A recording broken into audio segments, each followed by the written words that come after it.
Will take the Senate floor in just under an hour to finish their detailed outline of their case against former President Donald Trump.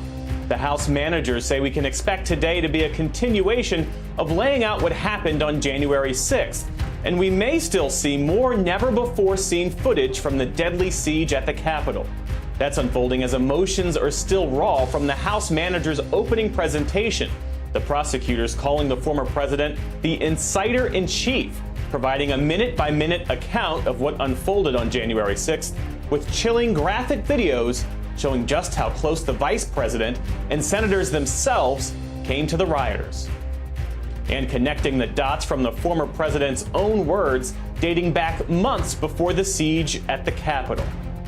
Republicans praising the House manager's skill at presenting the evidence, but will it change their views on conviction? The House managers have up to 8 hours to wrap up their arguments before Trump's team defends the former president tomorrow. We'll be breaking down what we can expect today. But first, let's go to NBC News Chief White House correspondent Kristen Welker for the highlights from the House managers' powerful opening arguments. Kristen? House managers are gearing up for that final day of arguments after their gripping presentation on Wednesday, and it's still reverberating. They tried to recreate the horrific events of January 6th using former President Trump's own words, tweets, and actions against him. We do want to warn you, some of the video you're about to see is disturbing. In videos both chilling and graphic, House Democrats releasing never-before-seen security footage of the Capitol insurrection on January 6th, they say was incited by President Trump. This body camera video shows an officer brutally beaten by pro-Trump rioters at the Capitol entrance. Officers pleading for reinforcements. Multiple law enforcement entries. DSO, get up there. House Democrats also unveiling security footage showing the moment the mob breached the Capitol doors, rampaging through the halls of Congress, some hunting for Vice President Mike Pence, seen here evacuating the Senate chamber with his family, while others outside called for his execution. Other rioters searching for House Speaker Nancy Pelosi.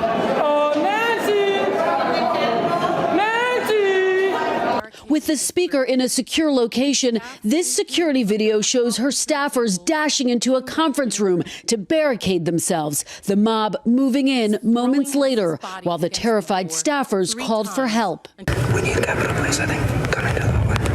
They're pounding on doors trying to find her. That is a mob that was sent by the President of the United States to stop the certification of an election. President Trump put a target on their backs, and his mob broke into the Capitol to hunt them down. House Manager Madeleine Dean emotionally recounting the moment rioters tried to enter the House chamber. At 2:30, I heard that terrifying banging on House chamber doors. For the first time in more than 200 years, the seat of our government was ransacked. As senators evacuated the chamber with Capitol Police forming a barricade, Democratic Congressman Eric Swalwell revealing how close they came to the mob. I paced it off. You were just 58 steps away from where the mob was amassing and where police were rushing to stop them.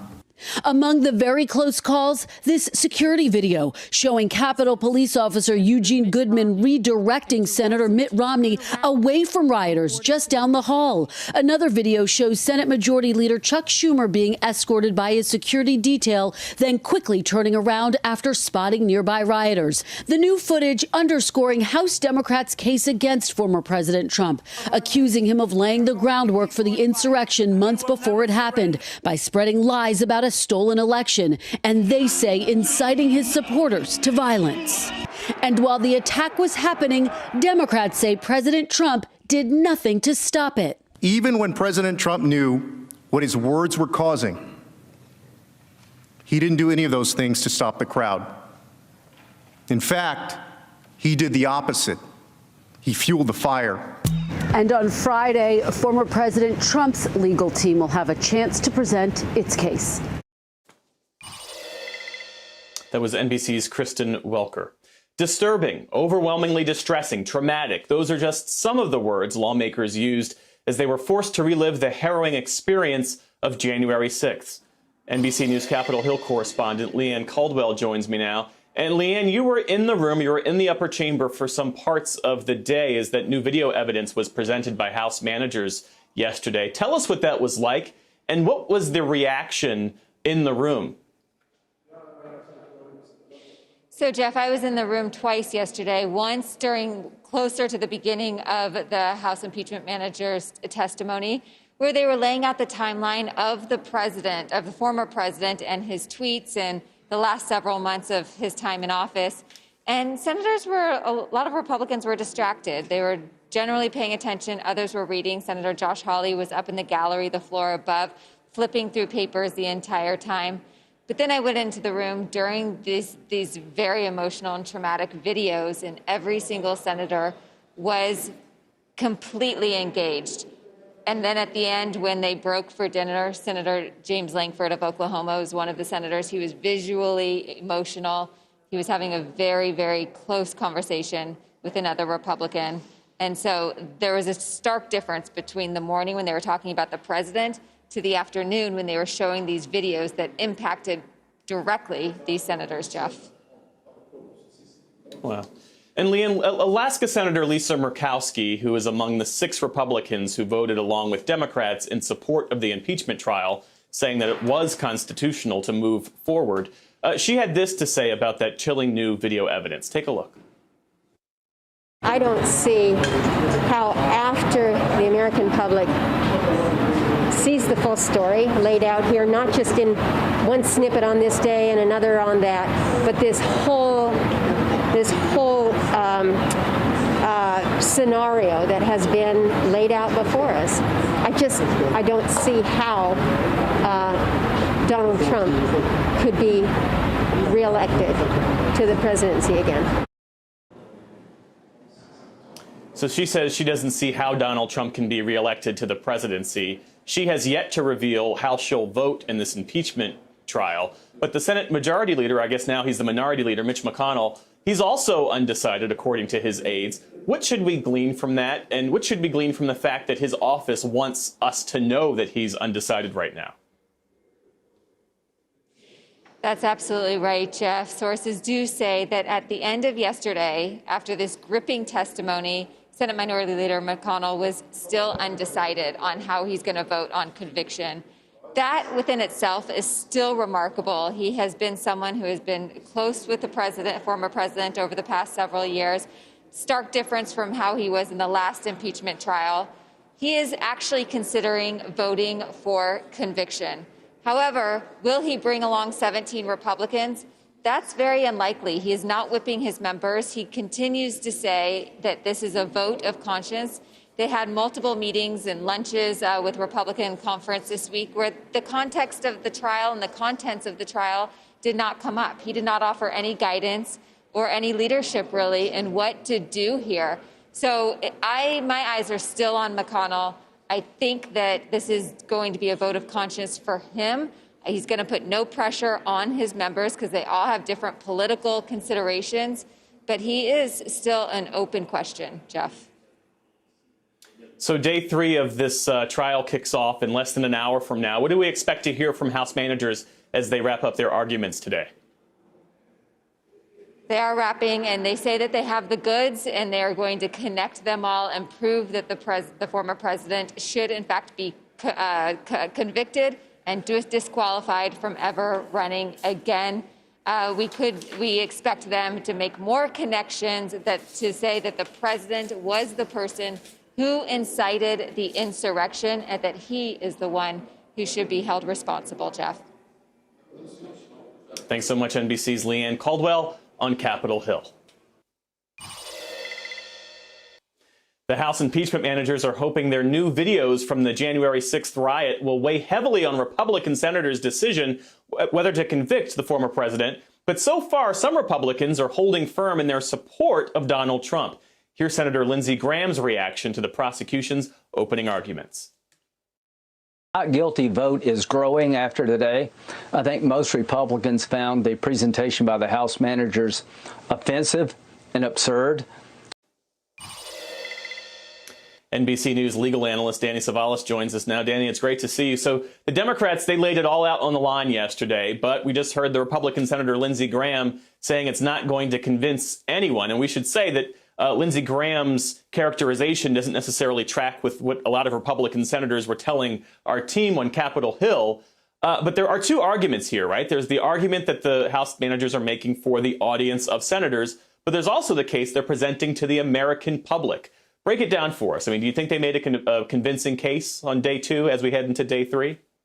You seized on exactly the reason why an impeachment trial is really not a trial, at least not the way we're accustomed to them in the judicial branch. And by that, I mean you have an impartial jury in a judicial trial. In this one, most of the senators have made up their minds. This would be a totally unacceptable jury because everyone's biased. After all, they got elected because they are biased. That's why they're in the Senate. So it's nothing new to have no jurors, no senators seem persuaded by the presentation, whether it's this impeachment, the impeachment from a year ago, and probably other historical impeachments.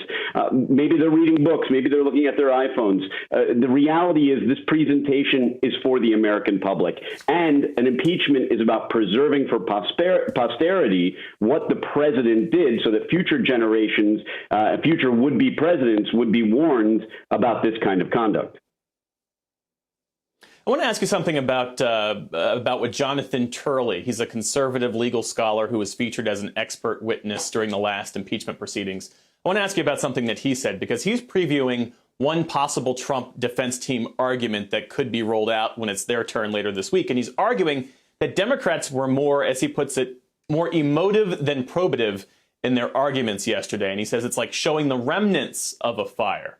Does he have a point there? And because of that, do you think that there's potentially a reason why the House managers might want to incorporate witnesses into this trial? Of course, Jonathan Turley has a point, because this is a tool that's been used not just by House managers, but by prosecutors since prosecuting began centuries ago or millennia ago. You tug on the heartstrings of the jury. You use the tools available to you. And I'm not trying to be glib here, but the House managers know what they have in their favor. That's why they were heavy on this emotional evidence. And I should also say, incredibly well-produced evidence. They've raised the bar for trial attorneys who would use this kind of video evidence, demonstrative evidence. And so they use the tools that they had in their arsenal. And one of those tools is emotion. They certainly put on a compelling case against those rioters. The question is, did they create a nexus between what the president said and did and the conduct of those criminals in the Capitol who stormed the Capitol? So that is the challenge, is matching those folks together. Great insights as always. Thanks so much, NBC News legal analyst Danny Savalas.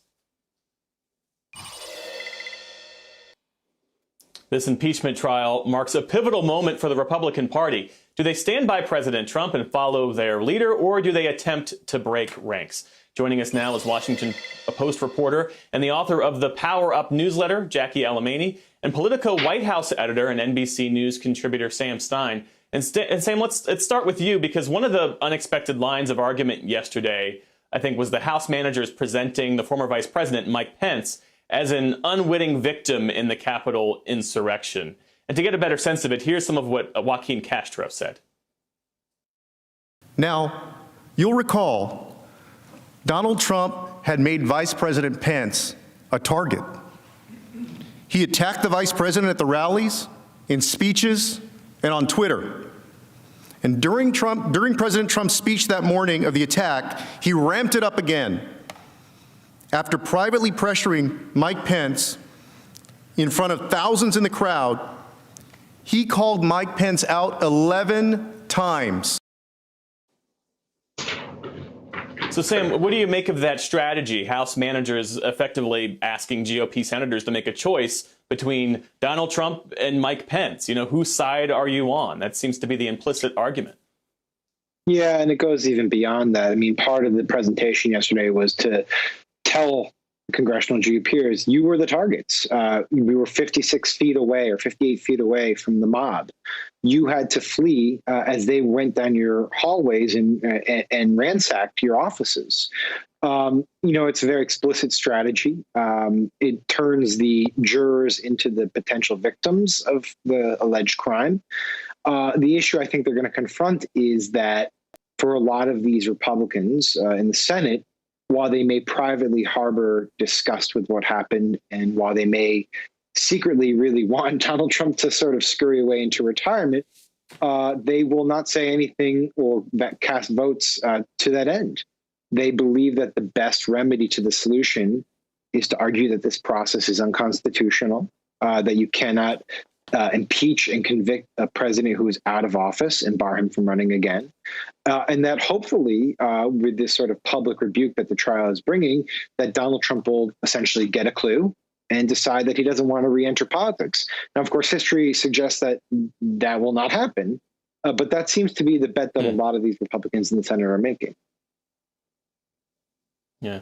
And Jackie, as we mentioned earlier this hour, there's a source familiar inside Senator Mitch McConnell's office who tells our team that he's undecided with how he's going to vote in this trial, which is a break from how he handled things in the first Trump impeachment trial, because then he told us he wasn't an impartial juror. And what you actually had then was the McConnell team working with Trump's legal defense and sort of coordinating how that first impeachment trial was going to go. So, I mean, what do you take from his current positioning here? Yeah, the Senate Minority Leader is doing a much better job this impeachment trial than others in his caucus, at least pretending to be an impartial juror and not having made up his mind. We know that he's told multiple senators that this is going to be a vote of their conscience, and there is no formal whip count going on. We do know based on our reporting, I spoke with those close to the president earlier this week, that the president himself is running sort of an informal whip count from Mar-a-Lago, calling his friends and various offices in order to sort of take their temperature and apply some pressure. It's unclear how McConnell is eventually going to vote, but at the end of the day, as Sam hinted at, Trump is still winning the popularity contest. As Marco Rubio told me on his way out last night, Trump is still the most popular Republican in the party. So yes, Republicans might concede that Trump is potentially singularly responsible for the siege on the Capitol on January 6th. They condemn his rhetoric and his actions, and they might be shocked by what they saw during the House impeachment manager's presentation, but they're not going to cross him because of the political implications, which is why you see them defaulting to this argument that the trial is unconstitutional. That being said, Mitch McConnell just won a pretty bitter re-election battle, or at least what was supposed to be bitter, and ended up ultimately winning. He's not up for re-election until 2024. So he has a little bit more flexibility, and if I think he wants to make a real mark in the direction of the Republican Party going forward, this might be his opportunity to do just that. And Sam, to quote Jackie, who I guess was quoting Marco Rubio, this notion of Donald Trump still winning the popularity contest. I mean, popularity accounts for a lot in today's politics. And I think it explains one of the reasons why Republican Senator Rick Scott said what he said yesterday, deriding yesterday's proceedings as a waste of time. Here's what he had to say. This is a complete waste of time.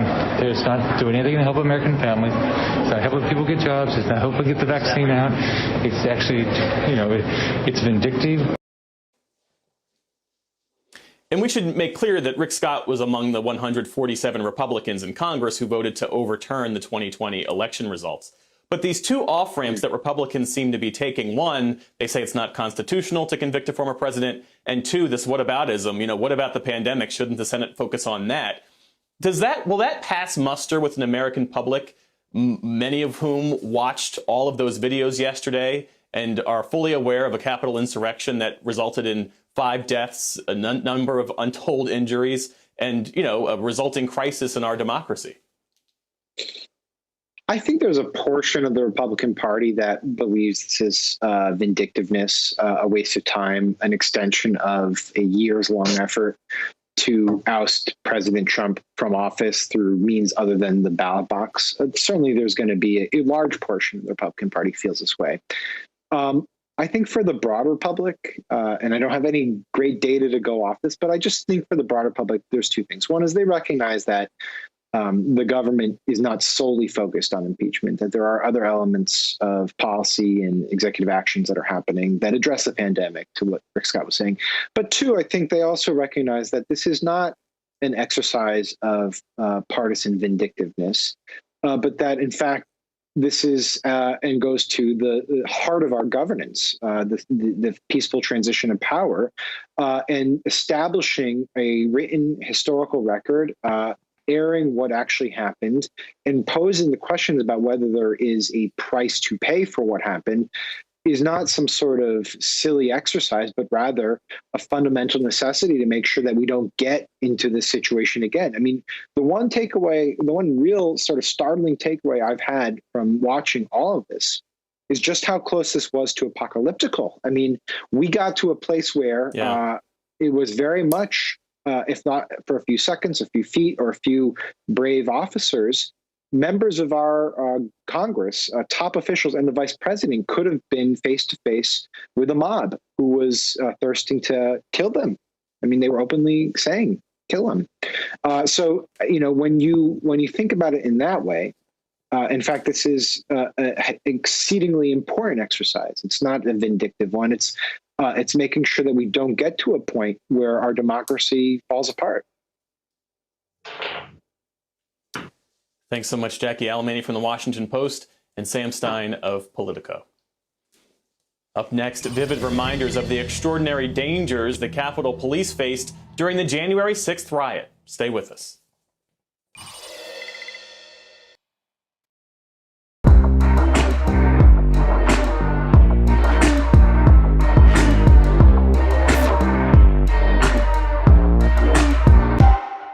All this month, they are the Black trailblazers and everyday heroes who've broken barriers, pushed for change, and brought progress to our country.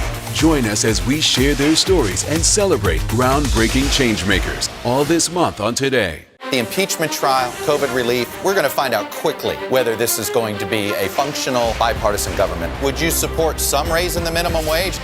Asking about vaccine distribution, where is the bottleneck? If it's Sunday, it's Meet the Press.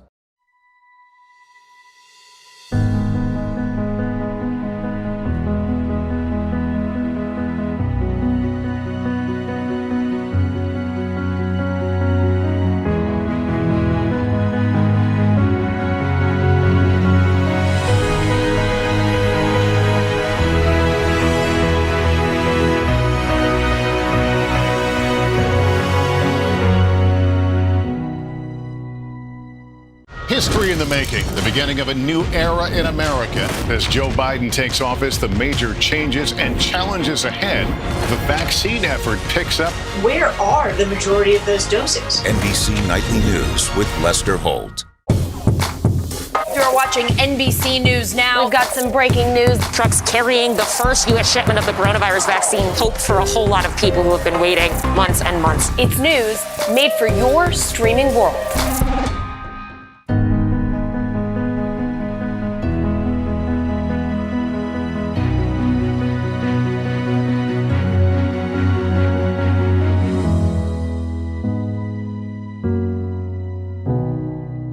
For breaking news in our changing world, download the NBC News app. Are we vaccinating right now to keep ahead of these mutant strains? We still have a demand that far exceeds supply. He's the first African-American crew member on an extended mission on the International Space Station. To be able to see someone that looks like them, that is super important. Perhaps the most successful gospel artist today. Where you're going is a lot bigger than where you've been. I am looking forward to seeing you in Tokyo. Thank you, Today Show family. Love you guys. You're back. History in the making, the beginning of a new era in America. As Joe Biden takes office, the major changes and challenges ahead. What about the vaccines? The vaccines we have now, can they stop the South African variant? The first youth poet laureate captivating the nation and capturing our story. I had this understanding that the world is watching us, that we have the eyes of history and the future upon us. NBC Nightly News with Lester Holt. This is now effectively a riot. 1349 hours declaring it a riot. We need you. That's right. ASAP. We need you. We're surrounded. Cruiser 50, they breached the scaffold. Like Napo now, they have breached the scaffold. They're behind our lines. Cruiser 50, a copy. We're still taking rocks, bottles, and pieces of flag and metal poles. Cruiser 50, the crowd is using munitions against us. They have bear spray in the crowd. Bear spray in the crowd. Cruiser 50 was flanked. 1033. I repeat, 1033 west part of the Capitol. We've been flanked and we've lost the line. That was a Capitol Police officer begging dispatchers for backup the moment he realizes the outer perimeter around the U.S. Capitol had been overwhelmed by rioters. Nearly 140 police officers were injured that day, and Capitol Police Officer Brian Sicknick died from his injuries. NBC News Justice correspondent Pete Williams joins me now from Washington. And Pete, the House impeachment manager showed videos of police officers just hugely outnumbered, violently attacked by rioters, and really throwing their bodies up against doors to protect lawmakers. One of the questions that struck me is, why didn't they have the backup that they needed and that they were desperately asking for? Well, that's been a big question ever since this happened.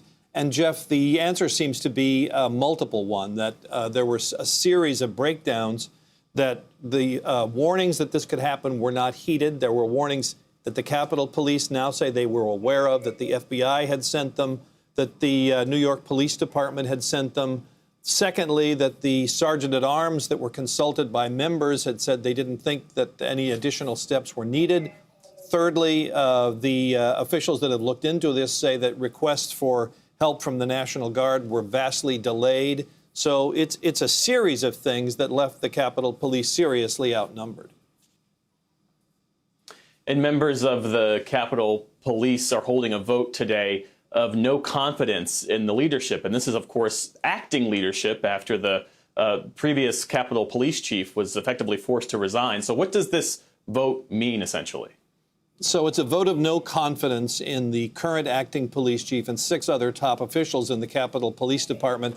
And the police union put out a statement on why. They say the enormity of the multiple leadership failures, both in leading up to the insurrection and in the department's response to it, have convinced us there is no other choice. The leadership has failed us, and we have paid a terrible price. Now, the Capitol Police Department's leadership has also put out some statements about what they're doing. They say that they continue to work diligently to see to it that what happened on that day will never happen again, that all officers will have the tools and resources they need, both personally and professionally. So what the leadership is saying is, we get it, stay with us, we're trying to make the changes, and what this vote of no confidence would be is whether the police rank and file think the leadership is up to the task. And Pete, here we are a month after this insurrection, and there is still no arrest in the death of Officer Brian Sicknick. So prosecutors, as I understand it, are also struggling to build a murder case. So what's the latest there?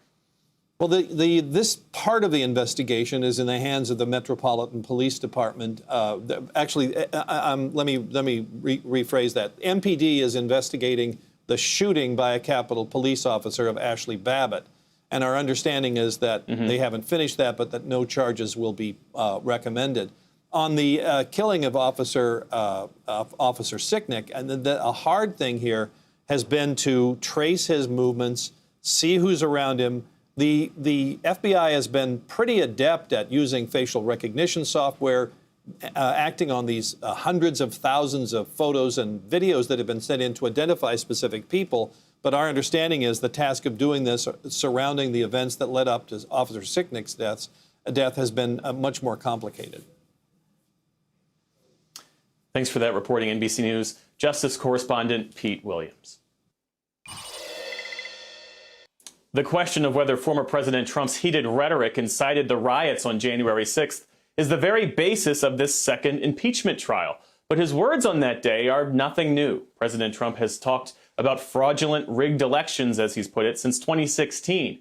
But as the New York Times recently laid out, his unfounded claims of fraud in the aftermath of the 2020 election unleashed a movement to subvert the transfer of power and fomented the insurrection at the Capitol.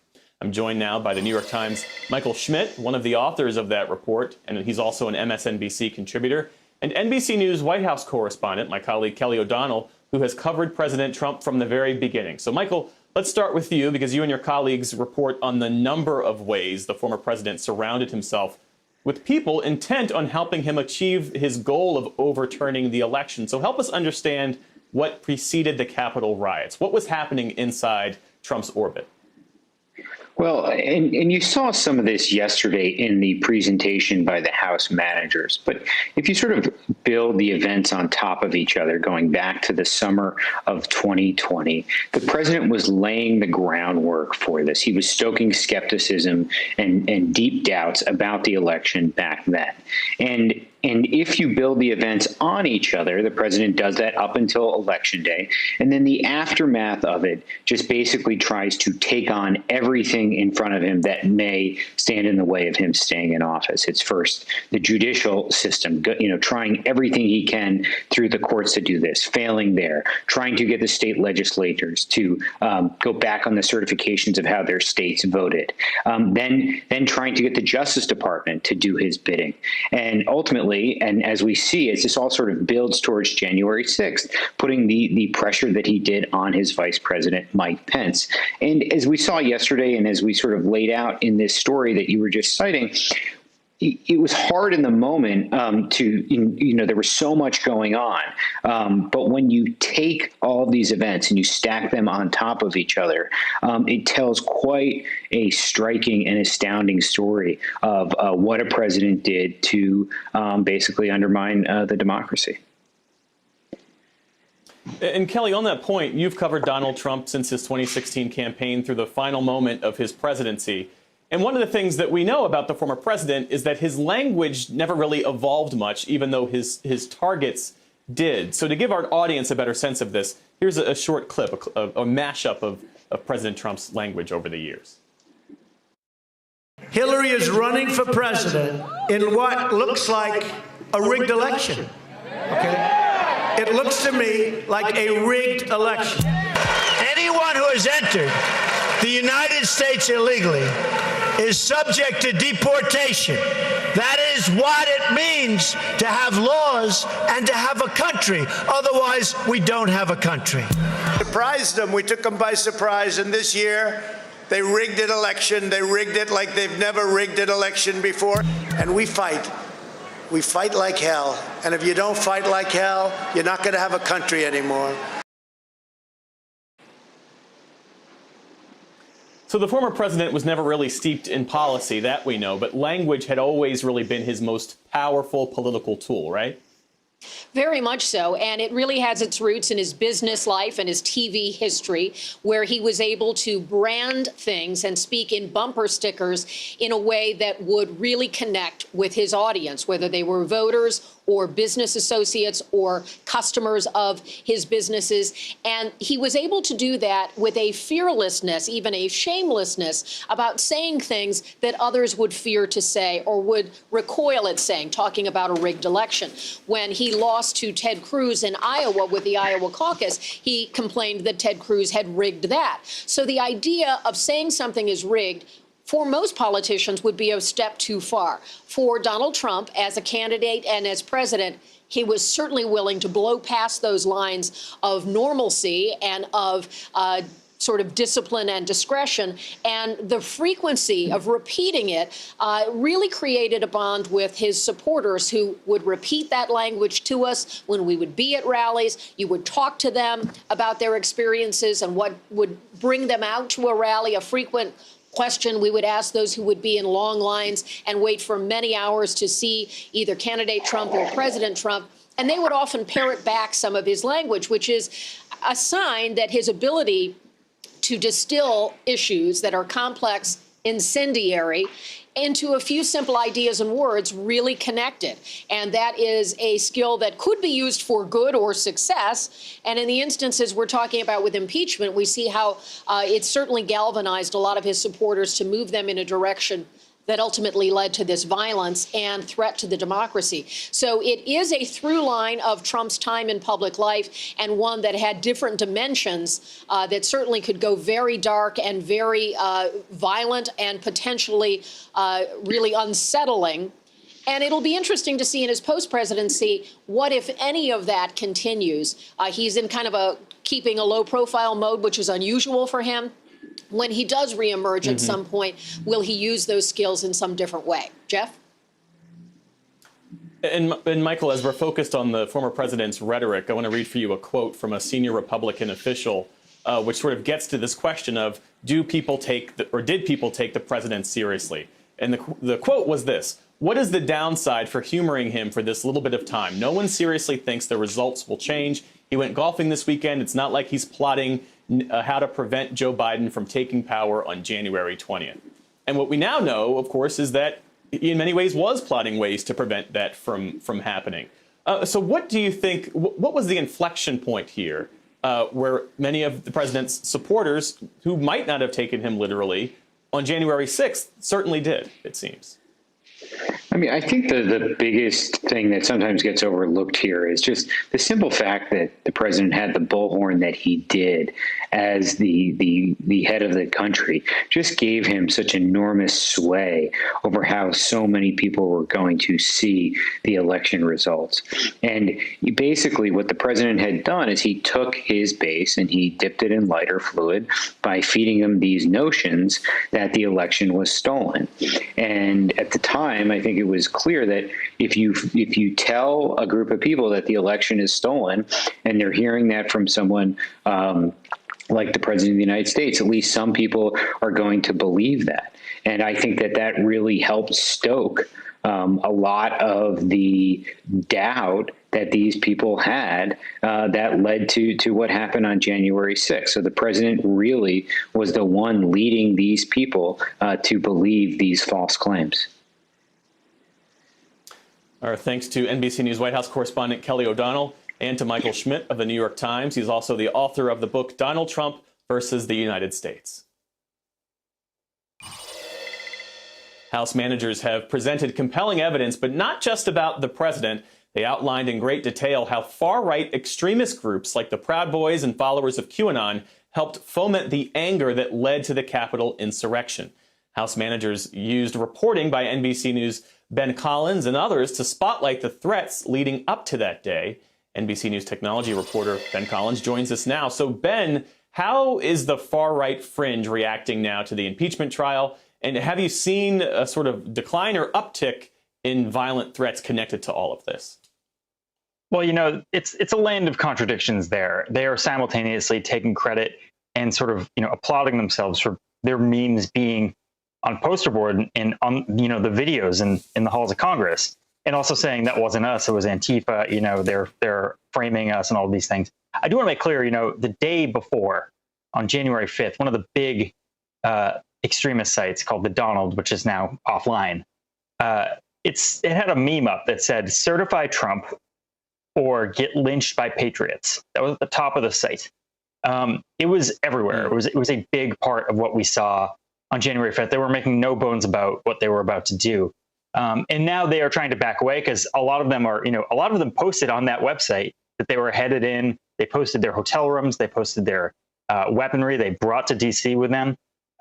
So they are simultaneously trying to move that movement forward while still fleeing from the feds. And what about the diehard Trump supporters who aren't necessarily extremists? I mean, how are they reacting in online forums to this trial? They are pushing it away. They're saying this wasn't that big of a deal, that these claims are over the top. They're doing what about the protests over the summer stuff? But the QAnon people as well, those are different than traditional extremists, right? They have a set ideology that has failed over and over. They have now once again pushed back their doomsday to March 4th. They have aligned with the Sovereign Citizen Movement, which is a decades-old movement in the United States tied to hating taxation, and they have kind of combined their symbology. They've combined their belief sets, and they now believe that Donald Trump will be the 19th president of the United States on March 4th. Now, that sounds very stupid. it's because it's not based in reality. But they are really hopeful, and that's a movement. QAnon specifically is a movement based on hope that things will get fixed magically in the next few days, instead of planning insurrection like the extremist movements are. Well, that was my next question for you. I was going to ask where all of this goes. I mean, there will come a time where Donald Trump isn't in the headlines again, potentially late next week when this impeachment trial is said and done. Where do these conspiracy theorists then focus their attention, and where then do you think is the potential for more violence like what we saw on January 6th? I guess now it's March 4th, you're saying? Yeah, between the 6th and the 20th, a lot of these people realized that Donald Trump wasn't their savior. When he was telling people to stand down at the very, very end of January 6th, they said that, maybe this isn't our guy. Maybe this guy wasn't really committed to revolution. So they're looking for a new savior. They're looking for a new ally in Congress or the Senate or even on television, places like Fox News. They're looking for a guy to sort of focus their energy. If these extremist movements seem a little discombobulated right now, it's because they are. They had a guy at the top who was driving messaging for 4 years. It's very rare that is the case with extremist movements, where they have somebody who's constantly taking over the news cycle on behalf of their cause. So that's the difference, is they are looking for a new guy in the next couple of days, the next couple of months, and that person may not exist. Thanks for that reporting, NBC News tech reporter Ben Collins. Up next, the role conservative media might have played in spreading the lies that preceded the Capitol insurrection. We'll be right back.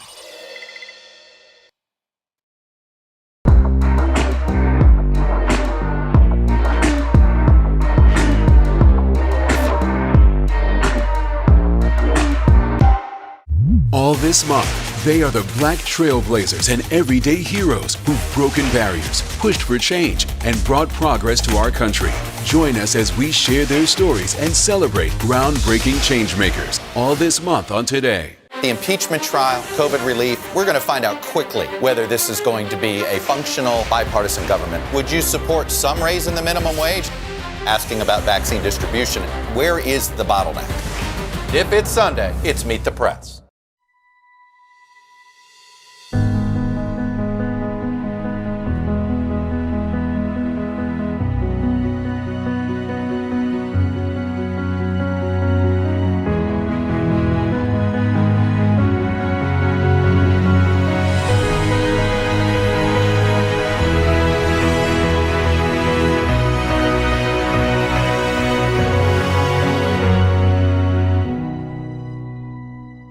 History in the making, the beginning of a new era in America. As Joe Biden takes office, the major changes and challenges ahead. The vaccine effort picks up. Where are the majority of those doses? NBC Nightly News with Lester Holt. You're watching NBC News Now. We've got some breaking news. Trucks carrying the first U.S. shipment of the coronavirus vaccine. Hope for a whole lot of people who have been waiting months and months. It's news made for your streaming world.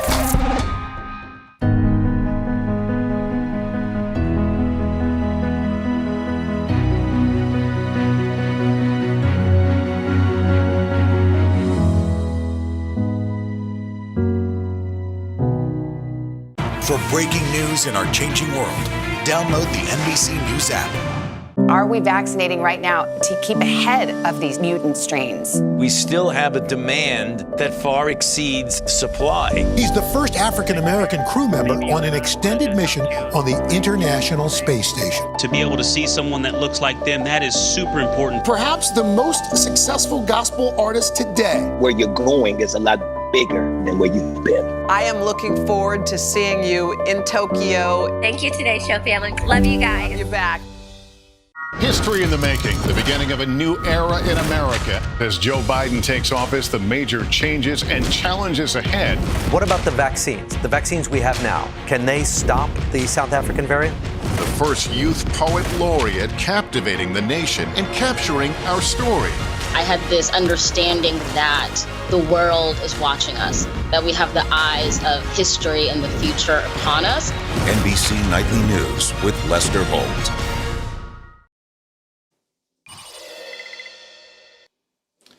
And we are less than 20 minutes till the start of day 3 of the historic second Trump impeachment trial, and we'll bring that to you live when it starts. Meantime, former President Trump and his inner circle have frequently used language like stop the steal and voter fraud, but conservative commentators have been speaking that same language and doing so long before the Capitol siege. Now some conservative media is using similar language to describe the impeachment trial itself. With us now is NBC News senior media reporter Dylan Byers. And Dylan, how is the impeachment trial playing out on conservative media, and what are sort of the main conservative talking points right now? Sure. Well, there are really two different strategies here, which is one, you sort of pretend like it's not happening, or at least deflect attention away from it and focus on familiar right-wing talking points or going after the Democrats. If you look at Fox News, did they cover the trial throughout the day? Yes, they did. But did they cut away at a pretty inopportune time when some of the most graphic footage was being shown? Yes. What did the primetime hours, the times when most people are watching, did they really talk about the evidence that was presented? No, not really. The other strategy is you continue that rhetoric that you were talking about, the stop the steal rhetoric, and you're seeing that play out on some of the more fringe, far right-wing talk radio, right-wing blogs, and things like that. And, what's your sense? Is support for President Trump diminishing now at all, or is the far-right media at a point of having to choose a side here? I don't know if they have to choose sides exactly. Certainly we've seen lawmakers be forced to choose sides in terms of the Trump question. It's not the same case for the media. And in fact, if you look again at Fox News, just yesterday, the CEO of Fox, Lachlan Murdoch, sort of address this question of where the network stands and will stand for conservative viewers. Take a listen. We believe, where we're targeted to the center right is exactly where we should be targeted. It's where we've been. We don't need to go further right. We don't believe America is further right, and we're obviously not going to pivot left. So there you have Lachlan Murdoch saying that they're going to focus on catering to the center right. If the programming you see on Fox News now is the center right, then the Republican Party has gone a long ways to the right. I mean, they are trafficking in heavily biased, often conspiratorial rhetoric there. And so, what you see is not a full out embrace of Trump necessarily, but a continuation of this sort of grievance that Trump's base has with Democrats and with the status quo. Yeah. And let's talk about conservative talk radio, because that's sort of a different beast unto itself. You've got Glenn Beck, Sean Hannity, Rush Limbaugh. They have millions of followers. Their rhetoric on those shows, it gets really intense, really incendiary. And there's language about stealing the vote and the need to fight and to go to war. It mirrors a lot of what we heard from Donald Trump leading up to that Capitol insurrection. So how much did the talk radio sphere in particular play a role in leading up to all of this, do you think? Well, I think they absolutely played a role. I mean, look, what you do is you create a sort of echo chamber whereby these talking points are ricocheting off of different platforms. So yes, you're hearing it in talk radio. Yes, you're seeing it alluded to on Fox News. And then, yes, you're seeing it discussed on social media platforms, on Facebook, on Twitter, et cetera. And it creates this sort of climate where it becomes very easy to live in an alternate reality because you feel like you're hearing the same thing from so many different sources, even though they're sort of all just in agreement with one another on this sort of conspiratorial thinking. And you ask, so what role did they play? Was there a direct, was there a direct directive to listeners to go out and storm the Capitol? Not necessarily, but did they create the climate that created the situation on which January 6th Trump could give a speech and then those folks would storm the Capitol? I would say they probably did. All right, our thanks to NBC News senior media reporter Dylan Byers. The new video of that Capitol riot that we first saw yesterday spotlights a very close encounter between lawmakers and the rioters and the heroism of one Capitol police officer in particular. Here's NBC News senior Washington correspondent Hallie Jackson. It happens fast for Senator Mitt Romney, who's there at the bottom of the screen in this never-before-seen security footage. He's walking out of the Senate chamber, trying to get to his smaller office in the Capitol building during the insurrection.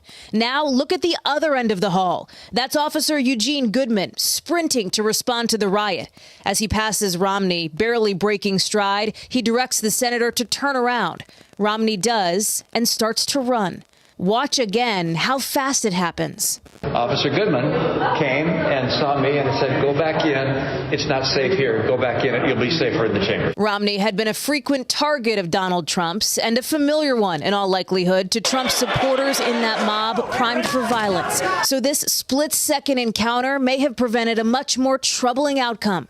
The senator had not seen this video before it was played at the impeachment trial and didn't know it was Goodman who helped him.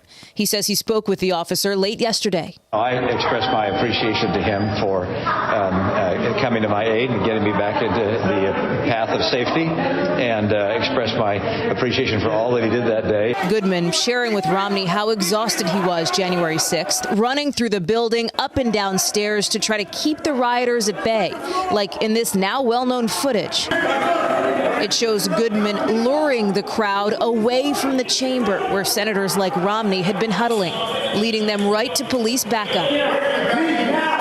Goodman, now honored as a hero, escorting Vice President Kamala Harris to the inauguration ceremony last month. And a bipartisan group of lawmakers has introduced a bill to award Goodman the Congressional Gold Medal to honor what's obvious from these images: Officer Goodman's bravery, quick thinking, and poise under pressure.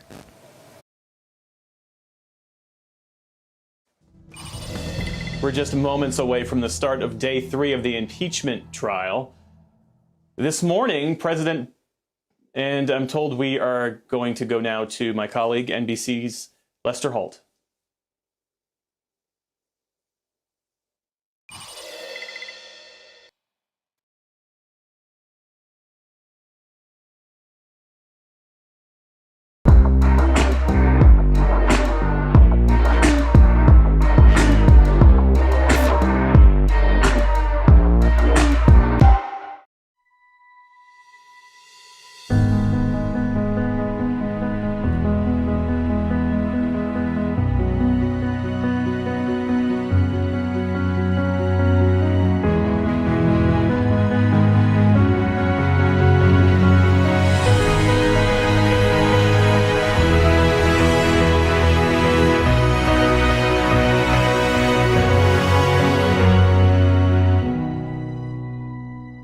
The impeachment trial, COVID relief, we're going to find out quickly whether this is going to be a functional bipartisan government. Would you support some raise in the minimum wage?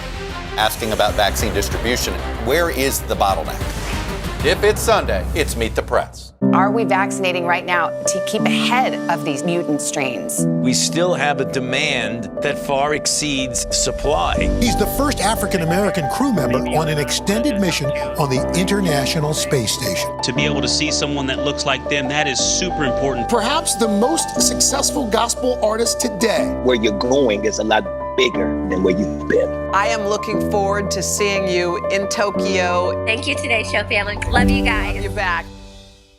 For breaking news in our changing world, download the NBC News app. History in the making, the beginning of a new era in America. As Joe Biden takes office, the major changes and challenges ahead. What about the vaccines? The vaccines we have now, can they stop the South African variant? The first youth poet laureate captivating the nation and capturing our story. I had this understanding that the world is watching us, that we have the eyes of history and the future upon us. NBC Nightly News with Lester Holt.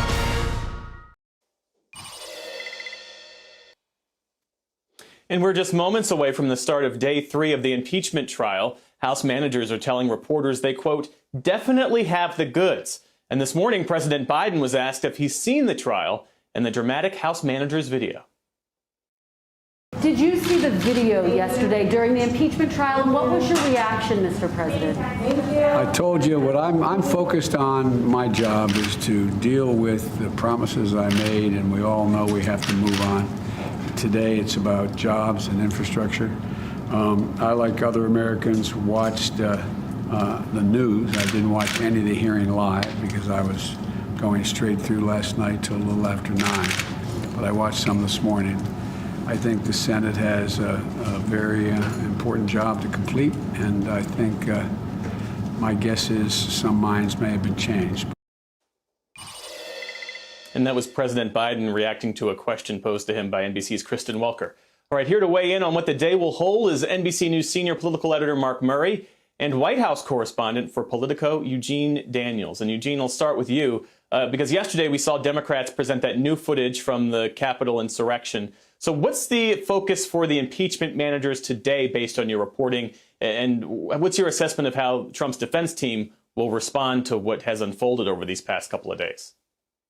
Yeah, I mean, they've already told reporters that they're going to focus on the damage, and also they put it like non-physical harm that the rioters and that mob left behind. They'll also be focusing on how President Trump seems to have a lack of remorse from what happened. Those aides that the aides to the House impeachment managers say they're going to try to get at that, continue to get at that timeline and how close it came to being catastrophic, right? We saw the video they laid out yesterday, and we saw how close Chuck Schumer, how close Mitt Romney came to being face to face with this mob, and by the grace of, in the protection of the law enforcement officers were able not to do that. I think the thing that we're going to hear from whenever they get a chance through Trump's legal team is kind of continue to push this constitutional argument, because they know that the videos are affecting and they're impacting the way that senators are thinking about it, including senators on the Republican side, though they're probably still going to vote to acquit. And they've been hoping, Republican senators, for kind of some cover in this, and the president's legal team hasn't been able to really give them that yet. And Mark, yesterday we were talking about the split within the party, the Republican Party, over Donald Trump. And now Reuters is reporting that dozens of Republicans are in talks to form what they call an anti-Trump third party. So what do you make of this and the possibility that some Republicans could break off and start a rival group?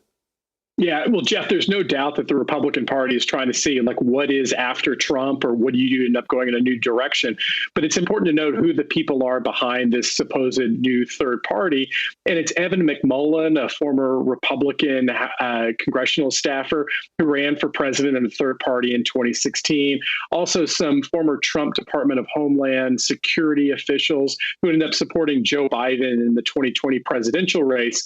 But so far, that's about it. And you're going to need a lot bigger fish to end up having a really big dent in our two-party political system, where having primaries and advancing to the general election are usually done through two parties, and sometimes the third party doesn't have much of a chance. And so, look, I think this debate within the Republican Party is going to be fascinating to cover. But as you and I were talking about yesterday, there are so many more Republicans who are pro-Trump still, and even after January 6th, than I think sometimes our discussion about the future of the Republican Party leads one to believe.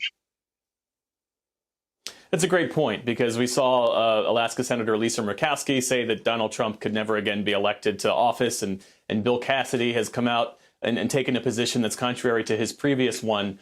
Eugene, give us a sense of the political calculation that some of these Republican senators are making in deciding whether to convict the former president. Yeah, I mean, one thing that we saw after January 6th is it seemed like the Republican Party may be shifting in the idea that President Trump was no longer going to be the kingmaker, was no longer going to be the head of the party. That's completely over. He's still the head of the party.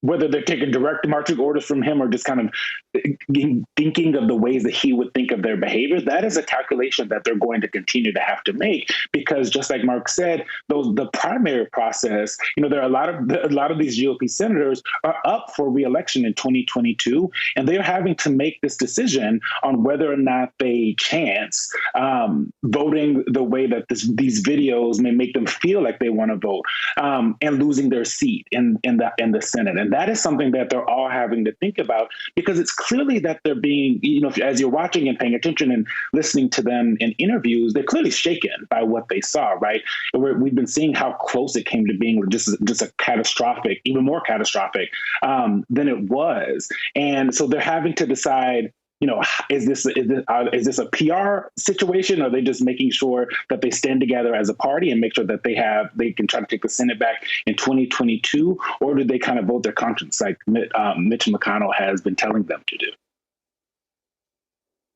My thanks to both Eugene Daniels and Mark Murray for those great insights. And now to my colleague NBC's Lester Holt for special coverage of day 3 of Donald Trump's historic second impeachment trial.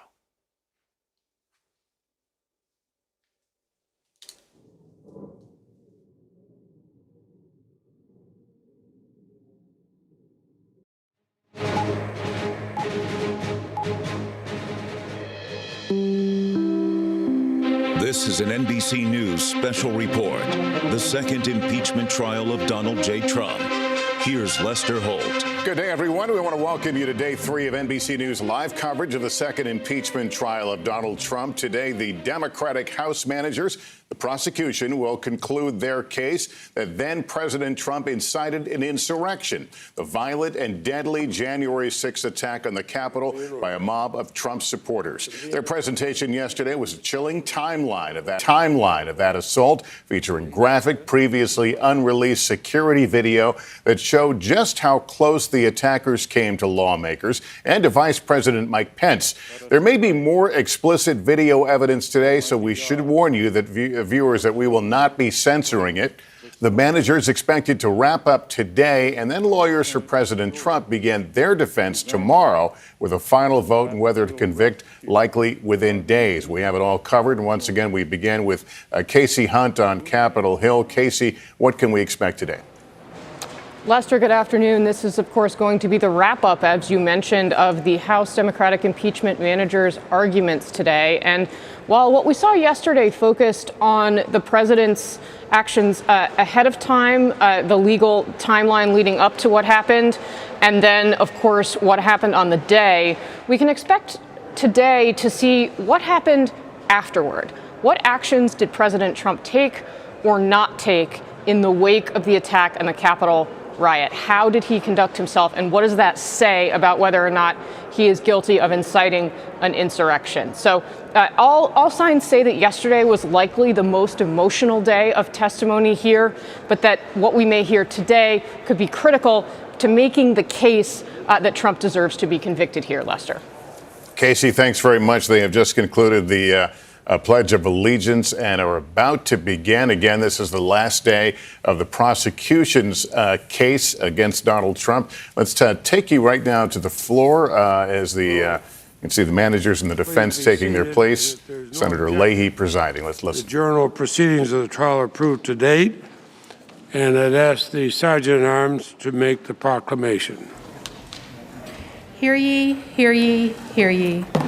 All persons are commanded to keep silence on pain of imprisonment while the Senate of the United States is sitting for the trial of the article of impeachment exhibited by the House of Representatives against Donald John Trump, former President of the United States.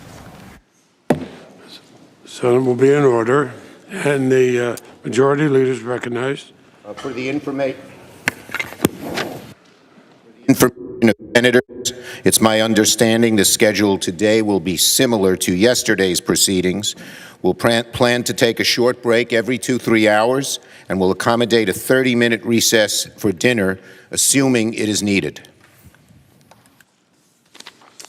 Then, pursuant to the provisions of Senate Resolution 47, the managers for the House of Representatives have 8 hours remaining to make the presentation of their case. And the Senate will now hear you.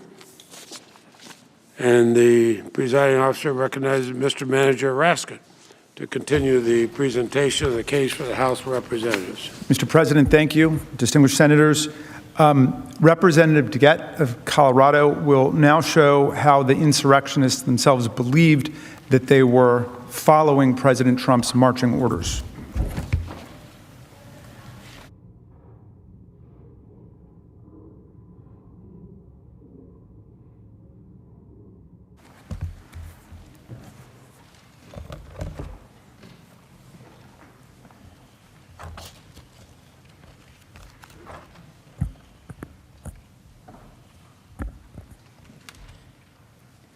My friends and colleagues, yesterday was an emotionally wrenching day.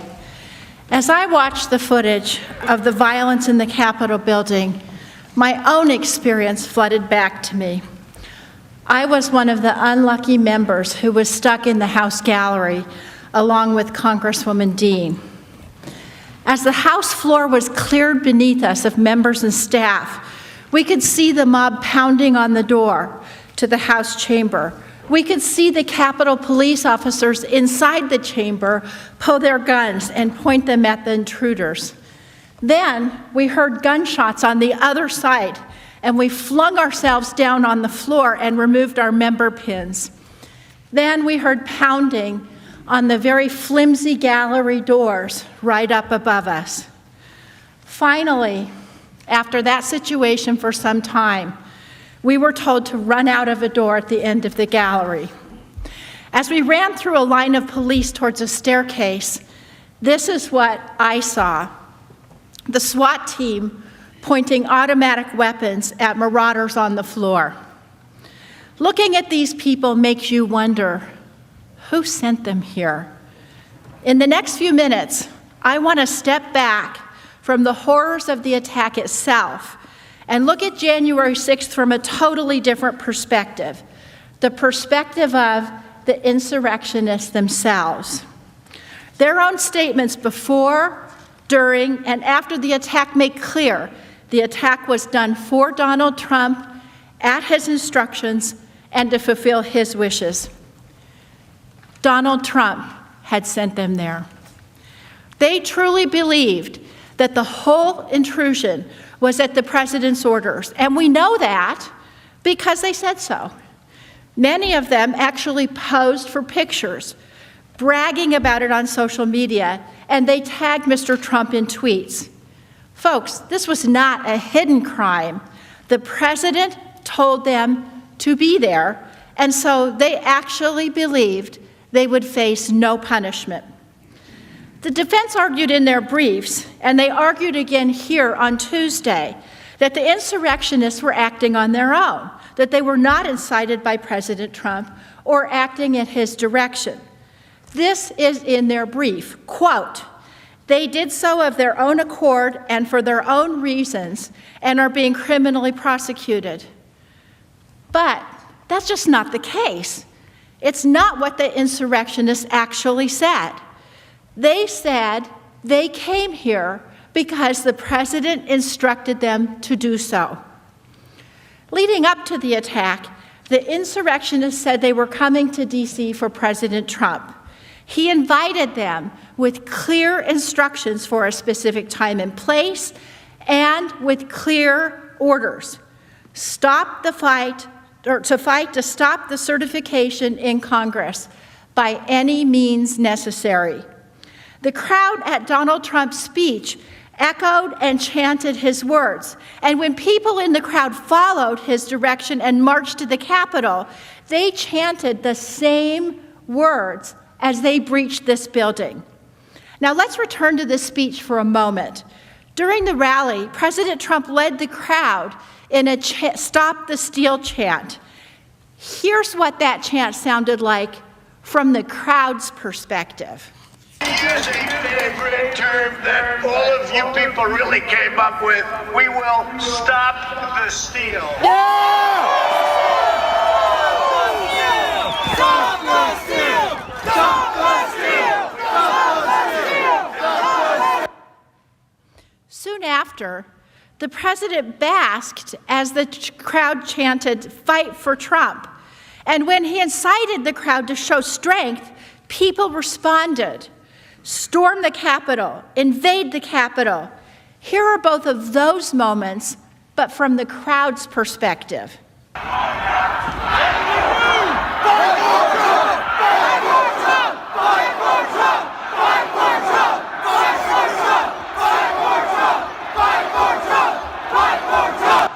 Thank you. Because you'll never take back our country with weakness. You have to show strength. Yes. Invade the Capitol building. We also have another perspective from this moment online extremist chatter. At the same time as the people in the crowd shouted, "Take the Capitol building," as President Trump said, "Show strength," a person posted to Parler saying, quote, "Time to fight, civil war is upon us."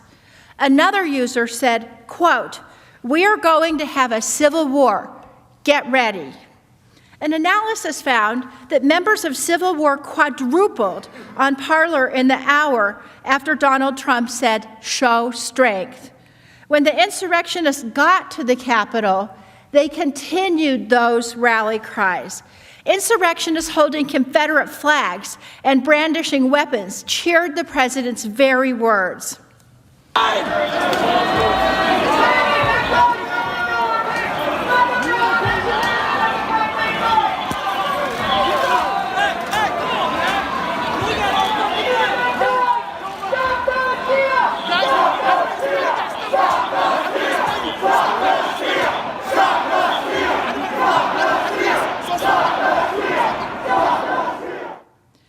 You heard them chanting, "Stop the steal."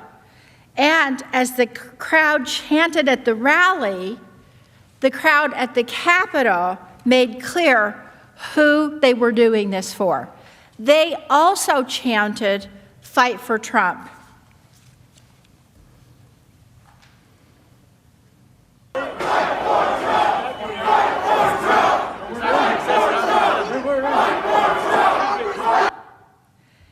And it wasn't just that they were doing this for Mr. Trump, they were following his instructions. They said he had invited them, and in fact, as we heard, he had invited them. As one man explained on a live stream he taped from inside the Capitol, quote, "Our president wants us here. We wait and take orders from our president." Footage from inside the Capitol shows when the insurrectionists first got into the building and confronted police, the mob screamed at the officers that they were listening to President Trump. We're outnumbered. There's a fucking million of us out there, and we are listening to Trump.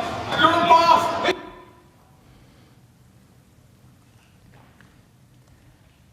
The insurrectionists argued with law enforcement that they shouldn't even be fighting them because they believed that the commander-in-chief was ordering this. This was the person's understanding. When President-elect Biden went on television that day to demand an end to the siege, one woman asked this. Does he not realize President Trump called us to siege the place? The examples of these types of comments are endless. Don't worry, I won't play all of them. But it wasn't just the words of the insurrectionists that proved that they did this in response to orders from their commander-in-chief. We can see this in the fact that they were not hiding. One rioter in a live stream at the Capitol said, quote, "He'll be happy. We're fighting for Trump."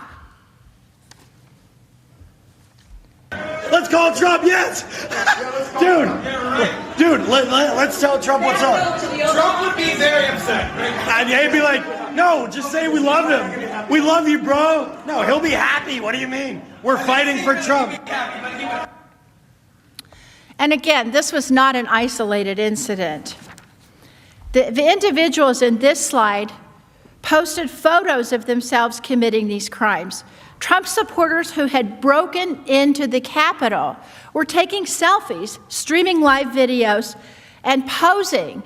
In fact, they wanted the president to know, "This is me." In fact, you can see the person wrote on his own posting, "This is me." And if there were any remaining doubt, after hours of prompting, when President Trump finally told the insurrectionists to go home, only then did some of them begin to listen. As you previously saw, at 4:17 p.m., Mr. Trump released a pre-recorded video saying to the mob, "Go home, we love you, you're very special." Shortly after he tweeted this video, a few of the insurrectionists who had seen it could be claiming victory and telling people to go home because of Donald Trump's message and instructions. You saw earlier the insurrectionist Jacob Chansley, who told someone, quote, "We won the day." A little before that video of Chansley, he said the same thing to the crowd through a bullhorn and instructed them to go home because of the video that President Trump had tweeted. Let's watch. Today is ours. We won the fucking day. Today is ours. We won the day. That's why Donald Trump has asked everybody to just go home. You can look it up on his Twitter. He just did a video, a minute long. He asked everybody to go home. Even after the attack, the insurrectionists made clear to law enforcement that they were just following President Trump's orders. They didn't shy away from their crimes because they thought they were following orders from the commander-in-chief, and so they would not be punished. They were wrong. After the attack, there were dozens of arrests. These were federal offenses, including assaulting the police. When law enforcement interviewed the people who were at the Capitol on January 6th, they once again said it was because the president told them to be there. Robert Sanford was seen in this widely circulated video throwing a fire extinguisher that struck a Capitol police officer outside the building.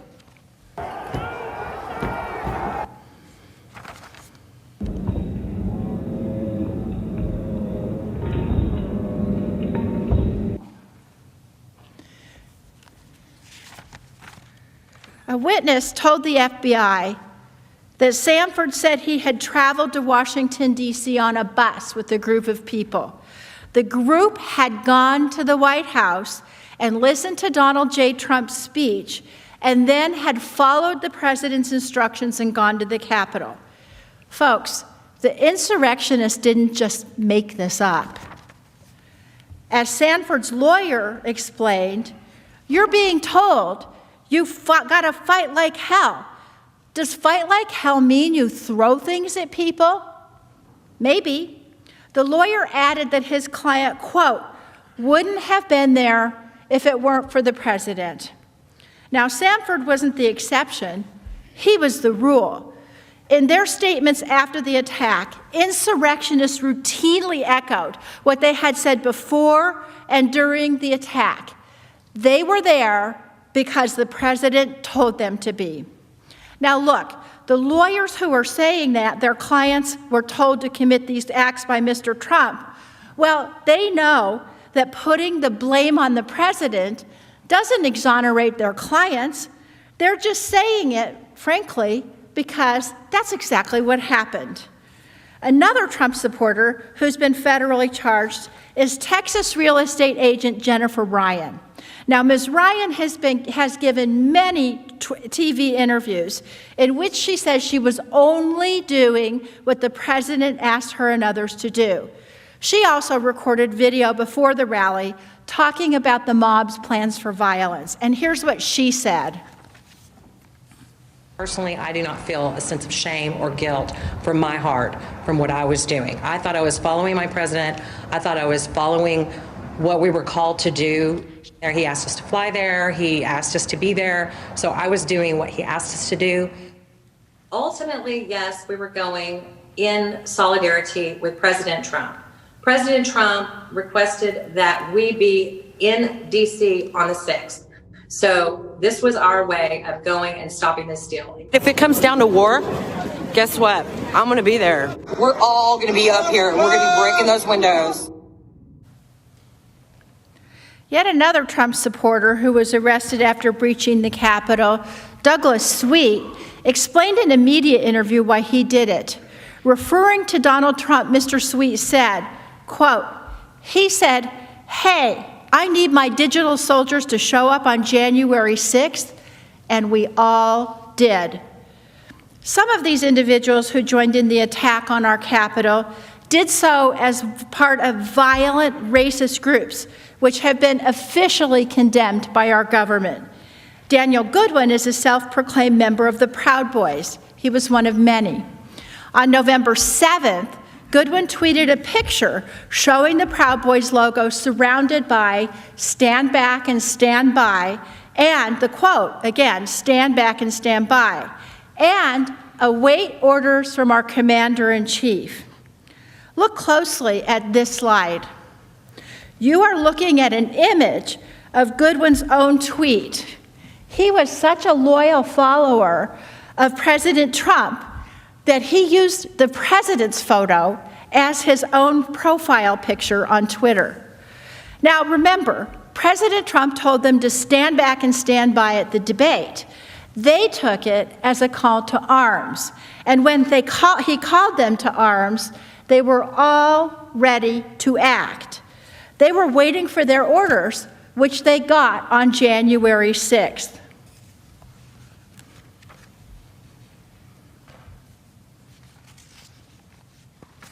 And Goodwin followed those orders. He stood ready as others broke into the windows at the Capitol and climbed inside. Here he is on another of the insurrectionists' live stream in one of the first floor hallways of the building.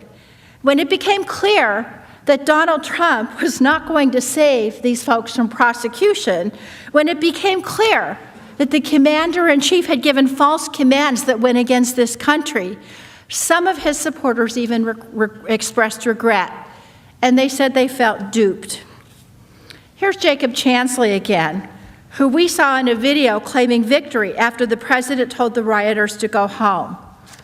Earlier in the afternoon, as you'll recall, Chansley carried a spear as he breached the Capitol, entered the Senate through the gallery, and went right here onto the Senate floor.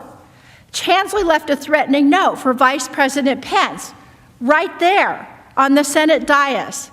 It read, quote, "It's only a matter of time. Justice is coming." On January 7th, Chansley spoke to the FBI, and he said that he came as part of a group effort with other patriots from Arizona at the request of the president that all patriots come to D.C. on January 6, 2021. On January 14th, Chansley's lawyer gave an interview to Chris Cuomo in which he said that Chansley was there, quote, "at the invitation of our president, who said he would walk down Pennsylvania Avenue with him." In fact, Chansley's lawyer now says that Chansley felt duped by the president and he regrets what the president brought him to do. This man who ran through our halls, who ran into this chamber, who sat right there on the dais, and who wrote a note for Vice President Pence that he was coming for him, he and those with him declared they would remove us from office if we went against Donald Trump. Now he's saying he would not have done any of that if Mr. Trump had told him not to. Chansley's not alone in his post-arrest confession that he was following the directions of Donald Trump. As more and more of these people have been charged, the confession and the regret simply cascades. More and more insurrectionists are admitting that they came at Trump's direction. When Riley June Williams, known for allegedly helping steal laptops from Speaker Pelosi's office, appeared in court on January 21st, her lawyer said to the judge, quote, "It is regrettable that Ms. Williams took the president's bait and went inside the Capitol." Troy Smocks, who was in the Capitol riot on January 6th, posted online that day, quote, Today, President Trump told us to fight like hell. He also posted that the president, quote, said that our case was a matter of national security. Samuel Fisher was charged with disorderly conduct and illegally being in the Capitol on January 6th. That day, before the attack on this building, he wrote on his website, quote, "Trump just needs to fire the bat signal," and quote, "then the pain comes." The lawyer for Dominic Pezzola, a leader of the Proud Boys, who was the first person to break inside the Capitol, said that President Trump effectively told his client and others, quote, "People of the country, come on down. Let people know what you think." Quote, logical thinking was, he invited us down. Pezzola's lawyer went on, these were people acting in a way they've never acted before. And it begs the question, who lit the fuse? End quote. On January 6th, we know who lit the fuse. Donald Trump told these insurrectionists to come to the Capitol and stop the steal. And they did come to the Capitol. And they tried to stop the certification. They came because he told them to. And they did stop our proceedings, but only temporarily, because he told them to.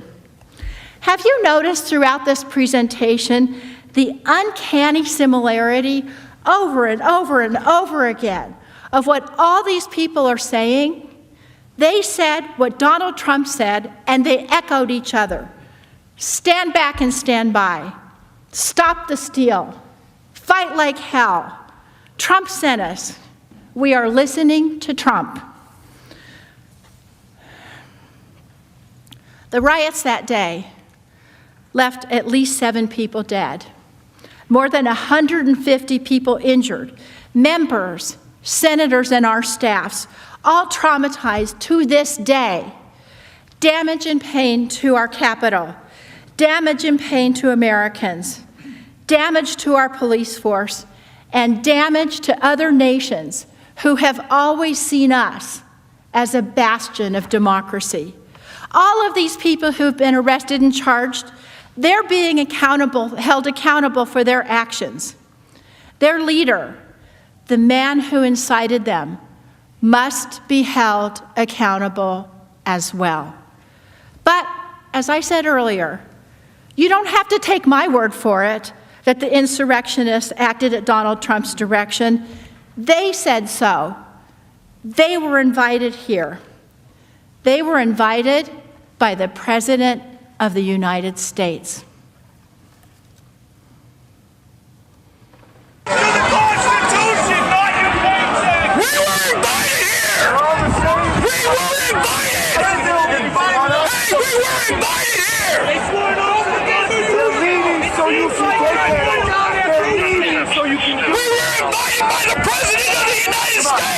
On their brothers,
Congressman Jamie Raskin, the lead impeachment manager, about to make some remarks. Apparently, looks like they may be waiting for some materials, but likely in the coming presentations, we'll hear more of this theme of what those protesters, what the rioters thought, that trying to further draw and darken that connection, that line between the January 6th events at the Capitol and the words of President Trump. Chuck Todd is with me right now. Chuck, what are your thoughts on this early part of this presentation as they turn a corner from some of the more graphic images of yesterday? Representative DeGette just showed how the insurrectionists believed and understood We'll go back, themselves obviously, to be if they following President Trump's marching orders. She explained in chilling detail how they were acting in perfect alignment with his political instructions and his explicit strategy to retain power. They did what he told them to do. This pro-Trump insurrection did not spring into life out of thin air. We saw how Trump spent months cultivating America's most dangerous extremist groups. We saw how he riled them up with corrosive lies and violent rhetoric, so much so that they were ready and eager for their most dangerous mission in validating the will of the people to keep Donald Trump in office. But we must remember that this was not the first time Donald Trump had inflamed and incited a mob. Trump knew that his incitement would result in violence, not only because of the thousands of violent messages that were posted all over the forums and the widespread news of preparations for violence among extremist groups and his communications on Twitter with the insurrectionists themselves. He knew it also because he'd seen many of the exact same groups he was mobilizing participate in extremist violence before.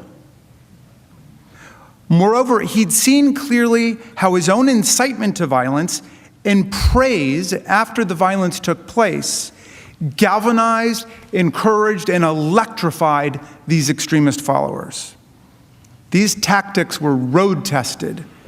January 6th was a culmination of the president's actions, not an aberration from them. The insurrection was the most violent and dangerous episode so far in Donald Trump's continuing pattern and practice of inciting violence.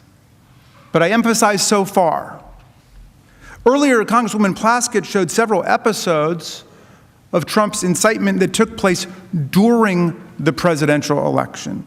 But his encouragement of violence against other public officials who he thought had crossed him long predates the 2020 campaign. The incitement of violence is always dangerous, but it's uniquely intolerable when done by the President of the United States of America. But that became the norm.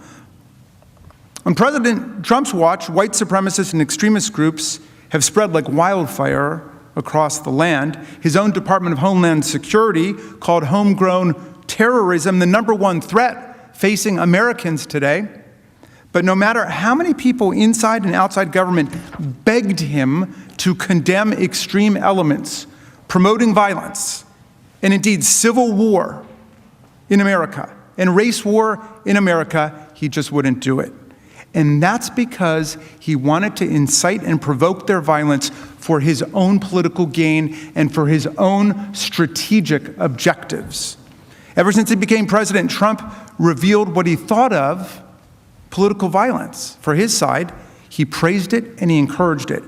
Right now, I'm going to play for you just a few clips from over the years when the president's words successfully incited his supporters into assaulting his opponents.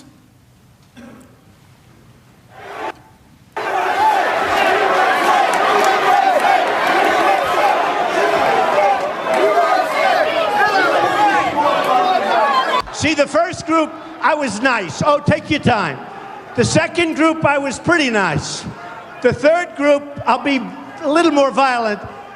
And the fourth group, I'll say, get the hell out of here.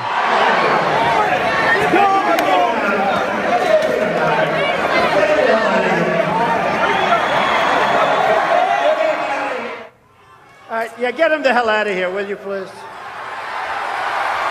Get him out of here. Throw him out. I got a little notice, in case you see, the security guys. We have wonderful security guys. They said, Mr. Trump, there may be somebody with tomatoes in the audience. So if you see somebody getting ready to throw a tomato, knock the crap out of them, would you? Seriously. Okay? Just knock the hell. I promise you, I will pay for the legal fees. I promise. Well, we've seen these clips and many, many more like them before, but think about the brutal power and effectiveness of his words with his followers. You heard him. He told his supporters to be a little more violent, and they responded to his command by literally dragging a protester across the floor at one of his campaign rallies. He cried, "Get him the hell out of here, throw him out." His supporters punched and kicked another protester as he was escorted from the hall. He told supporters to knock the hell out of people who opposed him and promised to pay the legal fees of the assailants. Time after time, he encouraged violence. His supporters listened and they got the message. But it wasn't just Trump's encouragement of violence that conditioned his supporters to participate in this insurrection on January 6th. It was also his explicit sanctioning of the violence after it took place. Let's watch some of those incidents, beginning with Trump praising supporters who had assaulted a black protester.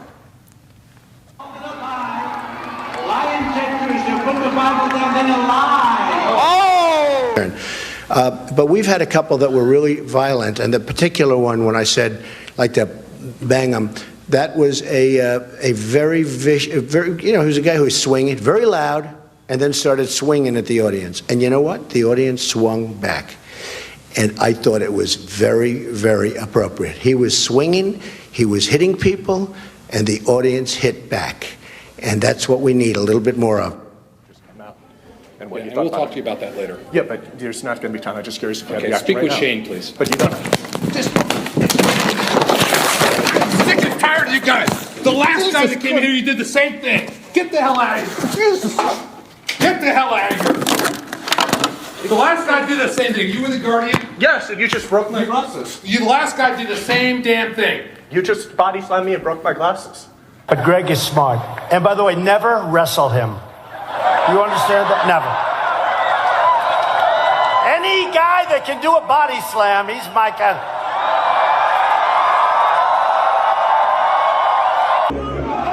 Replace us! You! Replace us! You! Replace us! Jews will not replace us! Jews will not replace us! Jews will not replace us!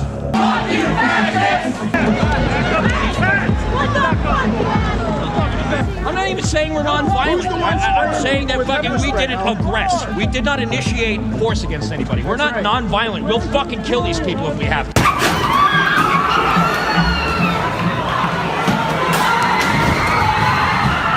Well, I do think there's blame. Yes, I think there's blame on both sides. You look at both sides. I think there's blame on both sides. And you also had people that were very fine people on both sides. So just in case you didn't catch all of that, the president praised a Republican candidate who assaulted a journalist as my kind of guy. He said there were, quote, very fine people on both sides when the neo-Nazis, the Klansmen, and Proud Boys invaded the city, the great city of Charlottesville, and killed Heather Heyer. And he said that an attack on a black protester at one of his rallies was very, very appropriate. Does that sound familiar? Listen to how President Trump responded when asked about his own conduct on January the 6th. So if you read my speech, and many people have done it, it's been analyzed, and people thought that what I said was totally appropriate. So there the pattern is, staring us in the face. Very, very appropriate, he said after a man was assaulted at one of his rallies. Totally appropriate was how he characterized his incitement on January 6th, meaning that, of course, if given the chance, he would gladly do it again, because why would he not engage in totally appropriate conduct? An examination of his past statements makes it clear that when Donald Trump tells a crowd, as he did on January 6th, fight like hell, or you won't have a country anymore, he meant for them to fight like hell. On January 6th, that became clear to all of America. Now, let's consider the events, senators, that took place last year in Michigan, where President Trump demonstrated his willingness and his ability to incite violence against government officials who he thought were getting in his way. When responding to extremist plots in Michigan, Trump showed he knew how to use the power of a mob to advance his political objectives. Beginning in March, Trump leveled attacks on Michigan Governor Gretchen Whitmer for the coronavirus policies in her state. On March 17th, the day after Governor Whitmer pushed the federal government to better support the states on COVID-19, Trump criticized her handling of the pandemic, tweeting, "Failing Michigan governor must work harder and be much more proactive. We are pushing her to get the job done. I stand with Michigan." On March 27th, he added, "I love Michigan. One of the reasons we're doing such a great job for them during this horrible pandemic. Yet your governor, Gretchen Whitmer, is way in over her head. She doesn't have a clue, likes blaming everyone for her own ineptitude. Hashtag MAGA." By April, Trump's rhetorical attacks and name-calling turned to calls for mass mobilization of his supporters. This was a sign of things to come. On April 17th, 2020, he tweeted, quote, "Liberate Michigan." Not even 2 weeks later, on April 30th, his supporters marched on the Michigan State Capitol in Lansing. They stormed the building.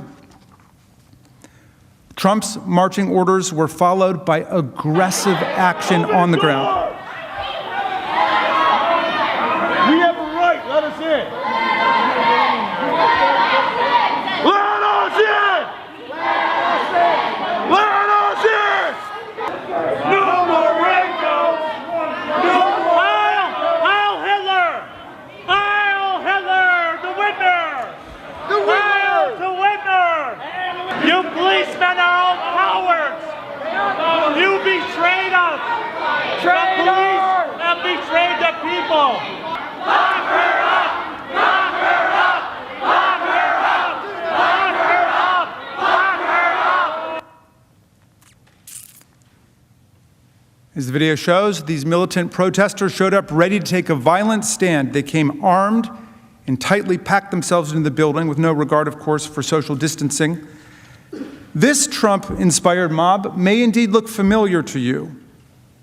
Confederate battle flags, MAGA hats, weapons, camo army gear, just like the insurrectionists who showed up and invaded this chamber on January 6th. The siege of the Michigan State House was effectively a state-level dress rehearsal for the siege of the U.S. Capitol that Trump incited on January 6th. It was a preview of the coming insurrection.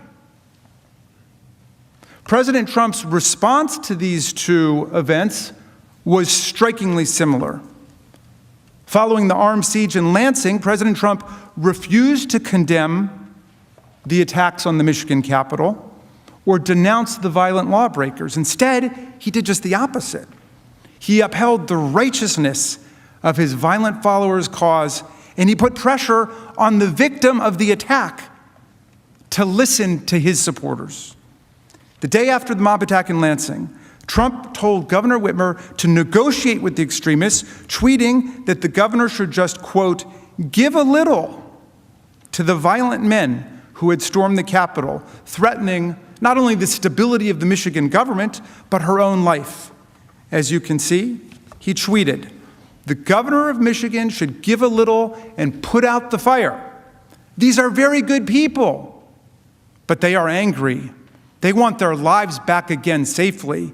See them, talk to them, make a deal." The president says heavily armed extremists carrying Confederate battle flags and pushing past police to overtake the Michigan State House chamber are very good people and just negotiate with them. It's clear he doesn't think that they're at fault in any way at all. But April 30th wasn't the only time Trump supporters stormed the Michigan Capitol. Emboldened by his praise and his encouragement and support, they escalated again. Governor Whitmer refused to capitulate to the president's demand to negotiate with them. 2 weeks later, on May 14th, Trump's mob again stormed the state capitol. This time, as you can see here, one man brought a doll with a noose around the neck. foreshadowing the appearance of the large gallows erected outside of this building, downstairs from here on January 6th, as the crowd chanted, and I still can hear the words ringing in my ear, "Hang Mike Pence, hang Mike Pence, hang Mike Pence." Over the coming months, even after a crowd threatening Governor Whitmer stormed the Capitol, Trump continued to assail her in public. At a rally in Michigan on September 10th, Trump whipped up the crowd against Governor Whitmer, saying, quote, "She doesn't have a clue about reopening her own state's economy." The crowd cheered. Then, on October 8th, the precise consequences of the president's incitement to violence were revealed to the whole world. Look at this. 13 men were arrested by the FBI for plotting to storm the Michigan State Capitol building, launch a civil war, kidnap Governor Whitmer, transport her to Wisconsin, and then try and execute her. This was an assassination conspiracy, a kidnapping conspiracy. Look at the language that they used. In the charging document, the FBI reported that one of the conspirators said he needed, quote, 200 men to storm the Capitol building and take political hostages, including the governor. The suspect called it a snatch and grab, man. Grab the effing governor. One of those men has already pled guilty to this conspiracy. The plot was well organized, just like the one that was coming on January the 6th. The men in Michigan even considered building Molotov cocktails to disarm police vehicles and attempted to construct their own IEDs, something that actually happened here on January 6th. Police authorities arrested extremists who had weapons and materials to build explosive devices, including one man found with an assault rifle and enough materials to make 11 Molotov cocktails. On September 17th, 2020, one of the Michigan conspiracists posted, "When the time comes, there will be no need to strike fear through presence. The fear will be manifested through bullets." And what did Donald Trump do as president of the United States to defend one of our nation's governors against a plotted kidnapping by violent insurrectionists? Did he publicly condemn violent domestic extremists who hoped and planned to launch a civil war in America? No, not at all. He further inflamed them by continuing to attack the governor who was the object of their hatred in this kidnapping conspiracy. The very night this conspiracy became public, and that Governor Whitmer learned that there were 13 men who were planning to kidnap and likely kill her, Trump did not condemn the violence. He did not criticize the extremists. He didn't even check on Governor Whitmer's safety.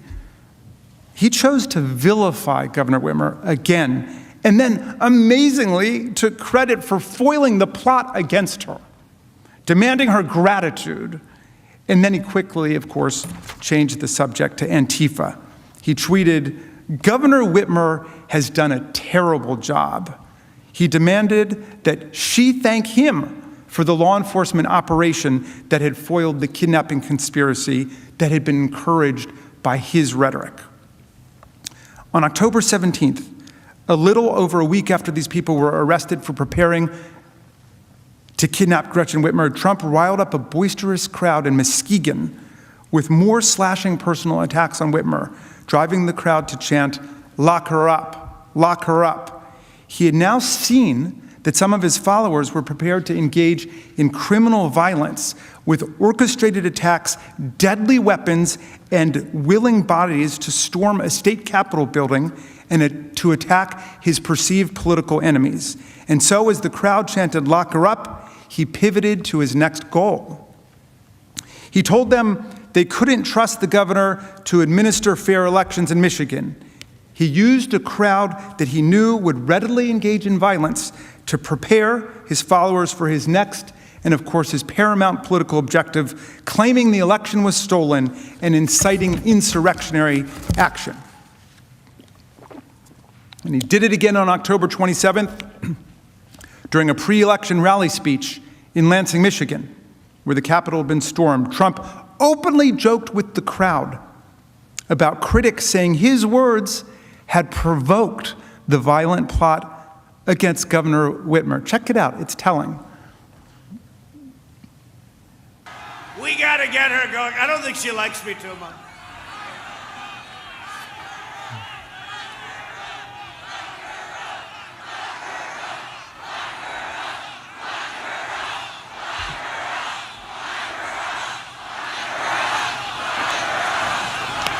See, I don't comment on that, because every time if I make just even a little bit of a nod, they say, the president led them on. No, I don't have to lead you on.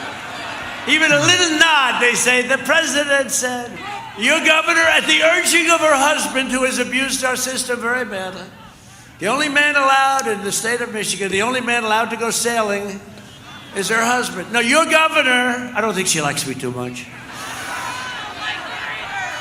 Hey, I'm the one, it was our people that helped her out with her problem. I mean, we'll have to see if it's a problem, right? People are entitled to say, maybe it was a problem, maybe it wasn't. It was our people, my people, our people, that helped her out.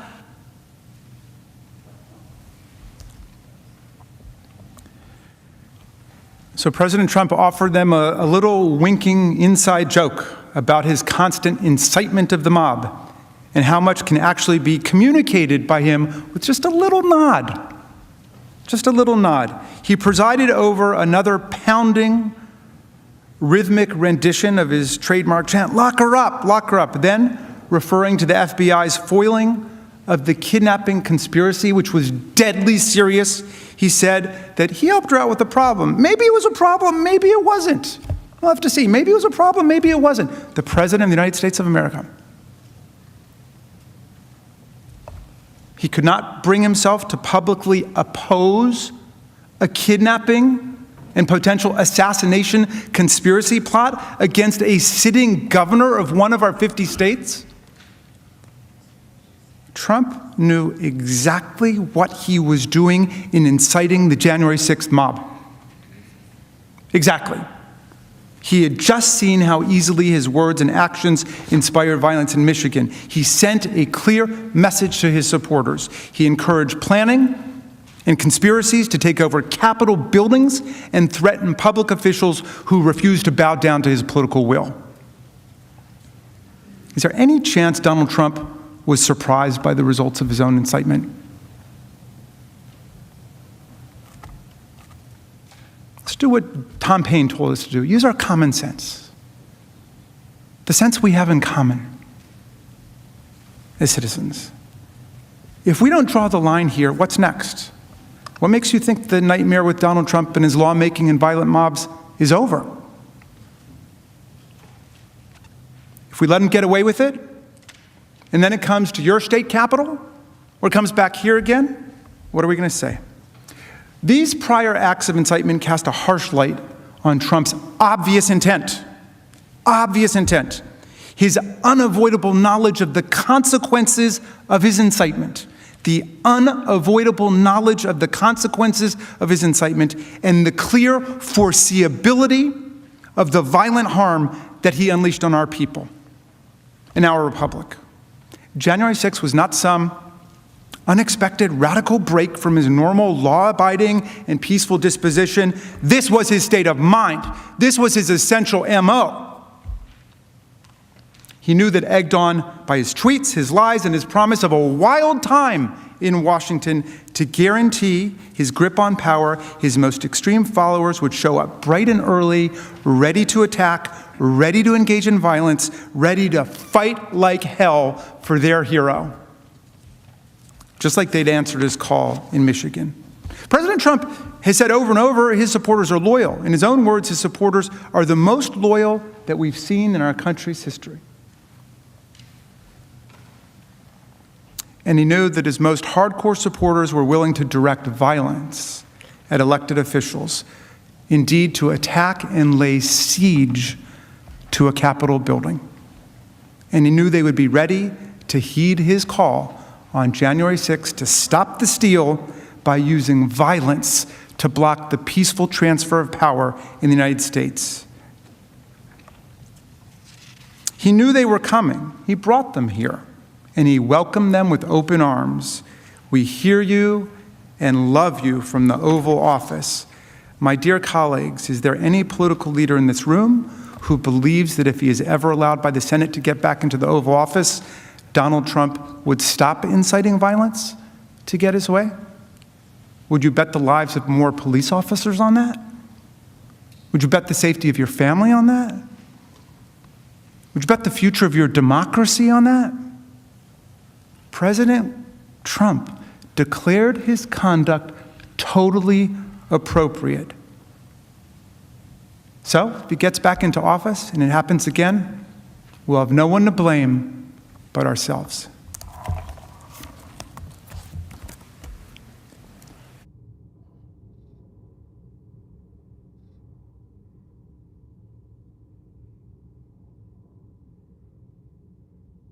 Mr. Liu will return now to tell you about President Trump's total lack of remorse after the insurrection.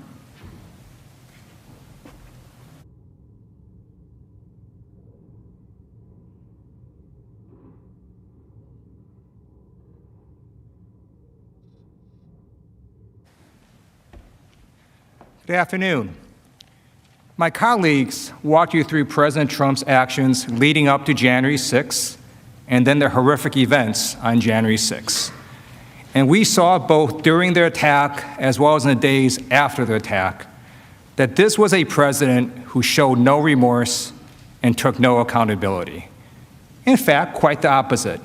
As Representative Raskin showed you, President Trump claimed that his actions were, quote, totally appropriate.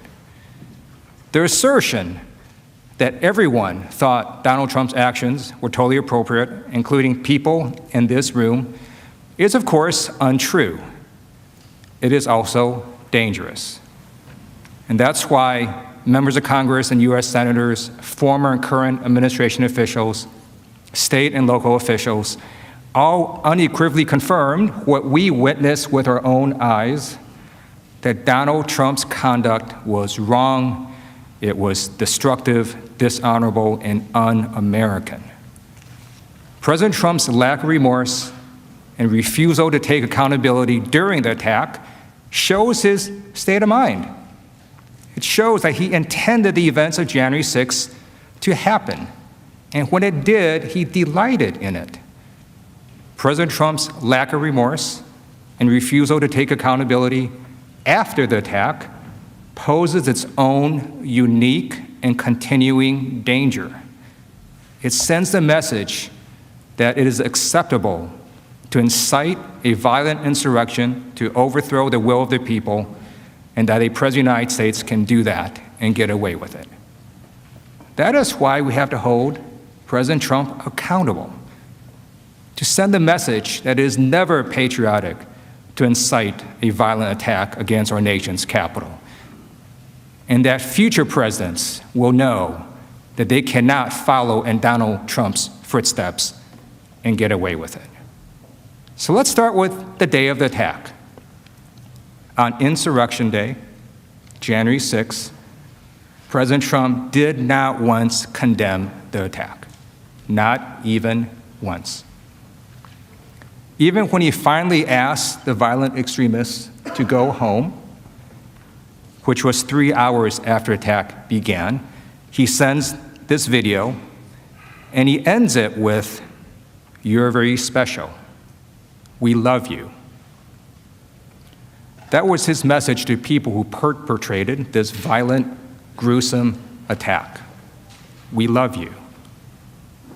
And then 2 hours later, he tweets, "Remember this day forever." This is not a man who showed remorse. But it's worse than that. After that tweet, it took him another full day to even condemn the attack itself. The very next day, President Trump was eerily silent. And then at 7:01 p.m., he releases a pre-recorded video. And there, President Trump, for the first time, nearly 30 hours after the attack began, acknowledges and condemns the violence and mayhem that occurred. He said the demonstrators defiled the seed of American democracy. He said that these demonstrators didn't represent this country, and if they broke the law, they would pay. But even in that video, he says more lies. He says in that very same video that he immediately deployed the National Guard. That, again, is not true. The National Guard was not deployed until over 2 hours after the attack began at around 3 p.m. Because of this late deployment, the National Guard did not arrive until after 5 p.m. And when the Guard was deployed, the Pentagon had released a statement that showed the list of people, and you saw that list, of folks that were consulted before deploying the National Guard. Several people were on that list, including the Vice President. President Trump was not on that list. And you know, as a veteran, I find it deeply dishonorable that our Commander-in-Chief did not protect us. And then later, he tries to take credit for something he failed to do. Shameful. Also in that video, you should note what it did not say. Absent from that entire video was any actual acceptance of responsibility for his actions. Absent from that video was a call to his most fervent supporters to never do this again. And here was his final message in that so-called condemnation of attack video. Here's what he actually said. And to all of my wonderful supporters, I know you are disappointed, but I also want you to know that our incredible journey is only just beginning. President Trump not only failed to show remorse or take accountability, he made clear he is just beginning. For days, he did not address the nation after this attack. We needed our Commander-in-Chief to lead, to unite a grieving country, to comfort us. But what did President Trump do? Nothing. Silence. We're all aware that a violent mob murdered a police officer. It took President Trump 3 days before he lowered the flag of the United States of America. 3 days. And President Trump, who was Commander-in-Chief at the time, did not attend and pay respects to the officer who lay in state in the very building that he died defending. Now, some people have argued that President Trump made a mistake, that he gets a mulligan. But we know President Trump didn't make a mistake. Because you see, when you or I make a mistake and something very bad happens, we would show remorse. We would accept responsibility. President Trump didn't do any of that. Why not? Because he intended what happened on January 6th. And how do we know that? He told us. On January 12th, as President Trump was boarding Air Force One to head to Texas, and you saw this video before, and I'm going to show it again, he was asked by a reporter, quote, "What is your role in what happened at the Capitol? What is your personal responsibility?" And this was his response. Analyzed my speech and my words and my final paragraph, my final sentence, and everybody to the T thought it was totally appropriate. On January 12th, President Trump had seen the violent attack on the Capitol. He knew the people that died. And his message to all of us was that his conduct was totally appropriate. I'm a former prosecutor, and we're trained to recognize lack of remorse. But it doesn't take a prosecutor to understand that President Trump was not showing remorse. He was showing defiance. He was telling us that he would do this again, that he could do this again, that he and future presidents can run for national election, lose the election, inflame the supporters for months, and then incite an insurrection, and that would be totally appropriate. 1 week after the attack, on January 13th, President Trump, in response to continuing bipartisan criticism, releases another video. Here's part of what he said. "I want to be very clear. I unequivocally condemn the violence that we saw last week. Violence and vandalism have absolutely no place in our country and no place in our movement. President Trump, of course, had to make that statement. He needed to unequivocally condemn the attack. But he also needed to mean those words. You saw Donald Trump tweet endless attacks, sometimes 108 tweets in a day, and in public speeches and across rallies, repeating words of fight and stop the steal and never surrender. You know what it looks like when President Trump wants to convey a message. Forcefully, loudly, and repeatedly, he does that. This video sent after a week of the attack was not that. And we know this because in this video, he again does not show remorse, does not take responsibility. He again does not acknowledge his role in the insurrection. He does not say in that video, for example, everything I said in the months prior went too far. And he does not say the one sentence that matters. He does not say the one sentence that would stop future political violence. The election was not stolen. He still hasn't said that sentence. That is why National Guard troops in full body armor still patrol outside.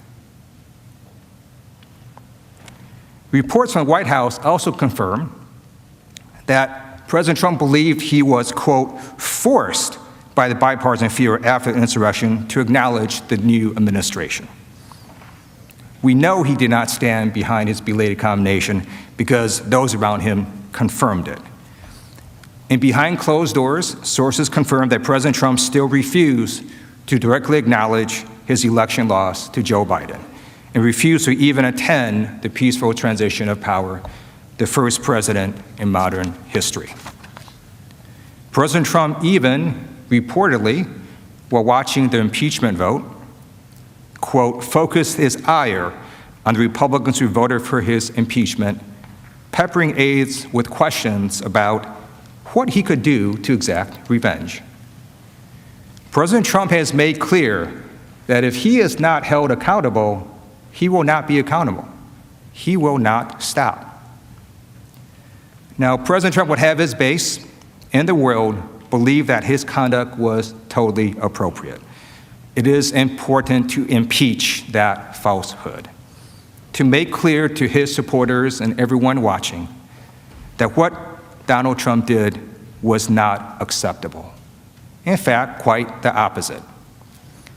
People in his own party, state officials, former officials, current officials, members of Congress, have all unambiguously and passionately said that what Donald Trump did was, quote, disgraceful, shameful, and they've called his behavior existential and wrong. And they said that his actions gave rise to one of the darkest chapters in United States history. Let's hear what some of these officials had to say. Here are Governors Spencer Cox, Charlie Baker, Mike DeWine, Larry Hogan, and Phil Scott. People have to be held accountable, and yes, that includes the president. It's important to remember that they were the culmination of months of President Trump repeating over and over again that the American electoral system is a fraud. After he stoked the flames of outrage for weeks leading up to the events of yesterday, he refused to adequately prepare the U.S. Capitol for the possibility of violence and left it nearly defenseless. His remarks during and after the travesty of the attack on the Capitol were disgraceful. President Trump's continued refusal to accept the election results without producing credible evidence of a rigged election has started a fire that has threatened to burn down our democracy. This incendiary speech yesterday, when he gave preceding the march that he gave to the protesters, served only to fan those flames. I proudly stood by my father's side at age 12 on the floor of the House chamber as we both took the oath of office, an oath to support and defend the Constitution of the United States. It's clear to me that President Trump has abandoned this sacred oath. Seeing our Capitol, a symbol of democracy around the world, stormed by an angry mob was heartbreaking. And let me be clear, these actions were not patriotic, and these people are not patriots. The fact that these flames of hate and insurrection were lit by the President of the United States will be remembered as one of the darkest chapters in our nation's history. One of the darkest chapters in our nation's history. Former members of the Trump administration, long-standing Republicans, also made clear that President Trump incited this insurrection and it went against our democracy. The President's former Secretary of Defense, James Mattis, declared that today's violent assault on our Capitol, an effort to subjugate American democracy by mob rule, was fomented by Mr. Trump. Former White House Chief of Staff John Kelly also spoke on this as well, and I'd like to play an audio clip of what he said. What happened on Capitol Hill yesterday is a direct result of his poisoning the minds of people with the lies and the frauds. If you couldn't hear that, what John Kelly said about President Trump was that what happened on Capitol Hill was a direct result of him poisoning the minds of people with the lies and their fraud. Former Speaker of the House, John Boehner, declared that, quote, the invasion of our Capitol by a mob, incited by lies from some entrusted with power, is a disgrace to all who sacrificed to build our republic. This was echoed by former Trump official after former Trump official. Here is what former National Security Advisors John Bolton and H.R. McMaster, former White House Communications Director Alyssa Farah, and former Chief of Staff Mick Mulvaney said. Let me just ask you, do you think President Trump has blood on his hands? I think he does. Look, I agree with Bill Barr. I think he did incite this mob with the clear intention of having them disrupt the Electoral College certification and delay it to give him more time. I don't think there's any question about it. There are many reasons for this assault on the Capitol, but foremost among them was the president's exhortations, was the president's sustained disinformation. We've seen a president stoking fears amidst these crises. And first and foremost, I want to say that what happened at the Capitol was unacceptable, un-American, undemocratic. I think everybody recognizes that what happened on Wednesday is different. You could go down the long litany of things that people complained about with Donald Trump, and I could probably defend almost all of them. Many of them were policy differences. Many of them were stylistic differences. But Wednesday was different. Wednesday was existential. Wednesday is one of those things that struck to the very heart of what it means to be an American, and it was wrong. Mick Mulvaney, President Trump's former chief of staff, is clearly saying what we all felt, that January 6th was different. It was existential. It was wrong. It was un-American. And this sentiment was echoed not just from people outside the administration, but from people inside the Trump administration. Perhaps most telling was the flood of resignations from people inside President Trump's administration with firsthand access to President Trump. His own officials felt so betrayed by his conduct that numerous officials resigned in protest days before the end of President Trump's term. 16 officials resigned in protest. 16. They all took this dramatic action of resigning because they saw the clear link between President Trump's conduct and the violent insurrection. Here are some of what they said. Secretary DeVos, who was in administration the entire term, told President Trump in her resignation letter that, quote, "There's no mistaking the impact your rhetoric had on the situation, and it is an inflection point for me." Secretary Chao, who was in the administration their entire term, explained, "Yesterday, our country experienced a traumatic and entirely avoidable event as supporters of the president stormed the Capitol building following a rally he addressed. As I'm sure is the case with many of you, it has deeply troubled me in a way I simply cannot set aside." Deputy Costello told his associates the attack was his, quote, breaking point, and he hoped, quote, a wake-up call. These rebukes and resignations from President Trump's own administration make clear that President Trump's conduct was anything but totally appropriate. They also remind us that this can and must be a wake-up call. As Representative Fred Upton so eloquently put it, President Trump expressed no regrets for last week's violent insurrection at the U.S. Capitol. This sends exactly the wrong signal to those of us who support the very core of our democratic principles and took a solemn oath to the Constitution. It is time to say, enough is enough.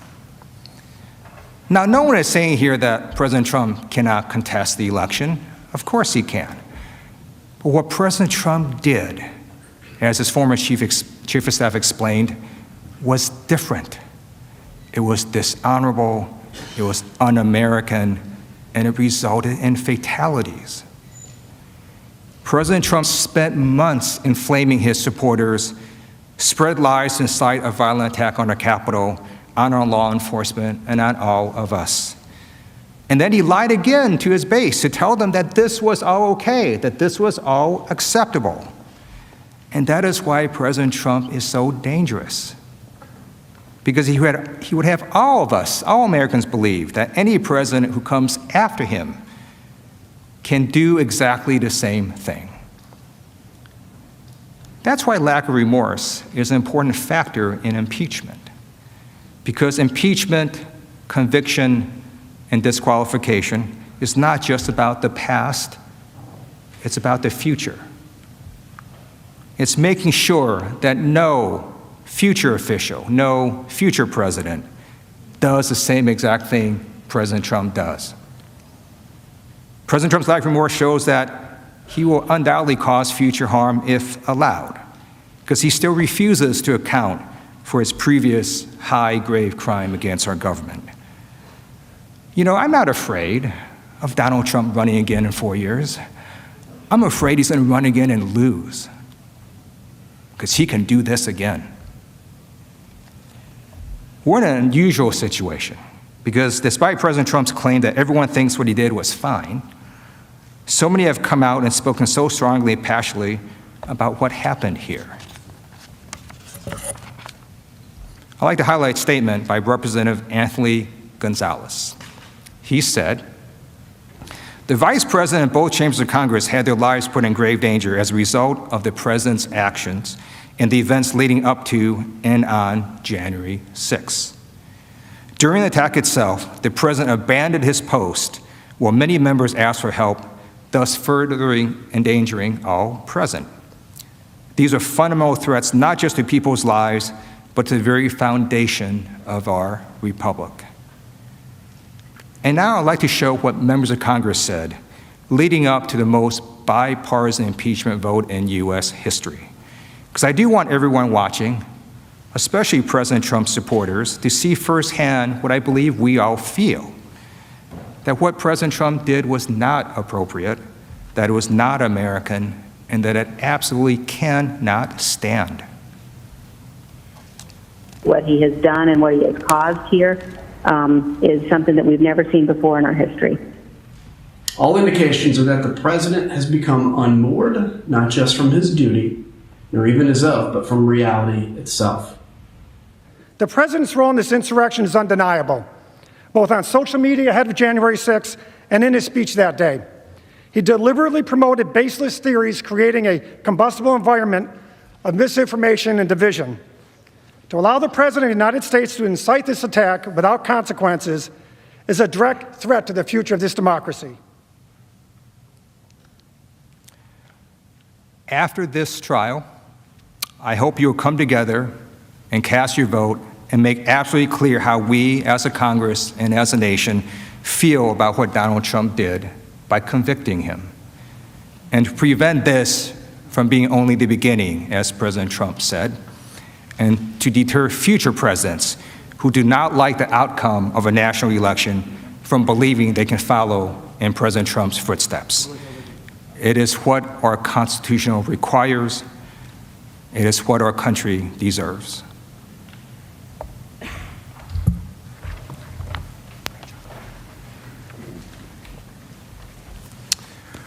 Representative DeGette will now return to show how extremists were emboldened by the insurrection and plan to attack the inauguration.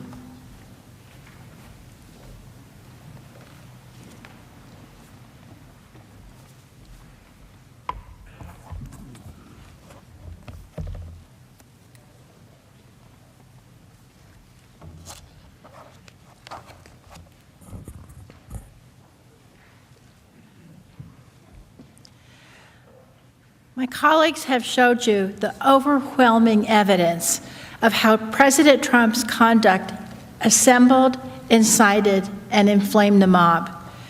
We showed how and why this attack, this violence, was not only foreseeable, but preventable. We showed that President Trump knew his conduct could and would result in violence, and that when the attack occurred, he did not fulfill his duty as commander-in-chief and defend us.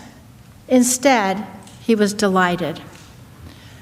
Donald Trump incited a violent insurrection, and he failed to defend our nation, our Capitol, this Congress, and our law enforcement from the attack he incited. Now I want to turn to the impact, the long-term harm of this conduct. My colleagues and I will walk through the breadth and gravity of this harm. I'd like to start with the effect President Trump's conduct had on our domestic security. We saw firsthand how Donald Trump's conduct emboldened and escalated domestic violence extremists. These folks are known in the law enforcement community as DVEs. These threats were and are made worse by President Trump's refusal to take accountability and his refusal to forcibly denounce what his own FBI identified as some of the most dangerous elements of our country. Even as the attack was underway, he tweeted words of support to his violent supporters. And then, in the aftermath on January 7th, President Trump made it clear this was only the beginning. And to all of my wonderful supporters, I know you are disappointed, but I also want you to know that our incredible journey is only just beginning. And he was right. Unless we take action, the violence is only just beginning. In the aftermath of the attack, we saw a huge rise in threats from domestic violent extremists, including specific threats to the inauguration in D.C. and also to all 50 state capitals. Our intelligence agencies confirmed that in addition to these specific threats, President Trump's conduct emboldened the very same violent groups who initiated the attack and sparked new violent coalitions. These groups believe that they're following his orders. They believe that their acts of insurrection and violence are patriotic. Violence is never patriotic, and it's never American. It's not the Democratic way, and it's not the Republican way. After the attack, the nation's top defense and law enforcement agencies reported an increase in credible threats to the inauguration from Donald Trump's supporters. On January 13, 2021, a joint intelligence bulletin issued by the Department of Homeland Security, the FBI, and the National Counterterrorism Center found, quote, since the 6th January event, violent online rhetoric regarding the 20 January presidential inauguration has increased, with some calling for unspecified, quote, justice for the 6 January fatal shooting by law enforcement of a participant who had illegally entered the Capitol building, and another posting that, quote, many armed individuals would return on 19 January. The agencies also made clear why these threats were escalating, especially regarding the inauguration. The report explained that a primary motivating factor was, quote, the shared false narrative of a stolen election and opposition to the change in control of the executive and legislative branches of the federal government may lead some individuals to adopt the belief that there is no political solution to address their grievances and that violent action is necessary. In other words, President Trump's spreading of inflammatory disinformation about the election incited the insurrection on January 6th and may lead to further violence. Online, just as they did prior to the January 6th attack, Trump supporters took to the internet to organize and document their desire and plans for future violence at President Biden's inauguration. And indeed, in the days shortly after the attack, several posters on extremist social media websites made further plans for violence. They posted, quote, many of us will return on January 19, 2021, carrying our weapons in support of our nation's resolve, to which the world will never forget. We will come in numbers no standing army or police agency can match. Quote, we took the building once and we can take it again. Other users, eager to participate in additional attacks, confirmed that they were waiting on President Trump's instructions about what to do next. Referring to a future planned attack, a user on the online platform known as Gab posted, quote, I'd like to come do this, but want to know, does our president want us there? Awaiting instructions.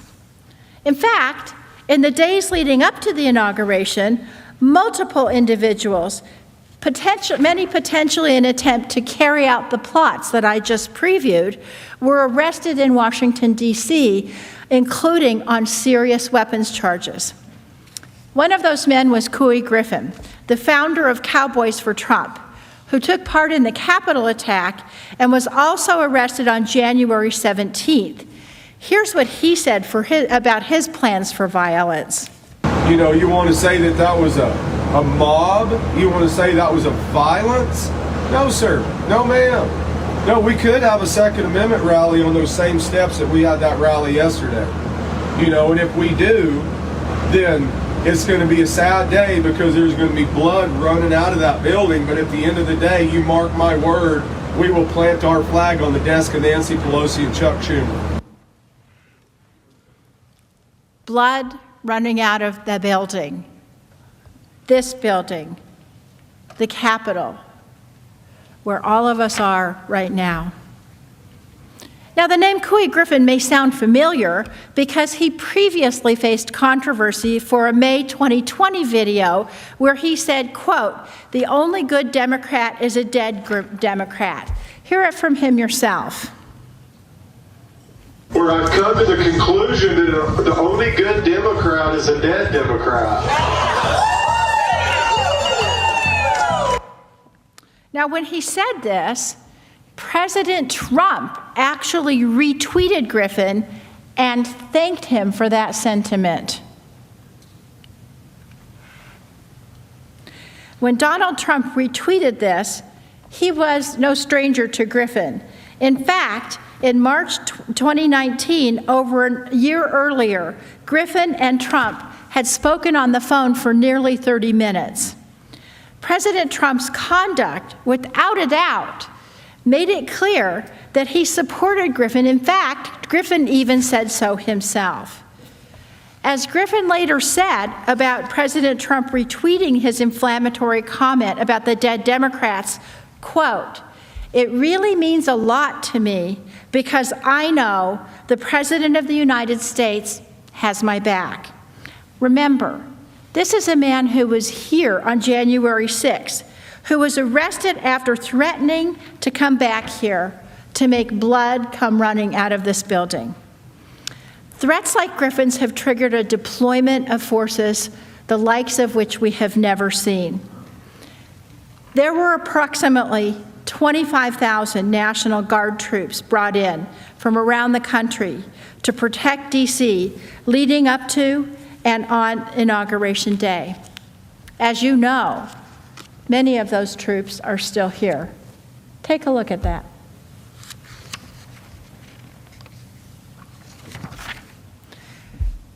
These were scenes that played out all over the country. 5 days following the siege on the Capitol, on January 11, 2021, the FBI warned that, quote, armed protests are being planned at all 50 state capitals from 16 January through at least 20 January, and at the U.S. Capitol from 17 January through 20 January. As a result, at least 21 states activated their National Guards in preparation for potential attacks. President Trump's incitement has reverberated around the country, prompting massive law enforcement mobilization in several state capitals, including Washington, Illinois, Michigan, and Georgia. Look at these photos. This is what Donald Trump has done to America. This massive deployment of law enforcement has cost the taxpayers dearly. The National Guard deployment to D.C. alone is expected to cost at least $480 million. The bills are already also racking up in the states. North Carolina, South Carolina, Pennsylvania, Utah, and Wisconsin have each spent about $500,000 to safeguard their capitals in the run-up to the inauguration. Ohio spent $1.2 million over the same two-week period. And remember, this is at a time when state budgets are already suffering under the weight of the pandemic. Our brave service members showed up. Thanks to their dedication and their vigilance, the inauguration and the days leading up to it mercifully proceeded without incident. In fact, after news broke of law enforcement's preparedness for further attacks, leaders of the Proud Boys, the Three Percenters militia, the organizers of the Million MAGA March, they all now told their followers to avoid protests up to or leading up to the inauguration for fear that law enforcement would crush them and arrest rioters who showed up. Thank God there wasn't an insurrection sequel here on January 20th. But look at the price we've paid. The price that we're still paying. It's not just dollars and cents. This Capitol has become a fortress, as state capitals have all across the country. Our constituents no longer have access to the elected representatives. Every Democrat and Republican, including people who came here on January 6th peacefully, is paying the price. And it's not just a loss of access. It's a dimming of their freedom. It's a dimming of all of our freedom. We must uphold our oaths, as the tens of thousands of law enforcement officers have done in the wake of January 6th. Because if we do not, President Trump's mob stands ready for more attacks. Now, this should be no surprise. Having a commander-in-chief who incites violence has given life to the existing violent groups he spent years cultivating and has inspired new coalitions among extremist groups who actually view January as a success. According to the FBI, President Trump's assemblage of his mob was particularly dangerous because, quote, in-person engagement between DVEs of differing ideological goals during the Capitol breach likely served to foster connections which may increase DVEs' willingness, capability, and motivation to attack and undermine a government they view as illegitimate. In other words, They all got to talking to each other. This bulletin by our own Intelligence Committee was also confirmed by concrete evidence. Rioters celebrated their roles in the January 6th attack on social media. They boasted about their success in breaching the Capitol and forcing members of Congress and the Vice President to evacuate. Take, for example, right-wing provocateur Nick Fuentes. The day before the Capitol insurrection, Fuentes said this on his internet show. What can you and I do to a state legislature besides kill them? Although we should not do that. I'm not advising that, but I mean, what else can you do, right? Fuentes was at the Capitol on January 6th and praised the insurrection on a live stream as glorious and awe-inspiring. He later said, quote, "We forced a joint session of Congress and the Vice President to evacuate because Trump supporters were banging down and then successfully burst through the doors." Fuentes was not the only provocateur to revel in the violence. According to Mike Dunn, a member of the Boogaloo Boys, an anti-government movement whose adherents helped to lead multiple groups in storming the Capitol, the Boogaloo Boys will be, quote, "working overtime to capitalize on the January 6th riots and hope it will lead to more action." They said, quote, "Just know there's more to come." Proud Boys members were bragging about the attack on the Capitol. One post on the Proud Boys Telegram channel said, "People saw what we can do. They know what we're up to. They know and they want in." The leader of the Proud Boys himself sent the same message. Enrique Tarrio said the Proud Boys would be active during Biden's presidency. Tarrio stated, "You're definitely going to see more of us." Extremist groups are also boasting that the attack on our Capitol is a boon for their recruitment efforts. 3% Security Force leader Chris Hill says he's been contacted by several people interested in joining since the insurrection. And as one expert who focuses on domestic extremism, Jared Holt, explained, by all measurable effects, this was a far-right extremist, one of the most successful attacks that they've ever launched. They're talking about this as the first stab in a greater revolution. And as indicated by Mr. Holt, their perceived success has given them encouragement to continue and to escalate attacks. Intelligence agencies have also noted that these extremist groups will unfortunately be targeting vulnerable minority communities in the U.S. A January 27, 2021 DHS bulletin warned, quote, "Long-standing racial and ethnic tension of the sort that led to a man killing 23 people at an El Paso Walmart will continue to grow and motivate further attacks." The January 13 Joint Intelligence Bulletin report stated that in addition to the other types of violence listed, DVEs may be incited to carry out more violence, including violence against racial, ethnic, and religious minorities, and associated institutions, journalists, members of the LGBTQ+ community, and other targets common among some DVEs. These prejudiced elements could be seen visibly in the crowd that attacked the Capitol. Pictured here is Robert Packer. Robert Packer is an avowed white supremacist and Holocaust denier who proudly wore that sweatshirt which states, quote, "Camp Auschwitz." These prejudiced elements could also be heard from the crowds. As you've heard, the insurrectionists that attacked the Capitol on January 6th hurled racial slurs, including at black police officers. One officer described the trauma he experienced when the rioters seized the Capitol. He said, quote, "I'm a black officer. There was a lot of racism that day. I was called racial slurs, and in the moment, I didn't process this as traumatic. I was just trying to survive. I just wanted to get home, to see my daughter again. I couldn't show weakness. I finally reached a safe place, surrounded by officers.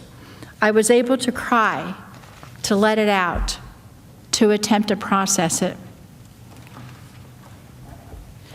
These extremist groups were emboldened because President Trump told them repeatedly that their insurrectionist activities were the pinnacle of patriotism. Well, let today be the day that we reclaim the definition of patriotism. Impeachment is not to punish, but to prevent. We are not here to punish Donald Trump. We are here to prevent the seeds of hatred that he planted from bearing any more fruit. As my colleague showed, this was not the first time that President Trump inspired violence, but it must be the last time that he's given a platform to do so. This must be our wake-up call. We must condemn it because the threat is not over. President Trump refused to condemn this type of violence. Instead, over and over again, he's encouraged it. Our response must be different this time. We simply cannot sweep this under the rug. We must take a united stand, all of us, that this is not American. Think back to August 2017, when a young woman was murdered during a white supremacist rally in Charlottesville, West Virginia. Her name was Heather Heyer. Her mother's name is Susan Bro. Ms. Bro has been a steadfast advocate for her daughter's memory. In a 2018 interview, she expressed concern that people had rushed too quickly to reconciliation without accountability.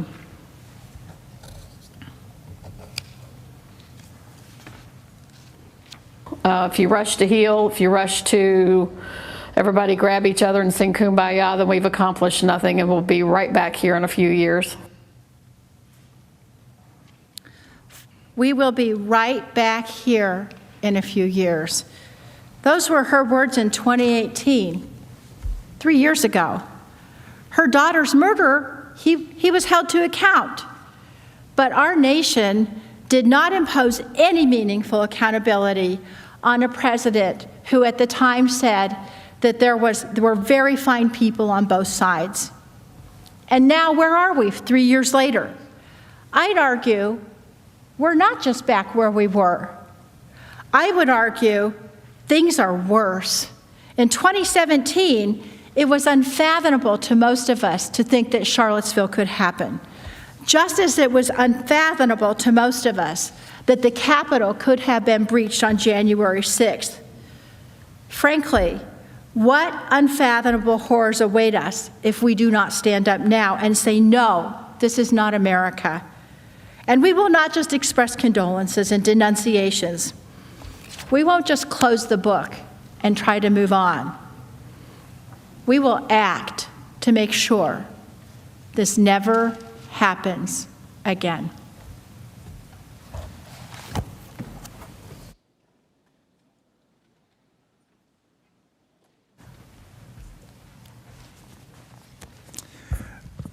Representatives Cicilline and Liu will now come to show the harm done and the damage done to Congress and our democratic process. Mr. Cicilline.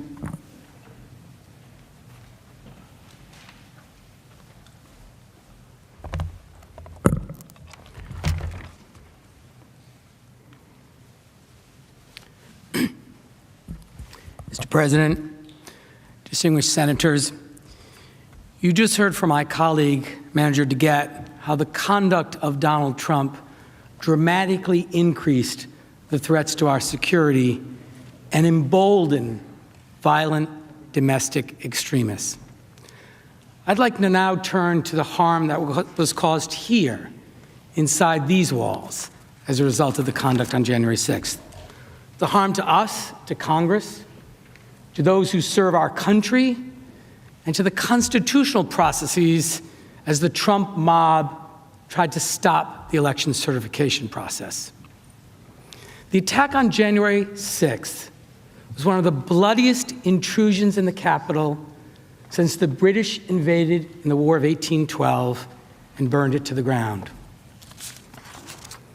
And you've heard in painstaking detail that the president's mob posed an immediate and serious threat to the continuity and constitutional succession of the United States government. As the first, second, and third in line to the presidency, the vice president, the Speaker of the House, the president pro tem, were all together and faced a common threat in the same location. And we've seen the first and the second were purposely targeted by these attackers. These weren't idle threats. The mob, as you have heard, chanted, "Hang Mike Pence." Hang Mike Pence! Hang Mike Pence! Hang Mike Pence! Hang Mike Pence! The charging documents show that the rioters said they would have killed Vice President Pence and Speaker Pelosi had they found them. Dawn Bancroft and Diane Santos Smith, two of the rioters charged in the attack, were caught on tape discussing the brutal violence that they hoped to inflict on Speaker Pelosi had she not been rushed out to safety.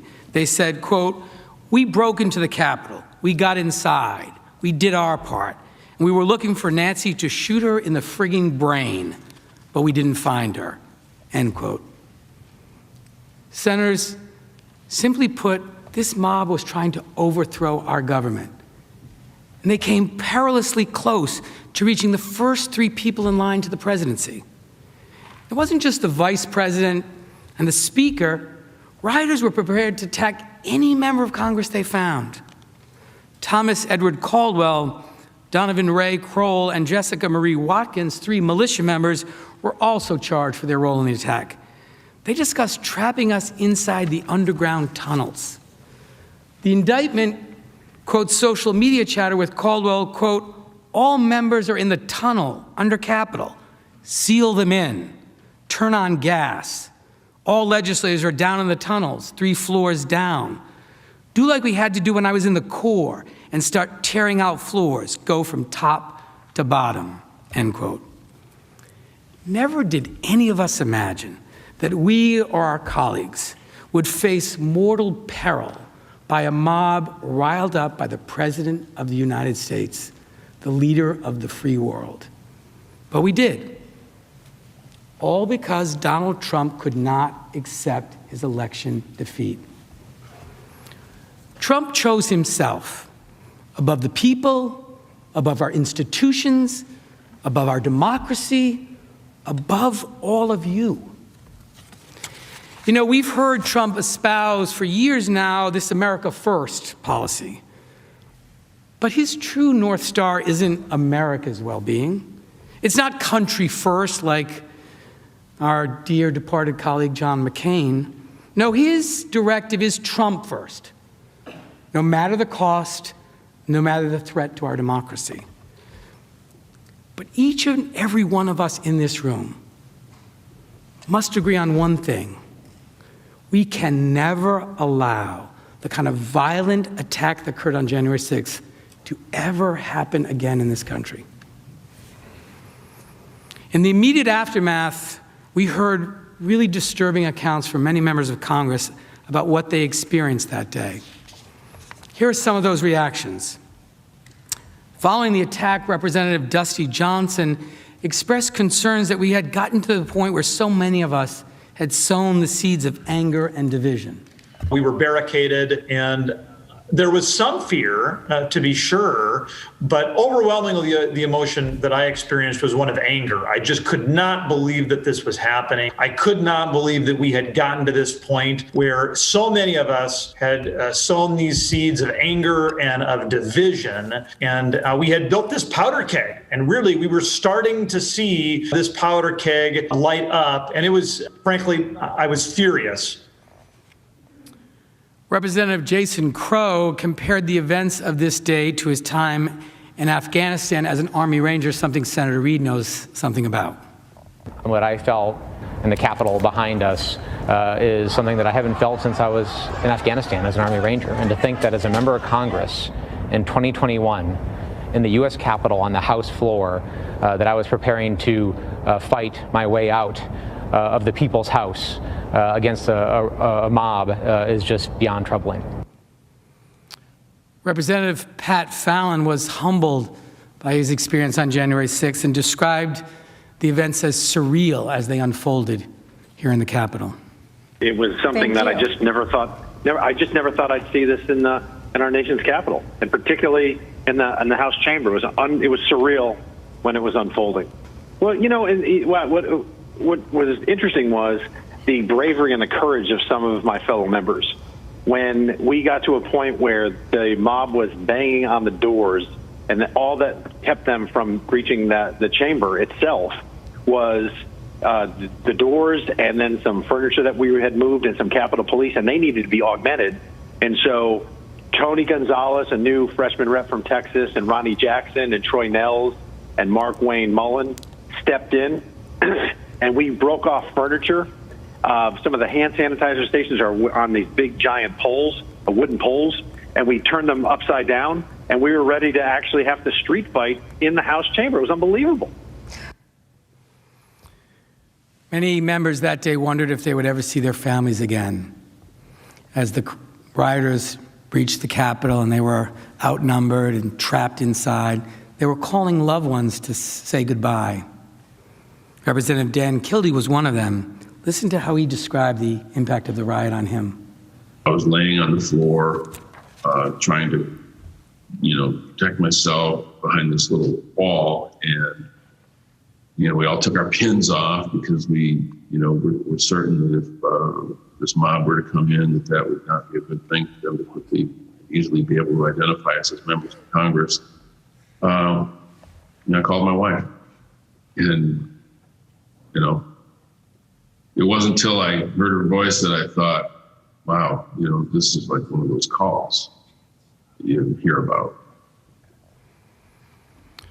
While most coverage is focused on the extreme danger posed to members and the Capitol Police who were targets of this attack, there were lots of other people in the Capitol working on January 6th as well. From personal aides to floor employees, cleaning staff, food service workers. We can't forget all the people that were in harm's way that day. These employees experienced trauma, some coward hiding in places just feet away from where this rabid crowd had assembled. Many were just kids, 20-somethings, who came here to work because they believed in their country and they believed in working to make it better. Others were dedicated food and service workers, all who work incredibly hard to make sure that we can come here and do our jobs.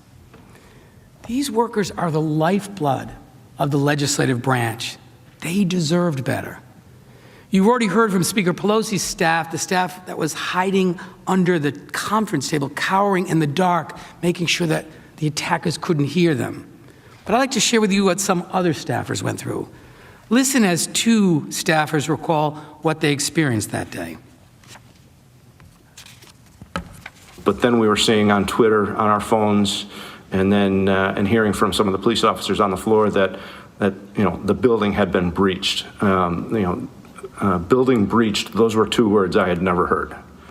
That was particularly stressful, being in a room close to where things are happening and not really knowing what was happening, and seeing it come in live and getting texts from people,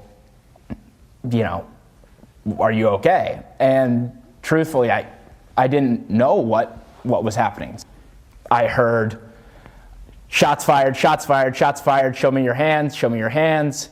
Then I did not know if they were right outside, if they were lots of people with weapons, if there were one shooter, if they had, I didn't know what it looked like. I just knew that there were shots fired outside of the House chamber. According to reports, one Republican Senate staffer whose office was not far from the floor, quote, took a steel rod and barricaded his door as the rioters banged on his door trying to break in. The New York Times also reported that a senior black staffer was under lockdown for 6 hours during the insurrection, was so disturbed about these events that she quit her job. Another staffer who was on the floor of the House that day described that what happened on January 6th still echoes in his mind. Listen to him describe the moments just before this indelible image. I heard glass break, and I could see the window panes on the house main door start to pop. And I figured that, obviously I knew they were at the door, and they figured out a way to break the glass. And the last thing I remember before I walked off the floor was several of the police officers had drawn their guns and had their guns trained on the door. Clearly that was, I didn't think there was anything else I could do, and I didn't want to be there for whatever was about to occur. So I got to the top of the stairs. The stairway was pretty packed, and right about that point, I don't know whether it was a police officer or somebody else said, "They're right behind us. Run." For me, the thing that I keep thinking about, and again, there isn't a day that hasn't gone by since January 6th that at some point in the day I haven't kind of gone back and picked at some little thing, but the sound of those window panes popping, I won't forget that sound. I won't forget that sound. How long will the sound of window panes breaking haunt this staffer? And he isn't alone. There are countless people who are still living with the trauma of what happened that day. This includes, by the way, another group of people who were with us in the Capitol on that day, and that's the press. They were in danger, particularly after years of being derided by President Trump as fake news. Kristen Wilson, a reporter for CNN, recently tweeted about her experience. She said, "I have 14 people on my team. We were scattered everywhere. 2 of them were on crutches and couldn't have run if they had to. They had to anyway. 1 was trapped in the House chamber and had to crawl out to hide. 4 of us barricaded ourselves in a room off the Senate chamber. Every bang on the door of them trying to come through, I can still hear in my head." The janitorial and custodial staff of the Capitol, the people who day after day tend to our home away from home, were also traumatized. But we don't talk about them and the harm they suffered often enough. One janitorial worker recounted how he was so scared that he had to hide in a closet during the attack. He said, quote, "I was all by myself. I didn't know what was going on," end quote. Another employee, a mother of 3, said, "The insurrection shattered all my sense of security at work." And an employee of the Capitol said, quote, "I hope nothing else happens, because these people were talking about killing us, killing federal employees, killing police." Another employee was afraid to work on Inauguration Day, said, quote, "I honestly fear for my life. I've got 2 children at home," end quote. For many of the black and brown staff, the trauma was made worse by the many painful symbols of hate that were on full display that day. Insurrectionists waved Confederate flags and hurled the most disgusting racial slurs at dedicated Capitol workers. Then after all of that, these same workers, many of them people of color, were forced to clean up the mess left by mobs of white nationalists. One member of the janitorial staff reflected how terrible he felt when he had to clean up feces that had been smeared on the wall, blood of a rioter who had died, and broken glass and other objects strewn all over the floor. He said, "I felt bad. I felt degraded." Let's also not forget that this violent attack happened in the middle of a global pandemic. Social distancing was impossible as we were hiding for our lives in cramped quarters for long periods of time. Since January 6th, at least 7 members who hid with other members of Congress have tested positive for COVID-19.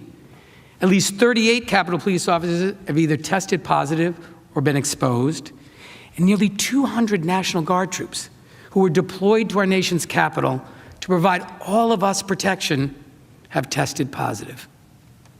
The Capitol Police and the National Guard came here to keep us safe, to serve, and they put their lives in danger. They deserved better than this. We all did. That brings me to the next harm. Now, all of us in this room made it out alive, but not everyone was so lucky. 3 law enforcement officers tragically lost their lives as a result of the riot on January 6th. These officers, Capitol Police Officer Brian Sicknick Capitol Police Officer Howard Liebengood, and Metropolitan Police Officer Jeffrey Smith all honorably served to protect and defend. My colleague, Mr. Swalwell, told you about Officer Sicknick. He was a 42-year-old military veteran who dedicated his entire life to public service. On January 6th, he fought a mob of rioters as they streamed into the Capitol and ultimately lost his life protecting us. Officer Liebengood was a 15-year veteran of the Capitol Police. His father served as Sergeant-at-Arms here in the Senate, and Officer Liebengood followed his extraordinary example of public service. Officer Smith served for 12 years with the Metropolitan Police Department. He heeded the call of duty on January 6th by coming to stand with the Capitol Police to help secure our democracy. Earlier, my colleague, Manager Swalwell, showed you terrible videos of the police being physically abused and injured. You remember what happened to Officer Fanone and Officer Hodges of the MPD, but there were scores of other officers whose names we don't know who were also brutalized that day.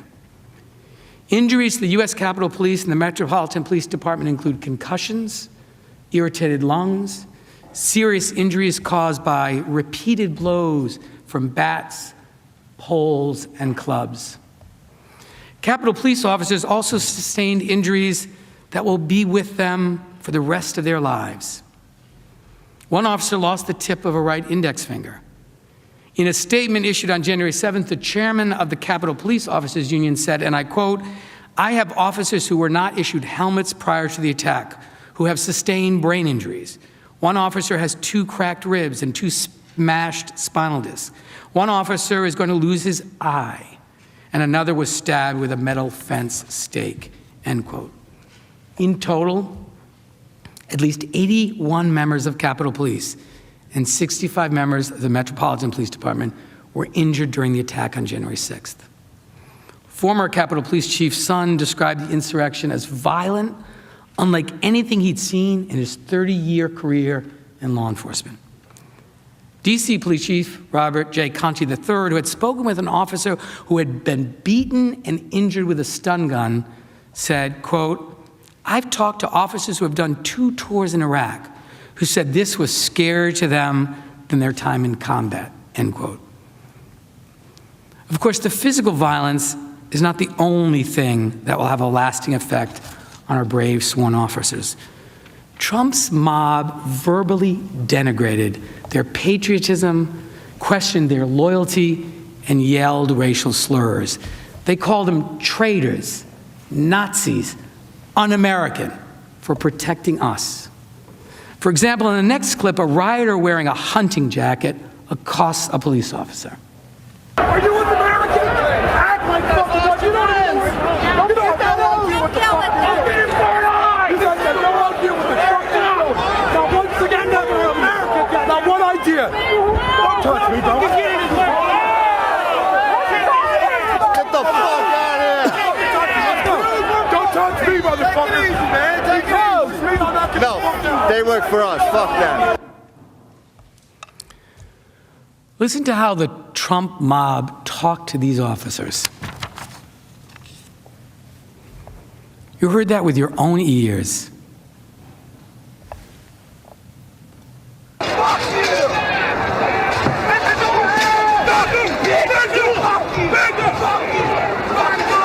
You're a fucking traitor!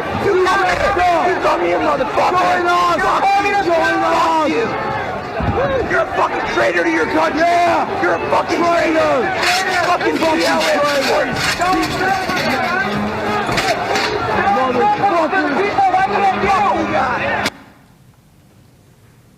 Effing traitor. So much for backing the blue. There's a couple more examples.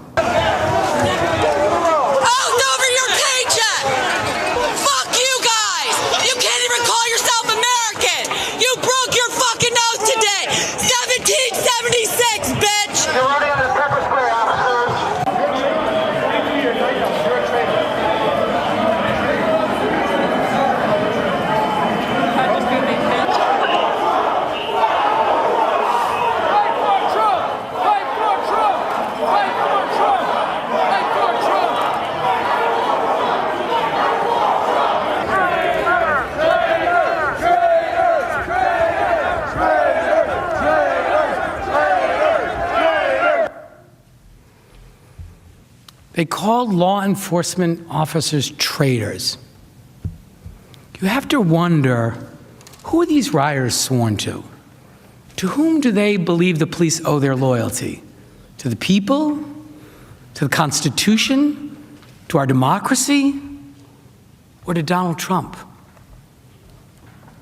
Even those who were not outwardly injured, the mental toll has been significant. Several Capitol Police officers have reportedly threatened self-harm in the days following the riot.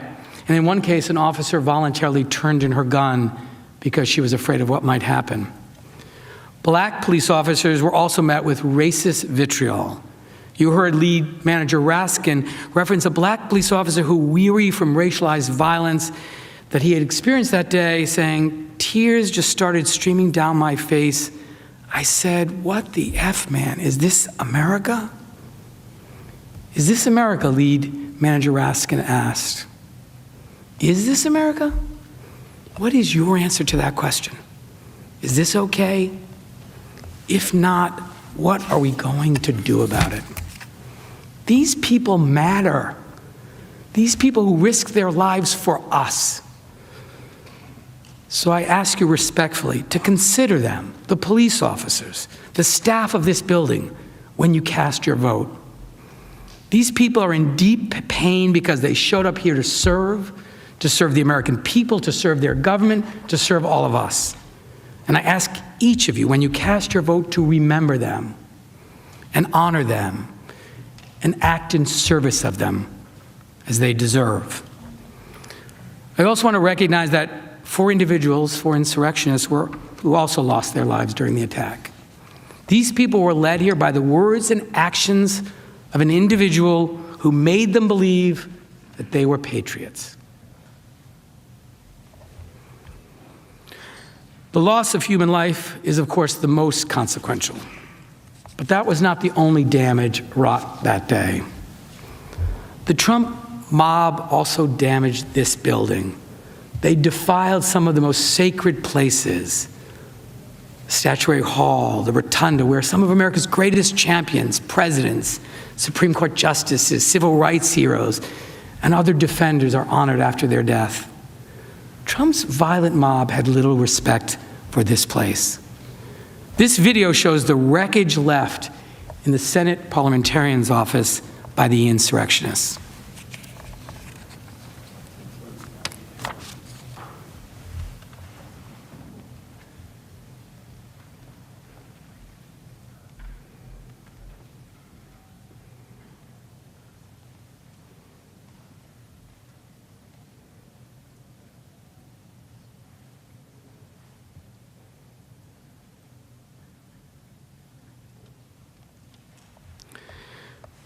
A bust of President Zachary Taylor was smeared with what appeared to be blood. An empty picture frame, presumably robbed of its contents, was found on the floor. And videos of the insurrection captured one man stealing a framed photo, another one tearing a scroll from the wall and ripping it up and throwing those pieces on the floor. A sign paying tribute to John Lewis was also shamefully destroyed. And only a broken piece of the memorial was found on the ground next to a trash can. The photo of Mr. Lewis was gone. The damage done to this building is a stain on all of us and on the dignity of our democracy.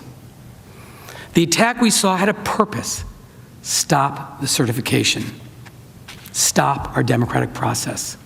Fortunately, they did not prevail. Newspapers across America on January 21st, the day after the inauguration, proclaimed democracy has prevailed. President Biden said that in his inauguration speech. The headline was in so many places because the world's oldest constitutional democracy and the principles underlying it had been attacked and challenged. This wasn't just an attack on the Capitol building and the dedicated people inside. It was an attack on what we were elected to preserve: our democracy. This attack on our elections, on the peaceful transfer of power from one president to the next, didn't even happen during the Civil War. But it did just happen because of the cold, calculated and conspiratorial acts of our former President, Donald J. Trump. We showed you that the insurrectionists were deliberate, that they came looking for Vice President Pence and Speaker Pelosi, ready to kill.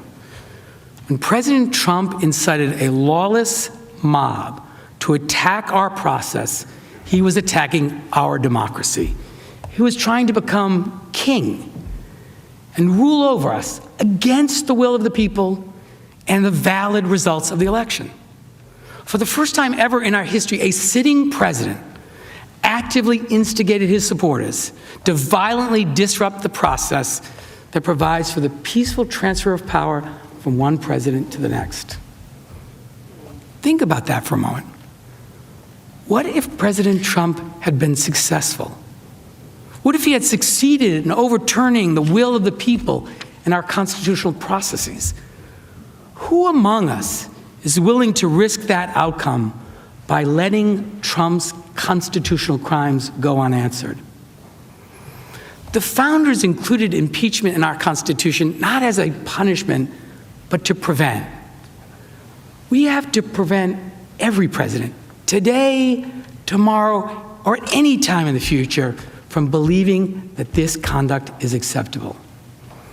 Today, we have to stand up for our democracy and ensure we remain a country governed by the people, for the people, by telling Donald Trump and people all across this country and all across the world that his crimes will not and cannot stand.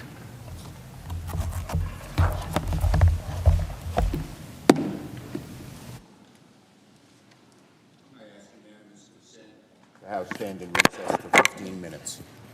The Senate will stand in recess. I ask unanimous consent the House stand in recess for 15 minutes. Without objection, the Senate will stand in recess.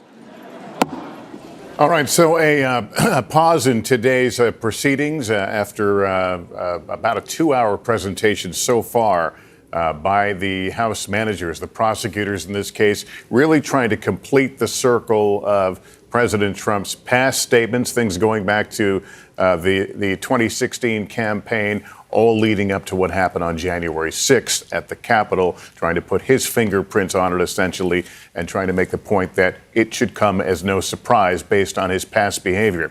Let's bring in NBC News political director and moderator of Meet the Press, Chuck Todd, and our chief Washington correspondent, Andrea Mitchell. Chuck, first to you. I feel like we're hearing things that we all knew, but maybe had not put together before in quite the way it's being presented here. That's correct. And look, I think this is actually both an important part of this presentation and perhaps the hardest part to persuade skeptical Republicans apart. And that is this idea of tying basically the entire Trump era, right? It didn't quite start with him going down the escalator, but it was pretty close. And look, I think it's a very compelling case they laid out about this was he created the atmosphere that we've been living in under this and this rise in violence is basically attributable to him. Now, that said, this is an argument that many have been making for some time, that this has been a slow build, that the president himself has basically been this instigator of the increased violence we've seen in politics over the last 5 years. And I will tell you, it is something that Republicans in the Senate get their back up the most about. Well, you could say some might say they're in denial about that, but there has always been more hesitance here. So I think it's an effective and persuasive argument to the public. I don't know if it's going to be persuasive to the 15 or 20 Republican senators that might be persuadable right now. They have avoided this line for years, Lester. They have been extremely uncomfortable in it, even though, ironically, one of the first Republican senators to bring up this idea that what Donald Trump was doing was creating an atmosphere of violence was Ted Cruz back in 2016. And he said it quite clearly and worried that there was going to be violence at the Republican convention by Trump supporters. So now, I don't think that version of Ted Cruz now of today would not necessarily say the same thing. So it has been a difficult case to get Republicans to accept the idea of this has been a 5-year campaign. I found it persuasive, but I'm not sure it will be persuasive in that chamber. Yeah, frankly, I had forgotten about a lot of those moments at the rallies where Donald Trump, then candidate Donald Trump, seemed to be provoking this idea of his supporters lashing out at people who had interrupted or had protested his rallies. Let me turn to Andrea right now. Andrea, what did you take away from this point in the trial and the points they're trying to make? Well, I think that they are arguing for history and they're arguing for the American people, because I don't think that they believe that they can win a conviction. But at the same time, showing all of those incidents, as you say, and most recently, besides the election and Stop the Steal and all of that, the post-election Donald Trump, but going back to the attack on the Michigan Capitol, the Trump tweets calling on liberating Minnesota, liberate Virginia, liberate Michigan after the COVID restrictions, all of that prompting, in all caps, that urging protest against Michigan, in particular, Governor Whitmer, who then, of course, led to the indictment on charges of attempted kidnapping and threats to her life for that attack last April in the capital of Michigan. So all of that leads up to what Chuck is now describing, also that he has not shown remorse. What he did during and after, and it's particularly urging them on, not calling them out, not calling them down, but in fact tweeting and also targeting Mike Pence. I think they have very effectively shown that he was targeting his very loyal vice president. So that's the way they're making this case. And then finally, what you just saw, the visual evidence of the way they attacked the police officers, calling them, effing traitors and Nazis. That was so visceral, and it is connected because they were repeating a lot of the things that Donald Trump had said at the rally from the evidence that had previously been, presented, showing visually that it was, go to the Hill and stop the steal, and they've stolen this election. All of that persuading this mob that they were doing it for the president. As I say, it remains to be seen whether that is persuasive to 17 Republican senators. Yeah, and that's the ultimate question, Andrea. Among those hearing today's presentation is Senator Mark Warner, Democrat of Virginia. Senator, good to see you. Thank you for joining us. Yes, sir. Thank you. I first want to get your thoughts on Lindsey Graham's tweet of earlier saying that the group of not guilty votes seems to be growing and commenting on yesterday's rather graphic video saying it was offensive and absurd. What is your take on some of your colleagues on the other side of the aisle and whether they may be moving on this? I'm not going to comment on any specific tweet. I am going to say yesterday was extraordinarily emotional as somebody who lived through January 6th. When we saw those mobs rampaging through, I thought I'd kind of gotten that through my system.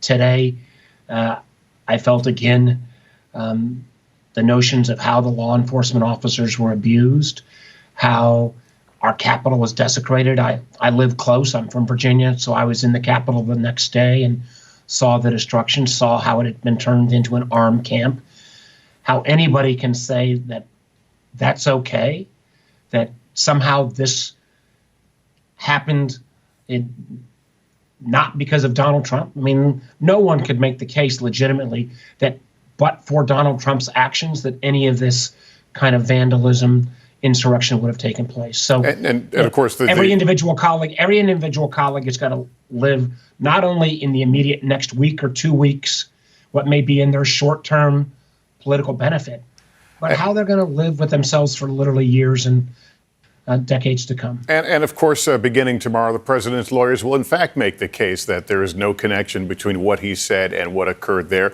If not enough votes occur, if in fact the former president is found not guilty, what does that say about the state of the country, the state of Democrats, state of Republicans? It says about the state of Democrats and Republicans, and I hope that every American, supporters of the 74 million Americans who supported Mr. Trump, I hope they're watching this.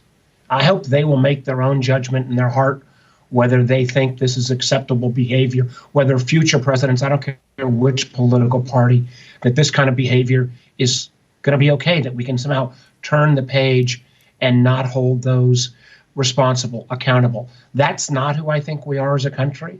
That's not what we are as a democracy, rule of law. We all pay, hopefully, more than lip service to these terms. But at least the 100 of us who are currently sitting in judgment will get a chance to go on the record in a few days. And that record will last longer than the next fundraising support report or the next election cycle. We will go down in history making a judgment of whether this kind of activity and action is acceptable, not just for Donald Trump, but somehow if it's okay for one person to do it, well, maybe it's okay for somebody else. That's not the kind of country that I think we are, and at the end of the day, not the kind of country that I hope the vast majority of my colleagues will want to endorse. There will always be those who look at this through a political lens, that this is going after the guy you've been going after for 4 years on his way out the door.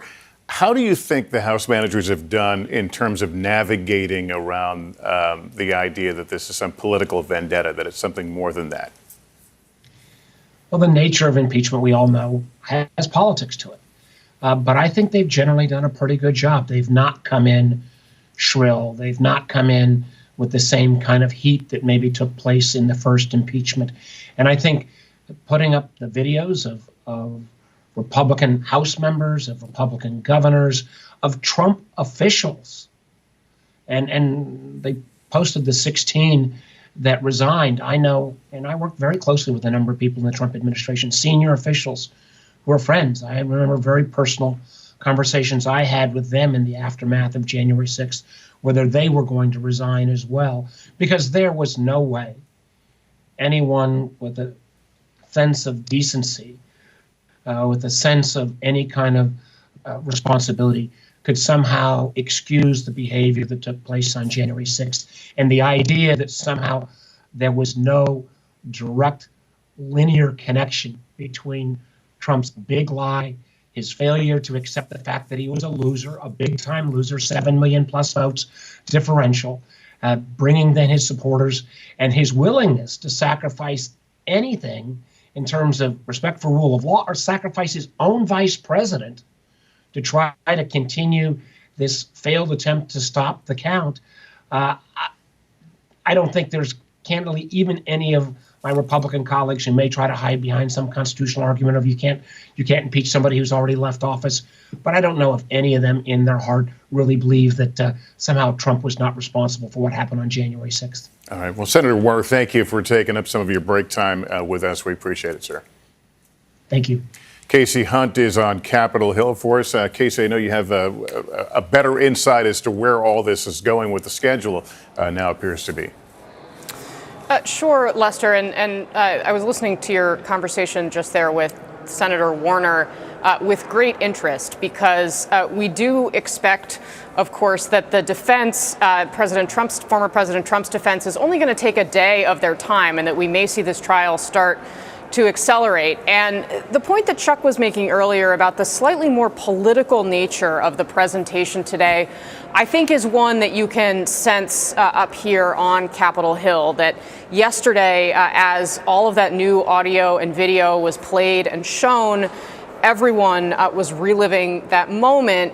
And now there seems to be a point where everyone is taking a little bit of a breath and settling in to their respective political camps. And Warner, I think, captured a dynamic that we all know has been happening behind the scenes. And I'd put it like this. What would the difference be if this vote were actually held on a secret ballot and not in public? I think the general consensus is, certainly among the sources that I talked to, is that there would be many more Republicans who would be willing to say, yes, this was President Trump's responsibility in some form or fashion in private than they are willing to say in public. And there are a lot of political reasons for that. The members of the chamber who are running for president in 2024 as Republicans, or who we expect to run for president, people like Josh Hawley, perhaps Ted Cruz, if they want to win the Republican nomination, they can't alienate former President Trump's supporters. That's their reality. But for senators who are thinking longer term, and this is why Mitch McConnell's decision here is going to be so interesting, and the way in which he is thinking about the future of the party, of the Senate itself, of the country, is that he is thinking about, okay, how are we going to win a majority in the Senate? How are we going to eventually be trusted again to govern from the White House? And the answer to that likely does not lie with Donald Trump, because it's important to recognize that while Donald Trump insisted that he didn't lose, in reality, he did. He lost the Senate, he lost the White House for Republicans, and of course, Democrats also control the House of Representatives. And for somebody like McConnell, what happened on January 6th was in many ways the culmination of all of these forces and evidence that America really is rejecting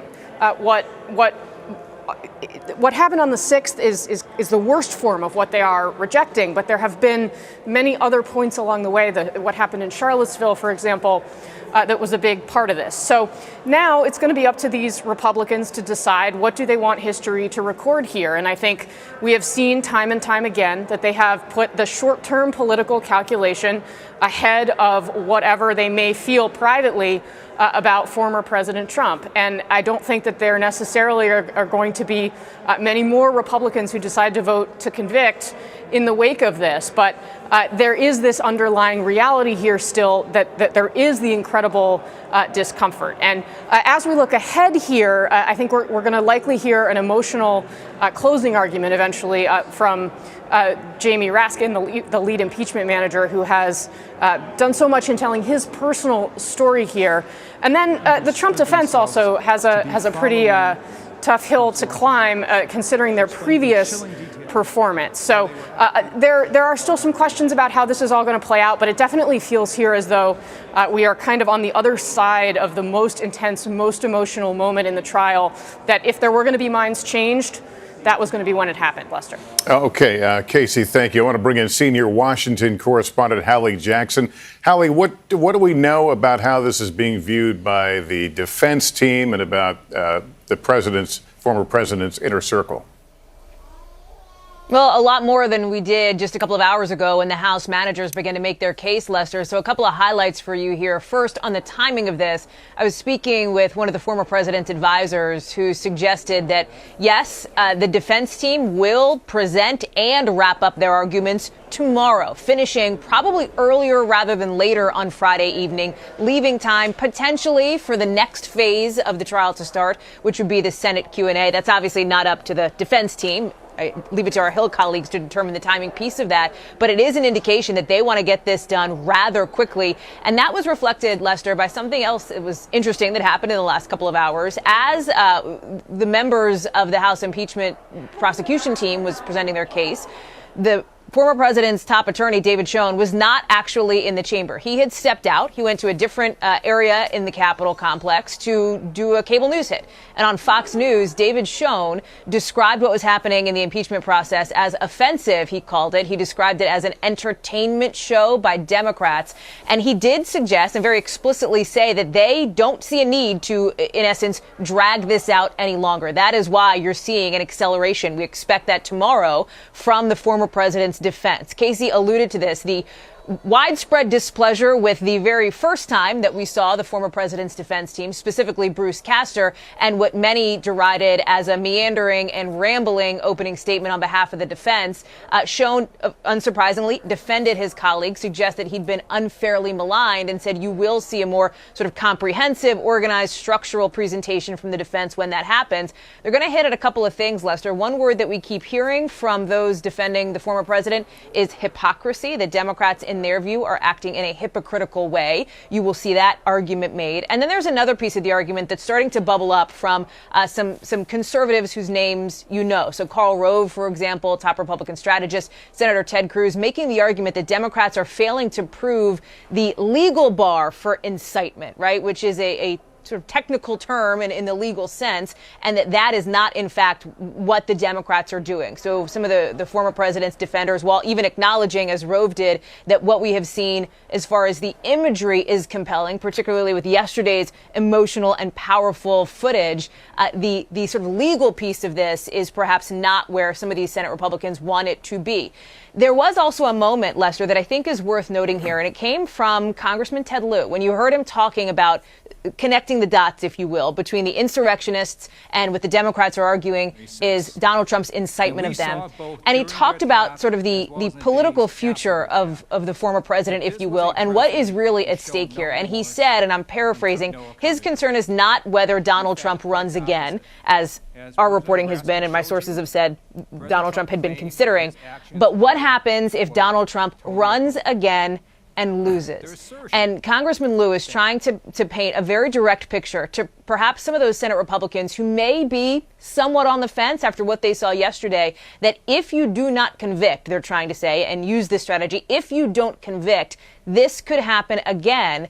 And that sets the stakes at what's at play here, Lester. Yeah, I thought that I honed in on that. Well, I thought that was an interesting way he put that and dealing with kind of the larger question of how people view this trial. I want to go to Chief White House Correspondent Kristen Welker right now. Kristen, we know the President Biden, has not been forthcoming with a lot of comments about this, but he did talk today. What did he say? He did, Lester. It was significant for the first time, President Biden weighing in on what's happening on Capitol Hill. This happened when he was meeting with a bipartisan group of senators in the Oval Office. I was in there with him, and I asked him the question, what was his reaction to that video that was played yesterday by House managers? The president said he did not see it in real time, but that he had watched news coverage of it. And the president said he believes it's possible that minds could be changed, although he's not certain that that will happen. I then tried to press him. Does he then think that it is more likely that former President Trump could be convicted? And he didn't engage on that question, Lester. I tried to follow up with his press secretary during the daily briefing, Jen Psaki, and put that question to her. She said, look, the bottom line is the president was responding from an emotional standpoint. He found the video to be deeply disturbing, she said, and harrowing, but that he's not going to weigh in on whether or not his predecessor should be convicted. This has been the strategy from President Biden. He wants to show that he's focused on the agenda, getting his COVID relief package passed today, talking about infrastructure. He's going to be traveling to the National Institute of Health a little bit later on today, talking about the fight against COVID. But the question becomes, could this strategy potentially backfire? Because the nation is focused on this and on the critical questions that are being raised about the nation's democracy in this trial. It is not something that we should rule out, that we might hear from him at some point once this is all finished. Will he, for example, Lester, talk about the need to unify in the wake of this? That's undoubtedly among the conversations that are happening behind the scenes here at the White House, because remember, that was a key part of his agenda, what he ran on. He said that his number one priority was, yes, to fight COVID, to bring back the economy, but to try to unify the country, because he tried to make the case as a candidate. None of that would be possible if the country doesn't come together. So a significant day here at the White House with President Biden weighing in for the first time on what's happening on Capitol Hill, but so far not going so far as to say what he thinks ultimately the conclusion will be. All right, Kristen Welker at the White House. Thanks. Also with us today, NBC News legal analyst Paul Butler, a Georgetown law professor and former federal prosecutor, and NBC News legal analyst Carol Lamb, a former U.S. attorney. Good to have both of you here. Carol, first of all, let's go back to Hallie a moment ago was ticking off the likely defenses we'll hear. One of them is this question of the bar of inciting. What exactly is it, and how does it fit in this trial? Well, of course, there's a legal definition of incitement, and that means that there has to be imminent unlawful action when you utter your words with the intention of bringing about that imminent unlawful action. Again, we've said this many, many times. This is not a criminal proceeding. This is an impeachment, a political process. And so there are a lot of other considerations that come into play. And I think that one of the most striking things that we saw today with respect to the emphasis on the president's post-attack conduct, I think is very important for two reasons. The first reason is purely evidentiary. What post-attack conduct does is it turns a light on and it shines it on the pre-attack conduct of the president, and it gives insight into what his intent is. And what it shows is that post-attack, the president not only did nothing to condemn the violence, but he didn't even seem to understand why he should condemn the violence. And that means there were no holds barred in his conduct pre-attack. So from an evidentiary point of view, that was relevant. The other reason it's very important is because this entire morning was basically spent as impeaching the president's conduct and character. And that's important because the one purpose remaining on the table to this impeachment is a bar to holding future office. And what the House impeachment managers are saying is because the president does not appreciate what he did wrong, there's nothing to keep him from doing it again. So everything we heard this morning was actually extremely relevant. Yeah, and Paul, keeping in mind this is an impeachment, it's a political process. Talk about the idea of bringing past acts into a case like this. By that, I mean, we saw the clips of Donald Trump as a candidate urging his supporters to physically turn on people who interrupted or protested. We heard his remarks about Michigan Governor Whitmer. Typically, how much of that stuff is allowed in a trial, your past behavior in terms of whether you did this or not? It wouldn't be allowed in most trials, but again, this isn't a formal criminal proceeding. This is a quasi-criminal and quasi-political proceeding, and that evidence is all about intent. Congressman Raskin examined the former president's history of inflammatory statements and how it served to actually incite violence in places like Michigan. So the argument is that the inflammatory statements were what were called road tests for what happened on January 6th. The idea is that the insurrection was so foreseeable that Trump must have known that his words would ignite criminal conduct. And so when he spoke at that rally, the House managers say that he was throwing fuel on a fire that was already burning. Again, if it were a criminal case, that evidence of intent would be required. It's not now. What the House prosecutors are hoping is that the circumstantial evidence will be enough to prove that Trump is blameworthy and he should be convicted. All right, Paul and Carol, thanks to both of you. Let me turn now to NBC News political analyst and former Democratic Missouri Senator Claire McCaskill and NBC News political analyst and editor of the National Review, Rich Lowry. Claire, first to you. Going into all this, there was the question of whether this was the politically appropriate thing for Democrats to pursue. Now that we're in day 3, seeing the evidence you've seen, do you feel this vindicates the importance of conducting this trial, even though it could quite possibly end up in a not guilty verdict? Regardless of what happens, history needed this trial. I think it needed to be laid out in the detail and the granular nature of the evidence needed to come before the American people. I think years from now, this will be talked about. It was particularly powerful to understand how these police officers were treated, that over 80 of them were injured, and of course, obviously, one of them was murdered. It is powerful stuff, and I think it's important that it be done. I think it remains to be seen whether or not the president's failure to act will be the linchpin of their case. He could have saved that life and saved a lot of injuries had he called off the mob hours earlier than when he finally said go home. And I think that's what they've underlined. And Lester, I think this afternoon you're still going to see them preview the defense, which is going to be whataboutism. They're going to try to show riots in Portland and try to say there's no difference. But I don't think there's an equivalence there, and I don't think the American people will think so either. Yeah, and Rich, we've heard the accusations of hypocrisy already in this sense of whataboutism. Do you think that will be enough for some Republicans to hang their hat on, even though that they realize it might be a risky proposition? I think they're hanging their hat on whatever they can get, Lester. I think there are two metrics by which we can look at the last couple of days and how effective the House managers have been. One is the metric, well, are they going to get 17 Republicans to convict? And by that metric, they're failing, and there's no way they could possibly succeed because people are just dug in on this. You're probably going to get 5 Republican votes to convict, maybe one more, maybe one less, but I would expect 5 no matter what happens. No matter what's happened to this point or what happens the rest of the trial. Then there's the other metric, which is just public persuasion.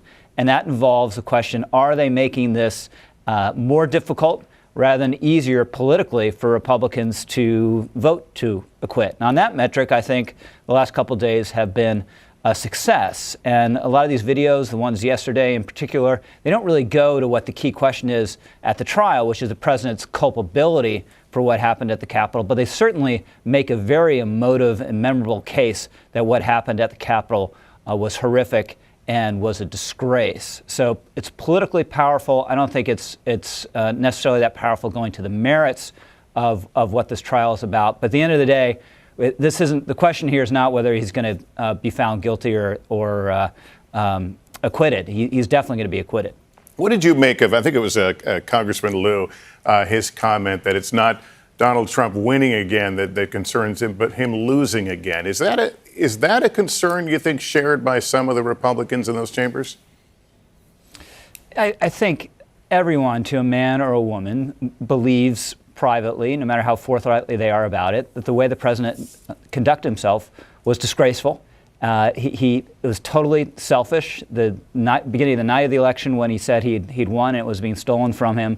And given what he's about and how selfish he is, he would do it again if it came to that 4 years from now. Now, that's an awfully long time from now. But Lester, on the other side of the ledger, every Republican in that chamber knows that Republican voters, they might have been taken aback, the first 3 days or so after this riot, thought about abandoning the president. But at the end of the day, the average Republican voter, their verdict on this impeachment trial is you better not convict. No, no, no, don't even think about it. So that's why you only have a handful of Republicans, some of whom have different constituencies, some of whom just don't care, some of whom aren't running again, who will make up those four or five or six Republican votes to convict. You make an interesting point, and let me bring Claire back in on that, this idea. How important is the jury of public opinion in a case like this? I think it's very important. And majorities are made on the margins, Lester. They're not made in bright red places and bright blue places. And I can assure you on the margins, this is hurting the Republican Party.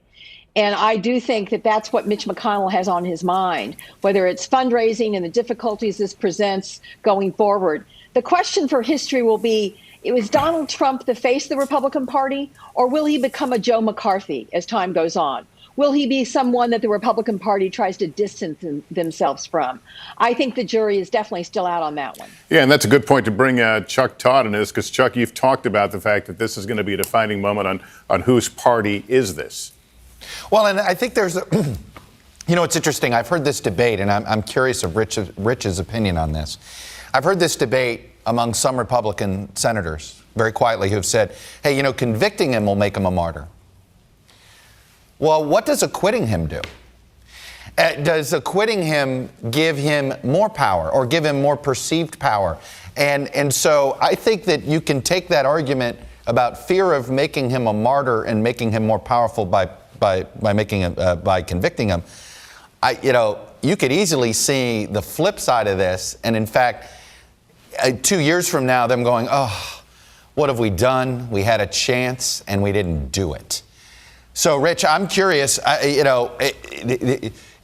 got to think some of them are thinking about that by acquitting him, he wins this one.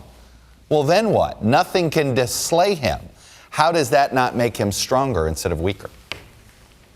Yeah, I just don't think conviction was ever really in the cards. And I've talked a lot to people in the Senate in this over the last month or so about this. Some of whom are very anti-Trump, and almost all of them just think it was a mistake, just in sheer political terms, in terms of the health of the Republican Party, to go down this road, because it's going to elevate the president again. It's going to make him a martyr one way or the other. And this is not the way to kind of open up non-Trump space in the party. Now, that's, there are other considerations whether you impeach him and have a trial or not, but just in sheer political terms, in terms of marginalizing Trump, I don't think any Republicans think this helps. Hallie Jackson is joining us now. Hallie, what do we know about 2024 and whether it's something that would even be in the cards for Donald Trump, assuming that he's acquitted here? Yeah, I mean, he may talk about it being in the cards. I do think it is notable we have not heard anything from former President Trump. Yes, he is banned from Twitter. He does not have his social media accounts, but that certainly does not preclude somebody with a platform like his from calling a preferred cable host, for example, or calling in to Mar-a-Lago where he's staying, reporters that have gathered in Palm Beach during this trial. He is staying quiet. And based on my reporting, it is largely because there are those around him who have been telling him, you don't need to, right? To Rich's point, the sense from Republicans, and obviously this is not a done deal until it's a done deal, but the sense from some Republicans I've been talking to is that they are on the path to acquittal here, unless Donald Trump, for lack of a better phrase, gets in his own way on this. So those around him are trying to not let him get in his own way to a degree. I think as it relates to his political future, it is something he's talked about, doing another presidential run. He's mused about it to aides and allies. I will tell you, though, that with sources that I talk to in sort of the Republican world, there's a sense that he will talk about it, but there's a real question mark of whether he will actually follow through with it, or whether he just likes and prefers that kind of threat, if you will, or possibility to be out there.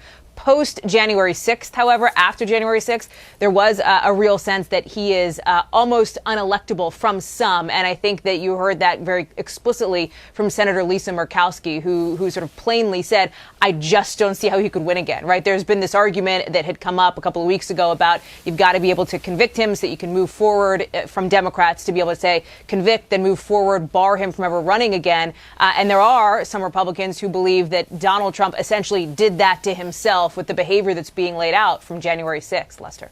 All right, let me bring Andrea Mitchell into the conversation. Andrea, we haven't talked a lot about Mitch McConnell. We heard Rich Lowry a moment ago say that the Republican votes certainly aren't there for conviction. But how large does McConnell still loom in all this? Well, he is as ambiguous as ever. He's been pretty Sphinx-like, saying that he is not going to signal one way or the other. And that has led to so much speculation, especially from some of the leaks earlier to the New York Times and other news media, that he might even be willing to consider a conviction. I think Mitch McConnell wants to hold the Republican Party together. And he certainly would love to recapture the majority in 2 years. And that's not outside the realm of possibility with all of the problems that the new administration faces. Things could go badly, and it's a obviously very close margin at a 50-50 Senate. So that would be his chief goal, and to pick up more seats in the House. Andrea, so that's what he's got his end. Yeah, thanks very much. I think we're back in session. Let's go back into the chambers. The harm visited upon America's national security by these events and the damage to our international reputation.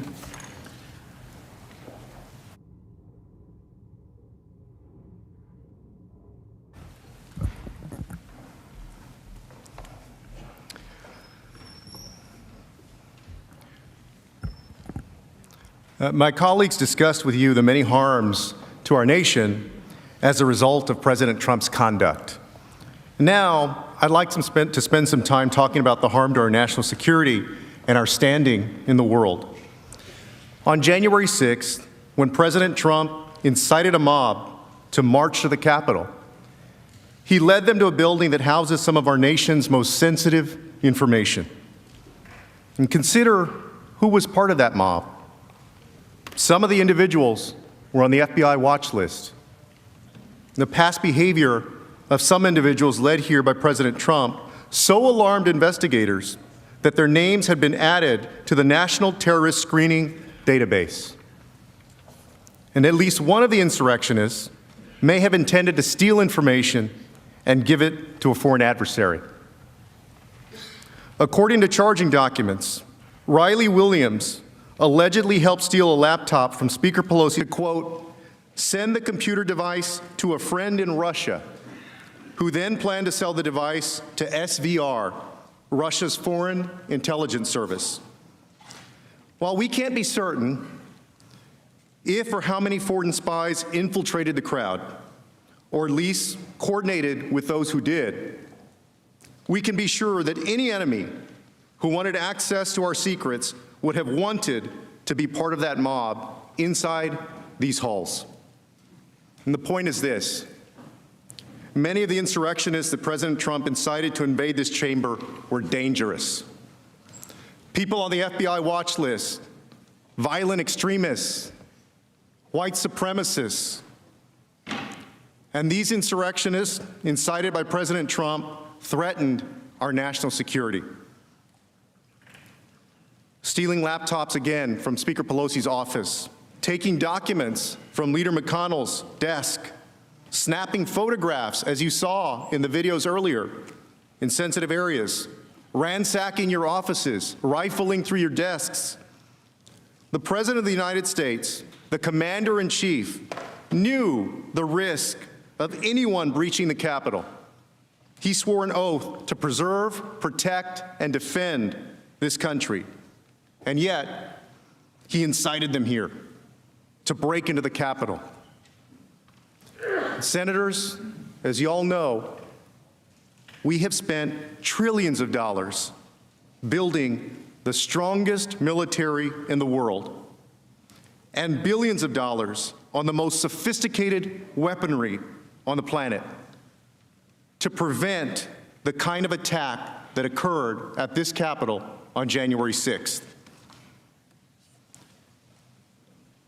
And here's what the insurrectionists incited by President Trump did. Hey, let's take a seat, people! Let's take a seat! Hey, Nancy Pelosi. Let's vote on some shit! Oh my God, we did this shit. We took this shit.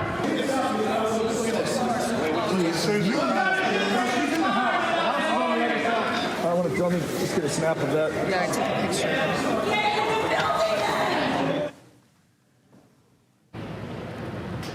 In many ways, this room is sacred, and so are the traditions that it represents. They've been carried on for centuries. Congress has declared war 11 times on this floor, including entering World War II. And Congress passed the Civil Rights Act and expanded the right to vote to ensure that no matter your race or your gender, you have a voice in our nation. And this floor is where history has been made. And now, our intelligence agencies and law enforcement agencies have the burden to figure out exactly what was stolen, taken, ransacked, and compromised. As acting U.S. Attorney Michael Sherwin explained, quote, materials were stolen, and we have to identify what was done, mitigate that, and it could have potential national security equities. These investigations are necessary now because of the actions of President Trump.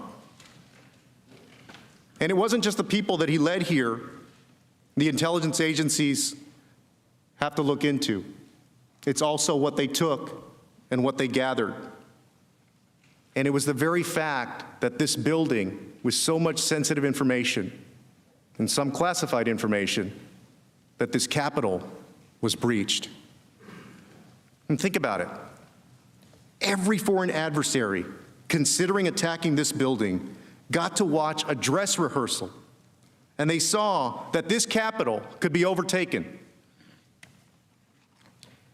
As Elizabeth Newman, a former Trump administration official, stated, quote, "You have terrorists who would love to destroy the Capitol.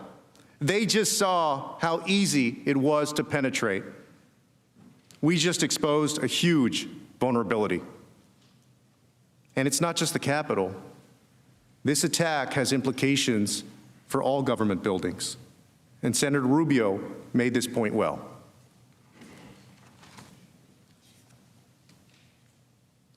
If you're a terrorist right now and you're sitting out there watching this, you're saying to yourself, hey, it's not that hard to get into the Capitol. Maybe that's not hard to get into the White House or the Supreme Court building or somewhere else. Our government, our intelligence agencies, and our law enforcement have implemented additional safety measures since the attack on January 6th. But while we secure this physical space, what message will we send the rest of the world? We already know that the message our adversaries took from January 6th.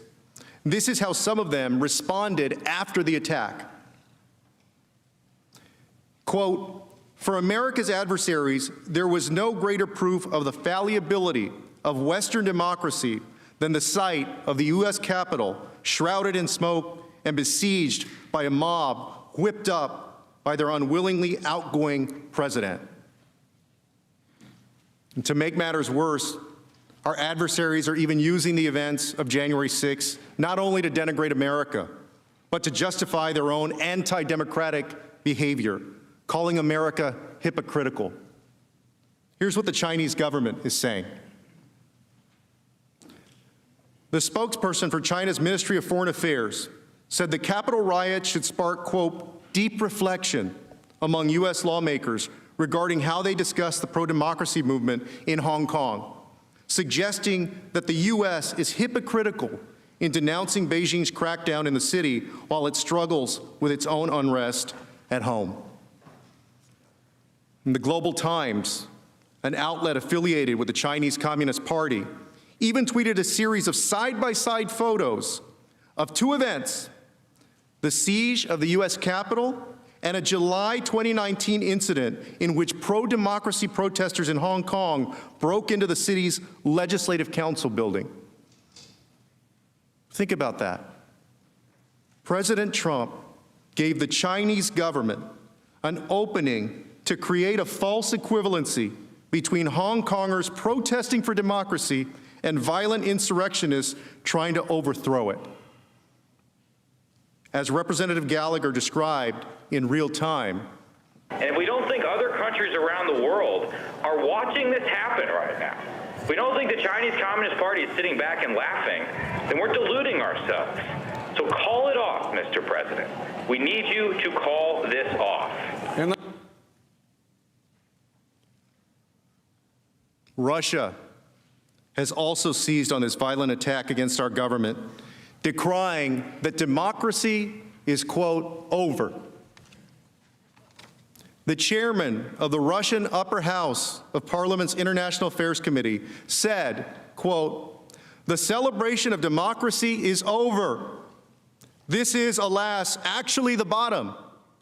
I say this without a hint of gloating. America is no longer charting the course and therefore has lost all its rights to set it, and especially to impose it on others. They're using President Trump's incitement of an insurrection to declare that democracy is over. In Iran, the supreme leader is using President Trump's incitement of insurrection to mock America. He said of the situation in the United States, quote, this is their democracy and human rights. This is their election scandal. These are their values. These values are being mocked by the whole world. Even their friends are laughing at them. And these statements are serious and pervasive. And according to a joint threat assessment bulletin from the Department of Homeland Security, the FBI, and 8 other law enforcement entities, quote, since the incident at the U.S. Capitol on January 6th, Russian, Iranian, and Chinese influence actors have seized the opportunity to amplify narratives in furtherance of their policy interests amid the presidential transition. We cannot let them use what happened on January 6th to define us, who we are, and what we stand for. We get to define ourselves by how we respond to the attack of January 6th. And some might be tempted to say and point out that our adversaries are always going to be critical of the United States. But following the insurrection on January 6th, even our allies are speaking up. Canadian Prime Minister Justin Trudeau said, quote, what we witnessed was an assault on democracy by violent rioters, incited by the current president and other politicians. As shocking, deeply disturbing, and frankly saddening as that event remains, we have also seen this week that democracy is resilient in America, our closest ally and neighbor. The German foreign minister said, quote, this closing of ranks begins with holding those accountable who are responsible for such escalations. That includes the violent rioters, and it also includes their instigators. The world is watching and wondering whether we are who we say we are. Because when our other countries have known chaos, our Constitution has helped keep order in America. This is why we have a Constitution. We must stand up for the rule of law, because the rule of law doesn't just stand up by itself. After the insurrection, my colleagues on the House Foreign Affairs Committee, the chairman and the ranking member, issued a bipartisan statement that said, quote, "America has always been a beacon of freedom to the world, proof that free and fair elections are achievable and that democracy works. But what happened at the Capitol today has scarred our reputation and has damaged our standing in the world. Today's violence, an inevitable result when leaders in positions of power misled the public, will certainly empower dictators and damage struggling democracies." And that's true. For generations, the United States has been a North Star in the world for freedom, democracy, and human rights, because America is not only a nation, for many, it's also an idea. It's the light that gives hope to people struggling for democracy in autocratic regimes, the light that inspires people fighting across the world for fundamental human rights, and the light that inspires us to believe in something larger than ourselves. And this trial is an opportunity to respond and to send a message back to the world. And I say this as somebody who loves my country, our country, just as all of you do. There is a lot of courage in this room, a lot of courage that has been demonstrated in the lives of the people in this room. Some folks have stood up for the civil rights of fellow Americans and risked their careers and their reputations, their livelihoods, and their safety, standing up for civil rights. Many members of Congress have risked their lives in service to our country, in uniform, fighting in the jungles of Vietnam, patrolling the mountains of Afghanistan. You served our country because you were willing to sacrifice to defend our nation as we know it and as the world knows it. And although most of you have traded in your uniform for public service, your country needs you one more time.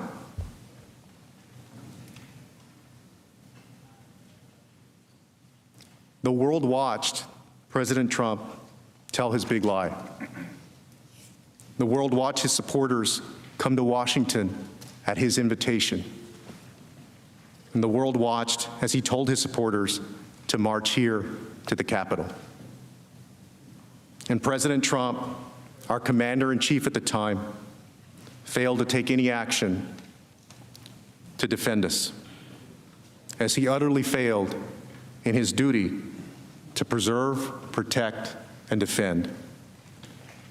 And now, the world is watching us, wondering whether our constitutional republic is going to respond the way it should, the way it's supposed to, whether the rule of law will prevail over mob rule. Because the answer to that question has consequences far beyond our own borders.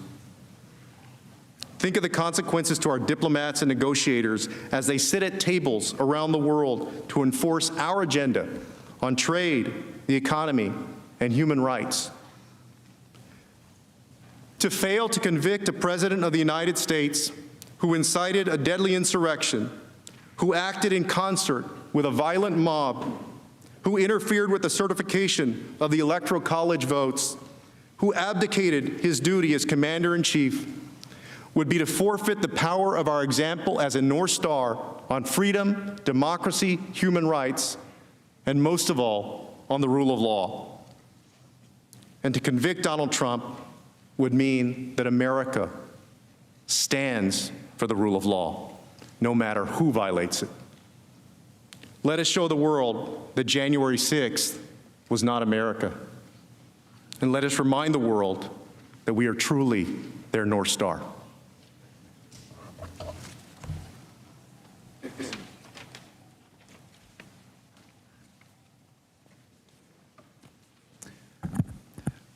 Representative Neguse and I will now address the First Amendment argument that's being offered by President Trump's lawyers to try to excuse his incitement to this insurrection, and Mr. Neguse will begin.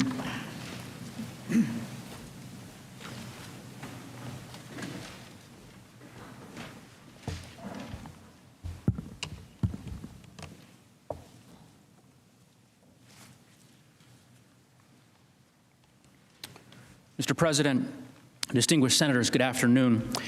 You have heard over the course of the last several days overwhelming evidence that President Trump incited an insurrection. But as Lead Manager Raskin mentioned, as we prepare to close, we'd be remiss if we didn't just briefly address the principal defense that the President will offer to excuse his conduct, and that is this notion that he can't be held accountable for what happened on January 6th because his actions are somehow protected by the First Amendment. Now, let's stop a moment and try to really understand the argument that they are making. According to President Trump, everything he did, everything we showed you that he did, was perfectly okay for him to do, and for a future president to do again.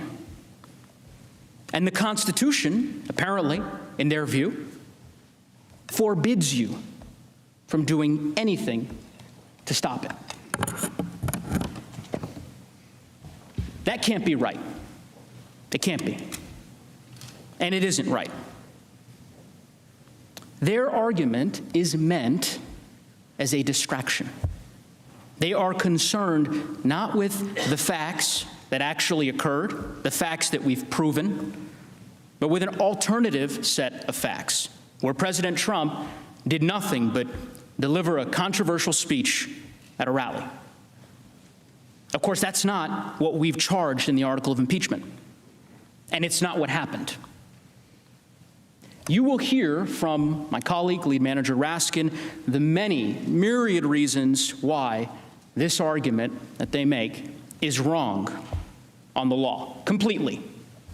Not just around the edges. They make major, fundamental mistakes of constitutional law, the kind that Lead Manager Raskin tells me wouldn't cut it in his first year law course, which of course he certainly would know since he has taught this subject for decades.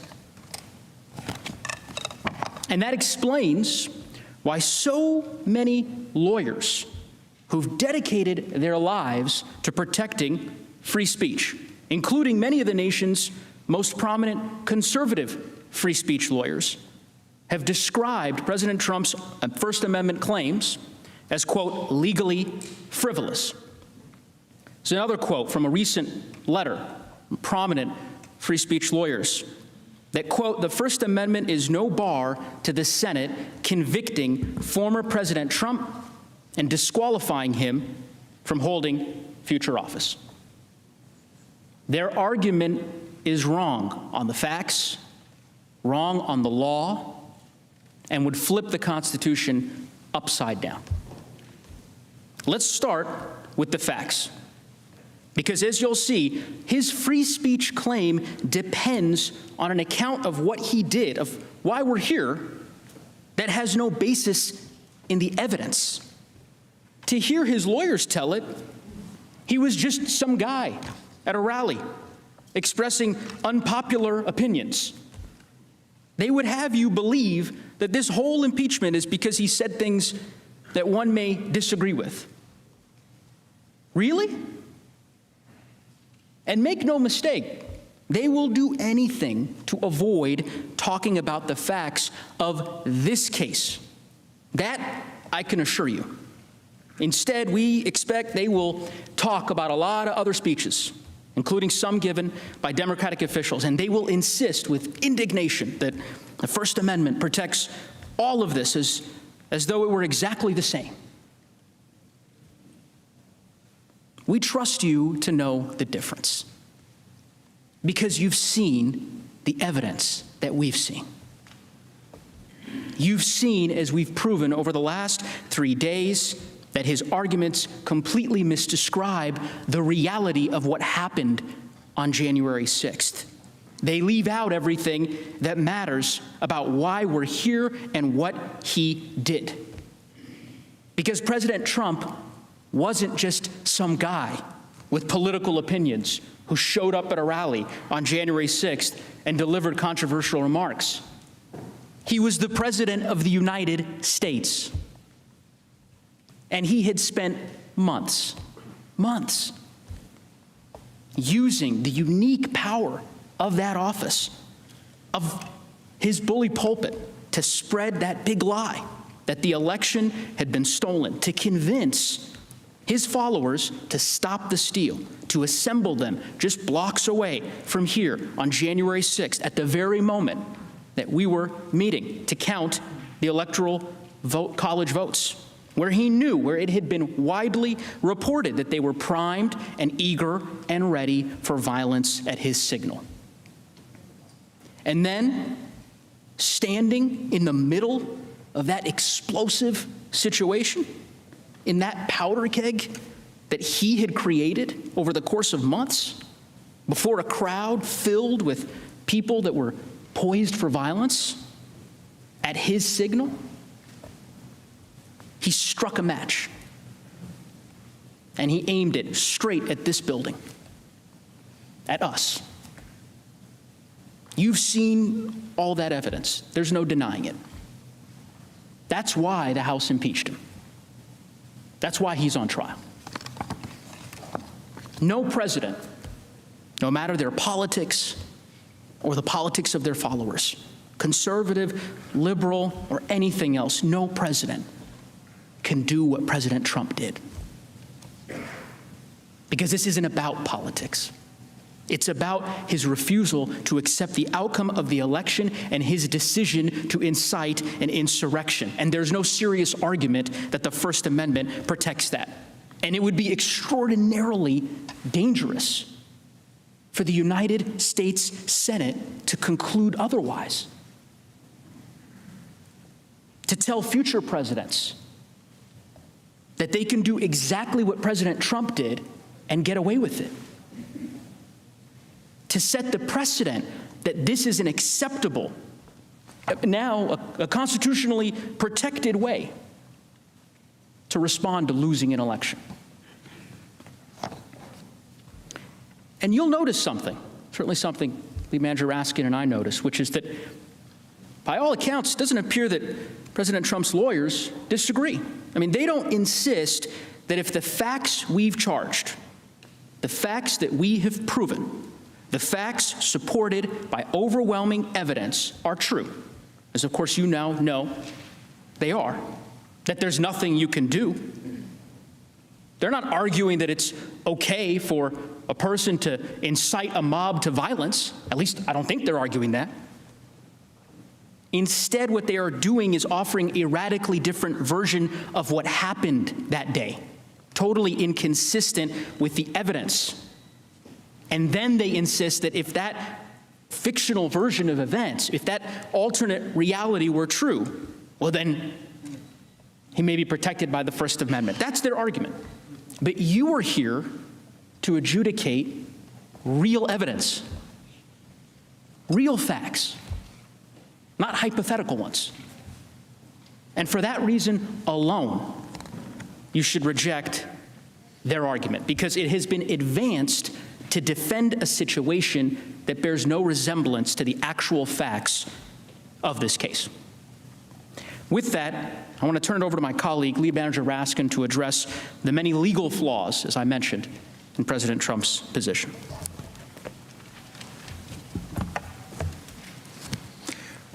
So Mr. Neguse just explained why President Trump's last-ditch First Amendment arguments got nothing to do with the actual facts of the case. He's been impeached for inciting violent insurrection against the government. Incitement to violent insurrection is not protected by free speech. There is no First Amendment defense to impeachment for high crimes and misdemeanors. The idea itself is absurd. And the whole First Amendment smokescreen is a completely irrelevant distraction from the standard of high crimes and misdemeanors governing a president who has violated his oath of office. Yet, President Trump, we know, has a good way of treating up as down and wrong as right.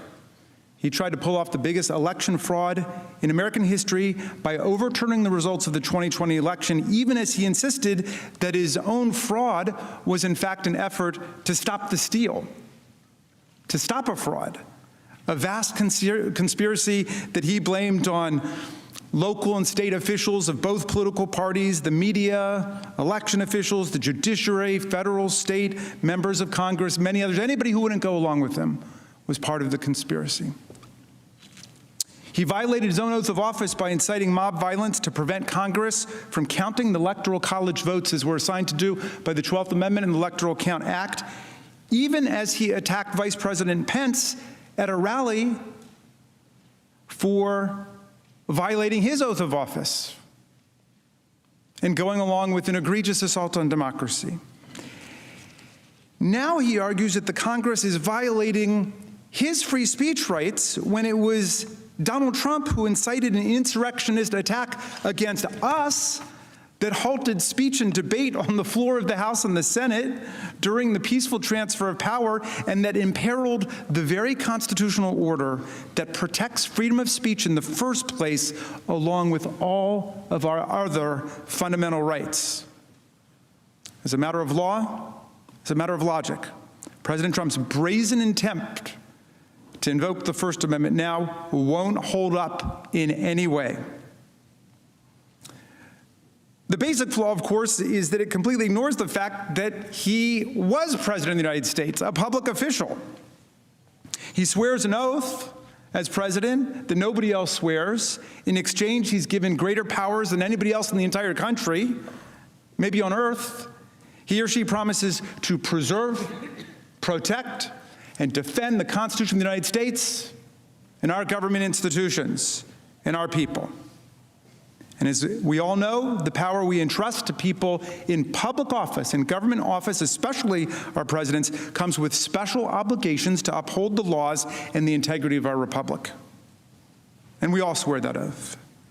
Now, what if a president publicly, say a president publicly and on a daily basis advocated replacing the Constitution with a totalitarian form of government, and urged states to secede from the Union, and swore an oath of loyalty to a foreign leader or foreign government? Well, as a private citizen, you couldn't do anything about people using those words to advocate totalitarianism, to advocate secession from the Union, to swear an oath of personal loyalty to a foreign leader or a foreign government or country. You couldn't. That's totally protected. If you tried to prosecute somebody for that, as a prosecutor, you would lose. But it is simply inconceivable, unthinkable, that a president could do any of these things. Get up and swear an oath to foreign governments or leaders, advocate totalitarianism, advocate secession, and not be impeached for it. It's just unthinkable that that could happen. Would that violate their First Amendment rights? The opposite view pressed here by President Trump's counsel would leave the nation powerless to respond to a president who uses the unmatched power, privilege, and prestige of his or her office, the famous bully pulpit, in ways that risk the ruin of the republic, all for his or her own ambition and corruption and lust for power. Everyone should be clear. There's nothing remotely exotic about what we're saying. It should be common sense to everybody. Common sense. about this understanding of the First Amendment as it applies to public servants, cops, firefighters, teachers, everybody across the land. My daughter, who I mentioned earlier in the trial, she's a teacher in a public school. And courts have said teachers teach, but if they go off script and they start advocating totalitarianism, treason, or what have you, they're not living up to the duties of their office as teacher, they can be fired. Everybody knows that.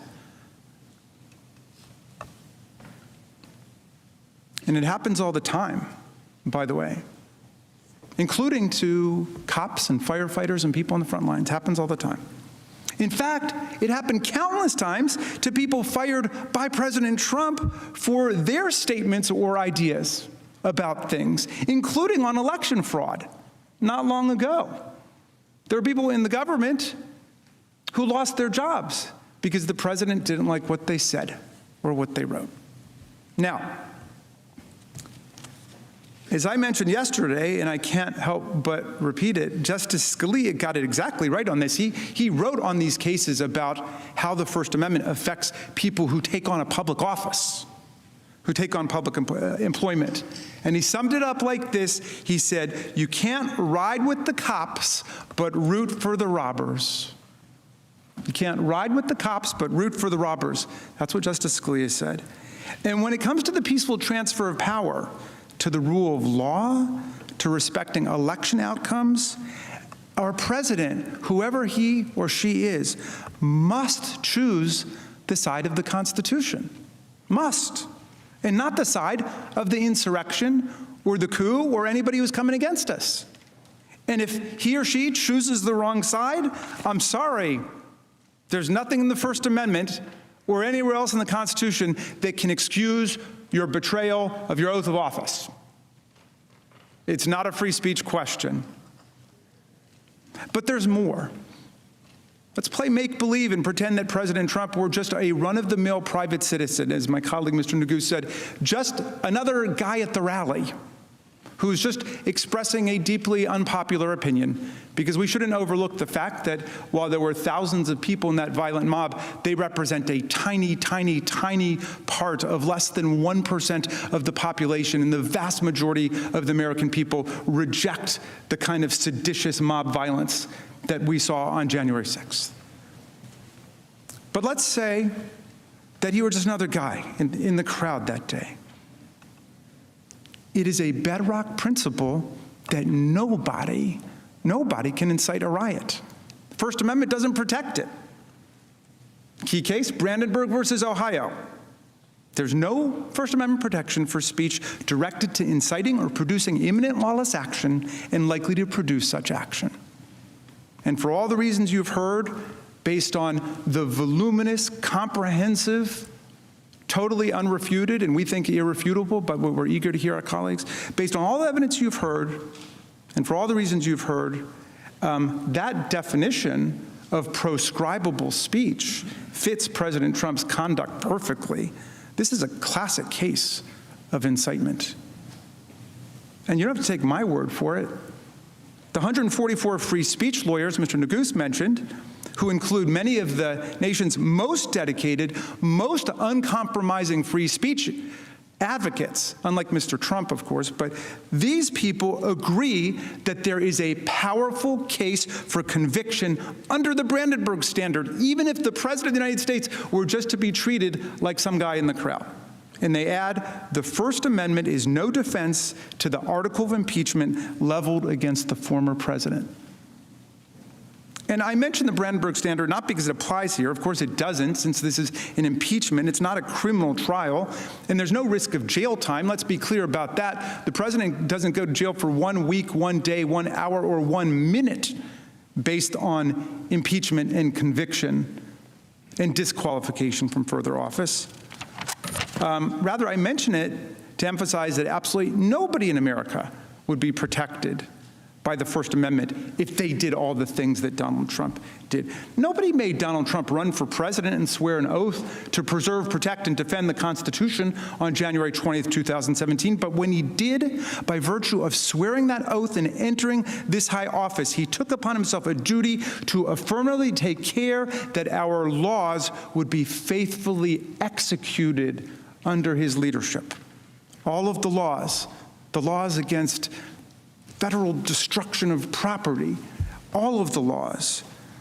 We expected him in everything he said and everything he did to protect and preserve and defend our constitutional system, including the separation of powers. But instead, he betrayed us, and as Representative Cheney said, it was the greatest betrayal of a presidential oath in the history of the United States of America. The greatest. As I mentioned yesterday, President Trump is not even close to the proverbial citizen who falsely shouts fire in a crowded theater. He is like the now proverbial municipal fire chief who incites a mob to go set the theater on fire and not only refuses to put out the fire, but encourages the mob to keep going as the blaze spreads. We would hold that fire chief accountable. We would forbid him from that job ever again, and that's exactly what must happen here. There are hundreds of millions of citizens who can be president. Donald Trump has disqualified himself, and you must disqualify him too. Just like the fire chief who sends the mob, President Trump perverted his office by attacking the very Constitution he was sworn to uphold. In fact, that's one reason why this free speech rhetoric at this trial is so insidious. His conduct represented the most devastating and dangerous assault by a government official on our Constitution, including the First Amendment in living memory. We wouldn't have free speech or any other rights if we didn't have the rule of law, peaceful transfer of power, and a democracy where the outcome of the election is accepted by the candidate who lost. We had it all the way up until 2020.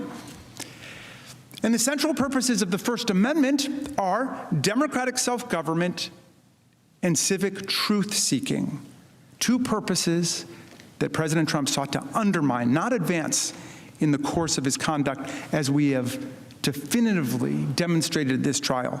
The violence he incited threatened all of our freedoms. It threatened the very constitutional order that protects free speech, due process, religious free exercise, the right to vote, equal protection, and the many other fundamental rights that we all treasure and cherish as citizens of the United States. The First Amendment does not create some superpower immunity from impeachment for a president who attacks the Constitution in word and deed while rejecting the outcome of an election he happened to lose. If anything, President Trump's conduct was an assault on the First Amendment and equal protection rights that millions of Americans exercised when they voted last year, often under extraordinarily difficult and arduous circumstances. Remember, the First Amendment protects the right of the people to speak about the great issues of our day, to debate during elections, and then to participate in politics by selecting the people who will be our leaders. And remember, in American democracy, those of us who aspire and attain to public office are nothing but the servants of the people. Nothing. Not the masters of the people. We have no kings here. We have no czars. Here the people govern, President Ford said. The people. Most important words of the Constitution are the first three, we the people. But all this means little if a president who dislikes the election results can incite violence to try to replace and usurp the will of the people, as expressed in the states, ignore the judicial branch of government, and then run over the legislative branch of government with a mob. President Trump's high crimes and misdemeanors sought to nullify the political rights and sovereignty of the American people. Our right as a people to deliberate, to form opinions, to persuade each other to vote, and then to decide who our president will be. The sovereignty of the people. That's an attack on the First Amendment, I would say. In addition, President Trump's actions were a direct attack on our own freedom of speech here in the Capitol. Members of Congress are sent here to speak for their constituents. That's why we have our own little mini free speech clause, the speech and debate clause. That's literally our job. We come here and represent the views of our people. The attack that President Trump incited forced members of Congress to stop speaking and to literally flee for our lives and the lives of our staffs and our families. The man whose statements and actions halted speech in Congress, speech related to the peaceful transfer of power, has no right to claim that free speech principles prevent this body from exercising its constitutional powers to hold him accountable for his offense against us. You know, Voltaire said famously, and our founders knew it, "I may disagree with everything you say, but I will defend with my life your right to say it." President Trump says, "Because I disagree with everything you say, I will overturn your popular election and incite insurrection against the government." And we might take a moment to consider another Voltaire insight, which a high school teacher of mine told me when a student asked, "When was the beginning of the Enlightenment?"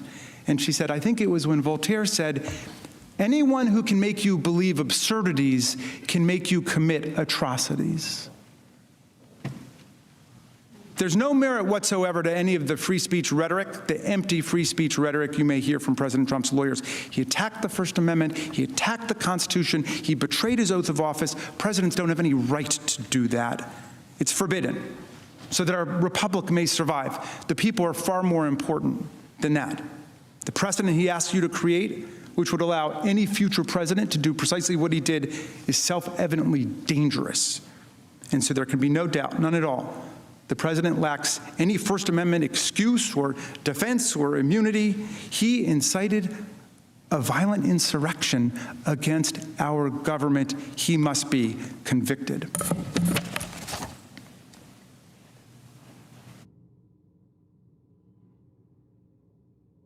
And now I'm going to call up Representative Dean, who will explain why, contrary to the president's claims, the House provided him with all the process that was due to him in this impeachment process.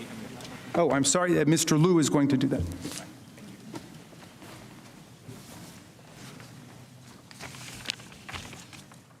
All right. Thank you for your time and your attention. We all heard President Trump's attorneys on Tuesday, and as part of President Trump's efforts to avoid talking about his own conduct, to avoid talking about anything related to his constitutional crime, we expect that President Trump will raise process objections. His due process claims are without merit. Under the Constitution, the House has, quote, the sole power of impeachment. That provision confirms that the House functions as a grand jury or a prosecutor. The House decides whether to bring charges. Now, in other impeachment cases, the House has provided certain deliberative and procedural privileges to the person being impeached, but those are exactly that, privileges. They are discretionary. The House has the power to decide its own rules, how it wants to pass the article of impeachment. And in this case, the House debated the article of impeachment and passed it on a bipartisan vote. I'm a former prosecutor, and I just want to add that I've had the opportunity to decide whether to bring charges. And when you see a crime committed in plain view, prosecutors don't have to spend months investigating before they bring charges. I note that in this case, in fact, hundreds of people have been arrested and charged by prosecutors for the violence on January 6th. There was no reason for the House to wait to impeach the man at the very top that incited the violence. I also like to emphasize that the House had good reason to move quickly. This was an exigent circumstance. This was not a case where there was hidden conduct or some conspiracy that required months and maybe years of investigation. this case does not raise very complicated legal issues. The gravity of the president's conduct demanded the clearest of responses from the legislature, particularly given that the president was still in office at the time the House approved this article, and rumors of further violence echoed around the country. They still do. There must be absolutely no doubt that Congress will act decisively against a president that incites violence against us. That is why the House moved quickly here. And President Trump, who created that emergency, cannot be heard to complain that the House impeached him too quickly for the emergency he caused. Another point on the due process question. Earlier in this trial, President Trump's attorneys suggested that the House somehow deliberately delayed the transmission of this article of impeachment. That is simply not accurate. When the House adopted this article of impeachment on a bipartisan vote, we were ready to begin trial. But the Senate was not in session at the time. And when we inquired as to our options, Senate officials told us clearly and in no uncertain terms that if the clerk of the House attempted to deliver the article of impeachment to the Secretary of the Senate before the Senate reconvened, that the clerk of the House would have been turned back at the door. That's why the trial did not begin then. It's another reason why the president's objections of due process are meritless. And finally, let me just conclude that you all are going to see and have seen a full presentation of evidence by the House, and you're going to hear a full presentation by the president's attorneys. You're going to be able to ask questions. The Senate has the sole power to try all impeachments. President Trump is receiving any and all process that he is due right here in this chamber.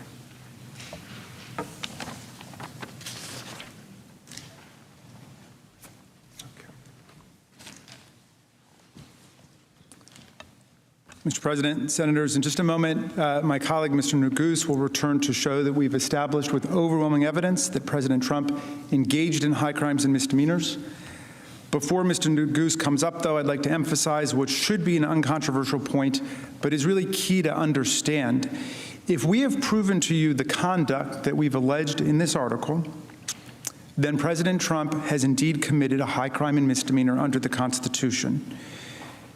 Incitement of insurrection under these circumstances is undoubtedly, in the words of George Mason from the Constitutional Convention, a great and dangerous offense against the Republic. Indeed, it is hard to think of a greater or more dangerous offense against the Republic than this one.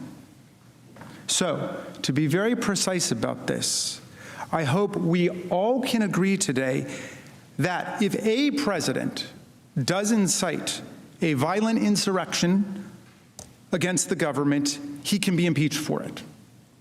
I hope we all can agree that that is a constitutional crime. Another key point, while President Trump's lawyers may be arguing otherwise, the question here is not whether President Trump committed a crime under the federal code or DC law or the law of any state. Impeachment does not result in criminal penalties, as we keep emphasizing. No one spends a day in jail. There are not even criminal or civil fines. Centuries of history, not to mention the constitutional text, structure, and original intent and understanding, all confirm the teaching of James Wilson, another framer who wrote that impeachments and offenses come not within the sphere of ordinary jurisprudence. Simply put, impeachment was created for a purpose separate and distinct from criminal punishment. It was created to prevent and deter elected officials who swear an oath to represent America, but then commit dangerous offenses against our republic. That's a constitutional crime. And senators, what greater offense could one commit than to incite a violent insurrection at our seat of government? during the peaceful transfer of power.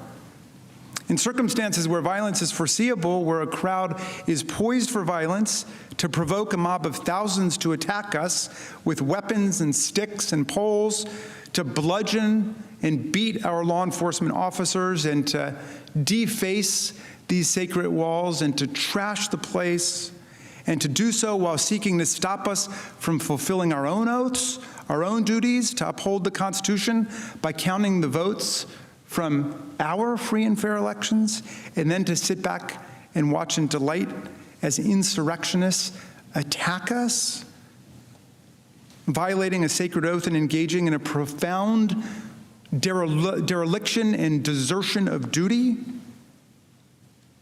How can we assure that our Commander-in-Chief will protect, preserve, and defend us and our Constitution if we don't hold a president accountable in a circumstance like this? What is impeachable conduct if not this? I challenge you all to think about it. If you think this is not impeachable, what is? What would be? If President Trump's lawyers endorse his breathtaking assertion that his conduct in inciting these events was totally appropriate, and the Senate acquits Donald Trump, then any president could incite and provoke insurrectionary violence against us again. If you don't find this a high crime and misdemeanor today, you have set a new terrible standard for presidential misconduct in the United States of America. The only real question here is the factual one. Did we prove that Donald Trump, while President of the United States, incited a violent insurrection against the government? Incitement, of course, is an inherently fact-based and fact-intensive judgment, which is why we commend you all for your scrupulous attention to everything that took place. But we believe that we have shown you overwhelming evidence in this case that would convince anyone using their common sense that this was indeed incitement, meaning that Donald Trump's conduct encouraged violence, the violence was foreseeable, and he acted willfully in the actions that encouraged violence. Mr. Neguse will take you through that evidence again. Not the whole thing, we're almost done. We're almost done, but we don't want it to be said, they never proved this or they never proved that, because my magnificent team of managers has stayed up night after night after night through weeks to compile all of the factual evidence, and we have put it before you, and we have put it before all of you in this public trial, because we love our country that much. Mr. Neguse will show you that we've proven our case and that President Trump committed this impeachable offense that we impeached him for on January 13th, and that you should convict him. And when he's finished, I will return and explain why it's dangerous for us to ignore this and why you must convict, and then we will rest. Mr. Neguse.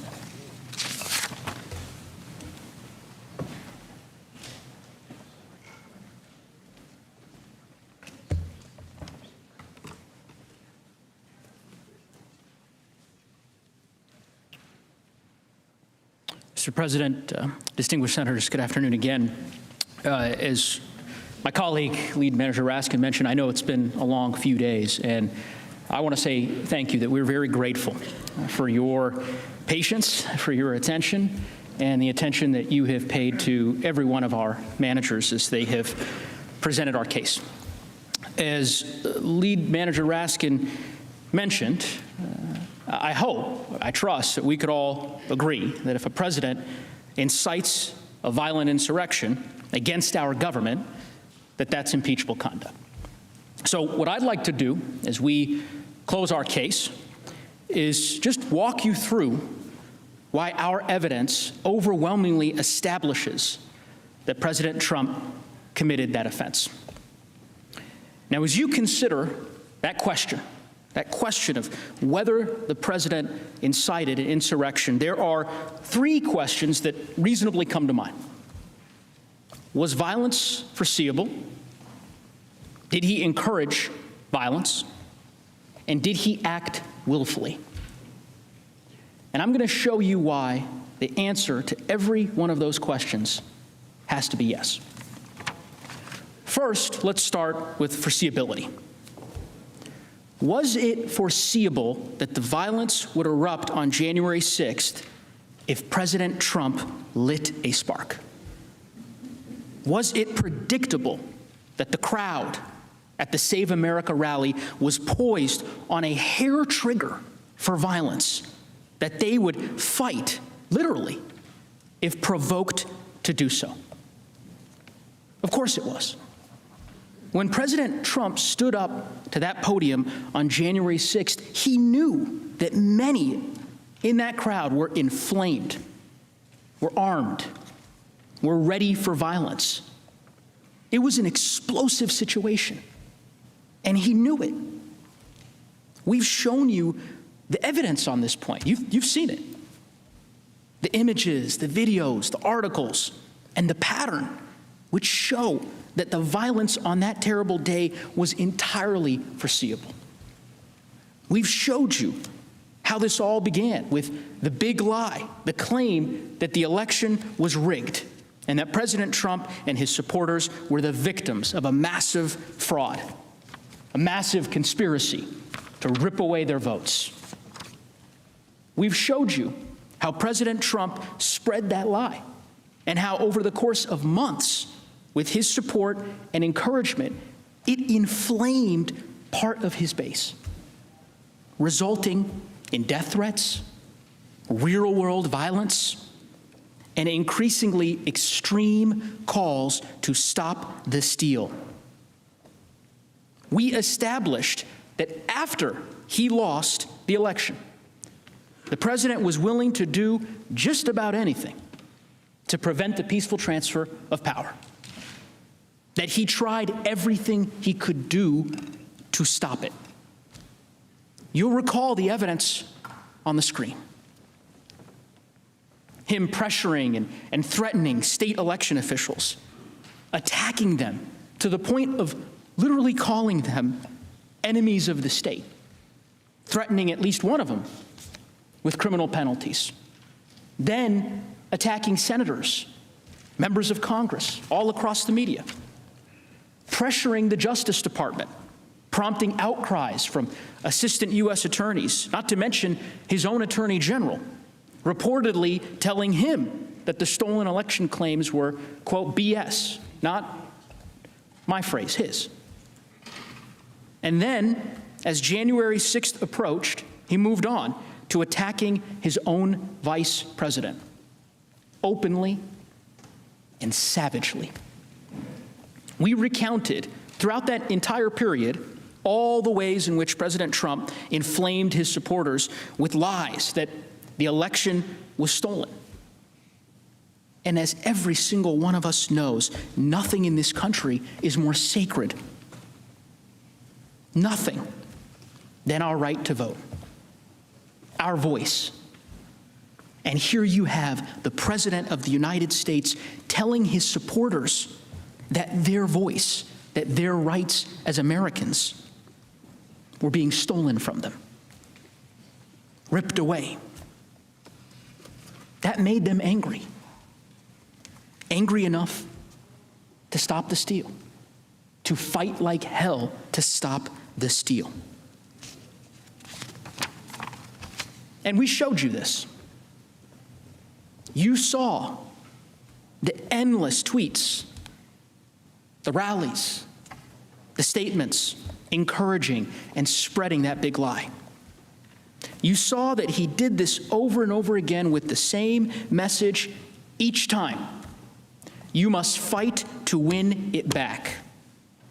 You must never surrender, no matter what. And remember, each time that his supporters along the way showed violence, he endorsed it, encouraged it, praised it. All part of that same demand to stop the steal and fight like hell. Remember the video that Manager Plaskett showed you from Texas? some of his supporters encircling a bus of campaign workers on a highway. People easily could have been killed, easily. What did he do? He tweeted it and made a joke about it at a rally, called them patriots, held them out as an example of what it means to stop the steal. When he told his supporters to stop the steal, they took up arms to literally intimidate officials to overturn the election results. You saw the evidence, and so did he, and he welcomed it. And when President Trump attacked Georgia's Secretary of State for certifying the results, his supporters sent death threats. You saw those in great detail from Manager Dean. What did he do? He attacked the election officials further. When his supporters gathered together to have a second Million MAGA rally, that's the rally that Manager Plaskett showed you, a rally about the stolen election, he tweeted that the fight had just begun. What happened next? It's not rocket science. Fights broke out, stabbings, serious violence. Now, President Trump, like all of us, he saw what happened at that rally. He saw all the violence, the burnings, the chaos. How did he respond? He tweeted praise of the event. And then, see it on the screen, he bought $50 million worth of ads to further promote his message to those exact same people. He immediately joined forces with that very same group. He joined forces with the same people that had just erupted into violence. Was violence predictable? Was it obvious that the crowd on January 6th was poised for violence?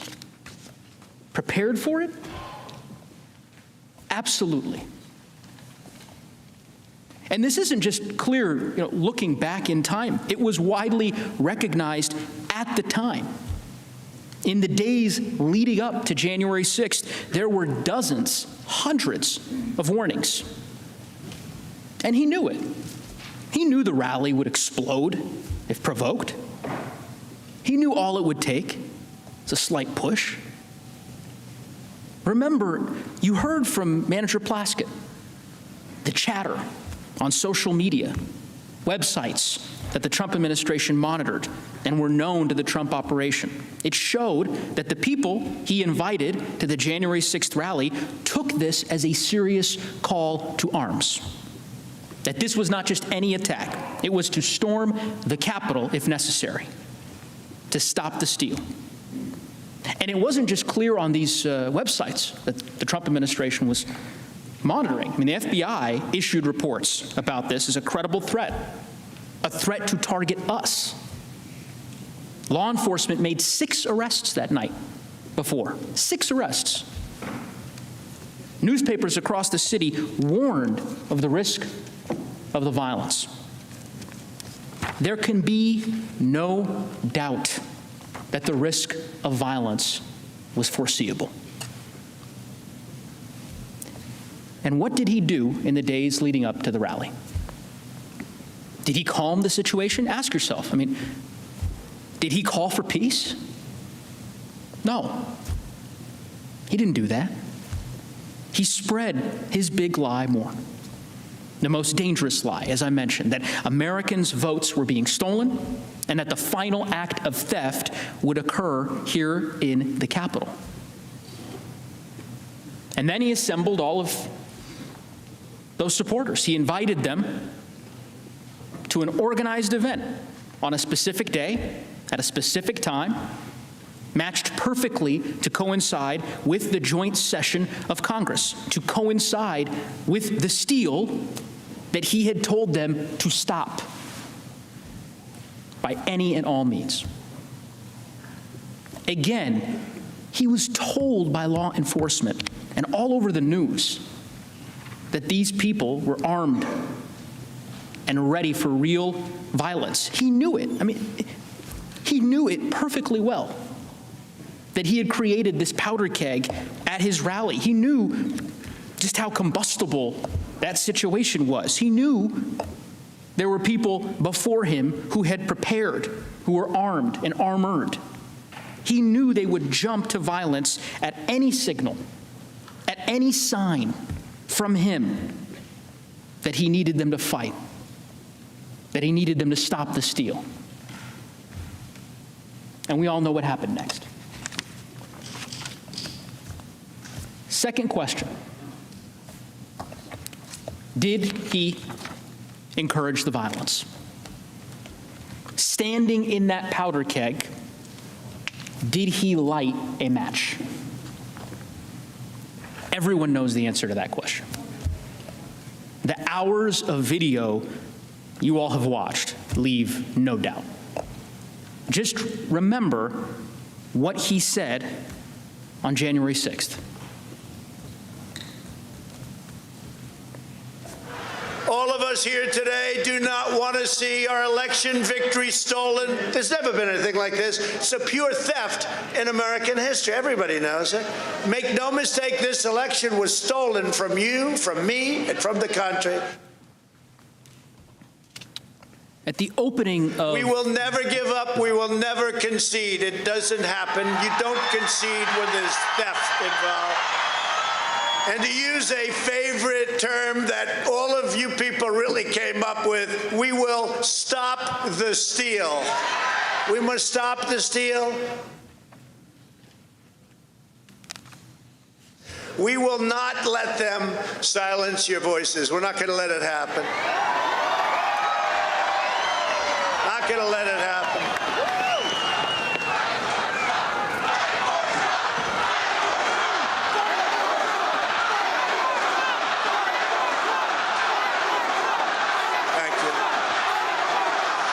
To get your people to fight, because you'll never take back our country with weakness. You have to show strength, and you have to be strong. And we fight.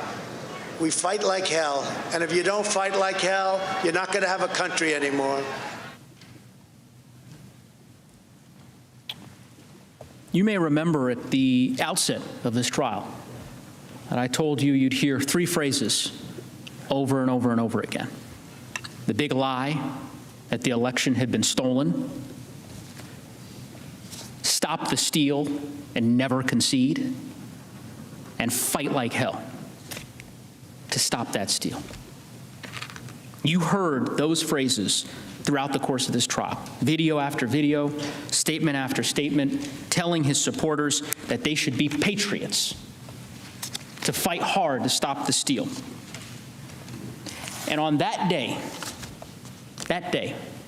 where did he direct the crowd's ire? He directed them here, to Congress. He quite literally, at one part of that speech, pointed at us. He told them to fight like hell, and if you don't fight like hell, you're not going to have a country anymore.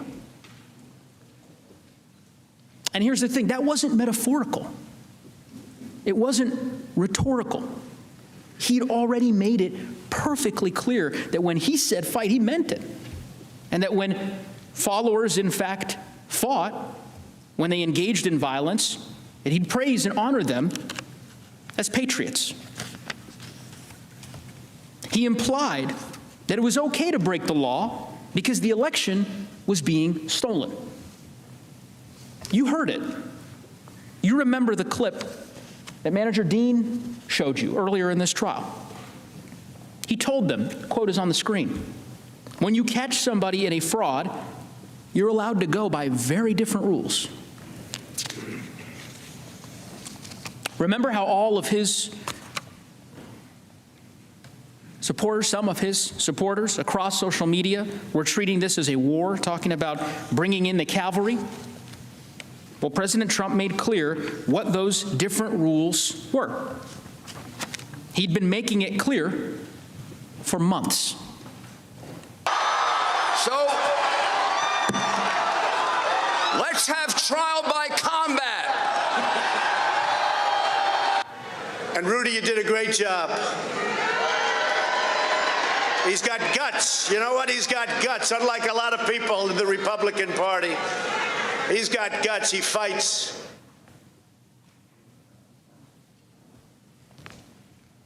His message was crystal clear.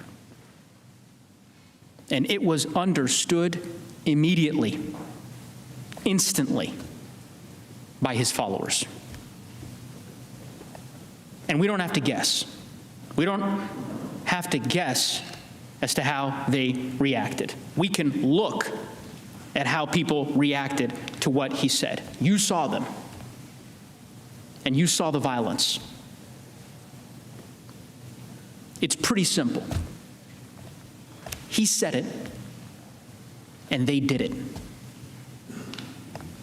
And we know this because they told us. They told us in real time during the attack. You saw the affidavits, the interviews on social media, on live TV. They were doing this for him because he asked them to. And it wasn't just insurrectionists who confirmed this. Many, many people, including current and former officials, immediately recognized that the president had incited the crowd, that he alone was capable of stopping the violence, that he did this and he had to call it off because he was the only one who could. Let's see what Representative McCarthy, Representative Gallagher, Chris Christie, Representative Kinzinger, and Representative Katko had to say. I could not be sadder or more disappointed with the way our country looks at this very moment. People are getting hurt.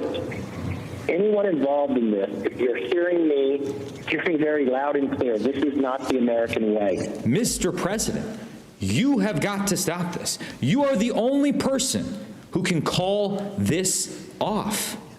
Call it off. Pretty simple. The president caused this protest to occur. He's the only one who can make it stop. What the president said is not good enough. The president has to come out and tell his supporters to leave the Capitol grounds and to allow the Congress to do their business peacefully.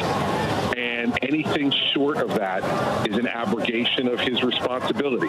You know, a guy that knows how to tweet very aggressively on Twitter, puts out one of the weakest statements in one of the saddest days in American history. The president's role in this insurrection is undeniable, both on social media ahead of January 6th and in his speech that day. He deliberately promoted baseless theories, creating a combustible environment of misinformation and division. To allow the President of the United States to incite this attack without consequences is a direct threat to the future of this democracy. Did the president encourage violence? Yes. No doubt that he did. Final question. Did the president act willfully in his actions that encouraged violence? Well, let's look at the facts. He stood before an armed, angry crowd known to be ready for violence at his provocation. And what did he do? He provoked them. He aimed them here, told them to fight like hell.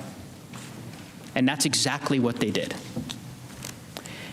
And his conduct throughout the rest of that terrible day really only confirms that he acted willfully.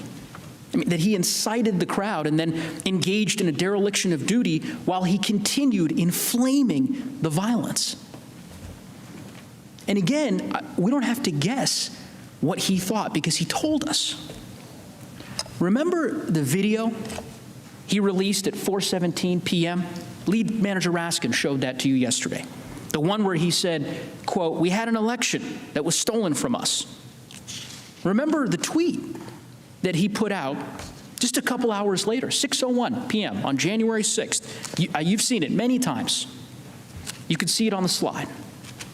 That these are the things that happen when a sacred landslide election victory is so unceremoniously and viciously stripped away. That is what he was focused on. Spreading the big lie and praising the mob that attacked us and our government. You heard Manager Cicilline describe reports. The president was delighted, enthusiastic, confused that others didn't share his excitement as he watched the attack unfold on TV. He cared more about pressing his efforts to overturn the election than he did about saving lives, our lives. Look at what President Trump did that day after the rally. It's important.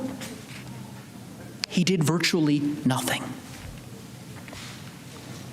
We've seen, Manager Castro mentioned this, that when President Trump wants to stop something, he does so simply, easily, quickly.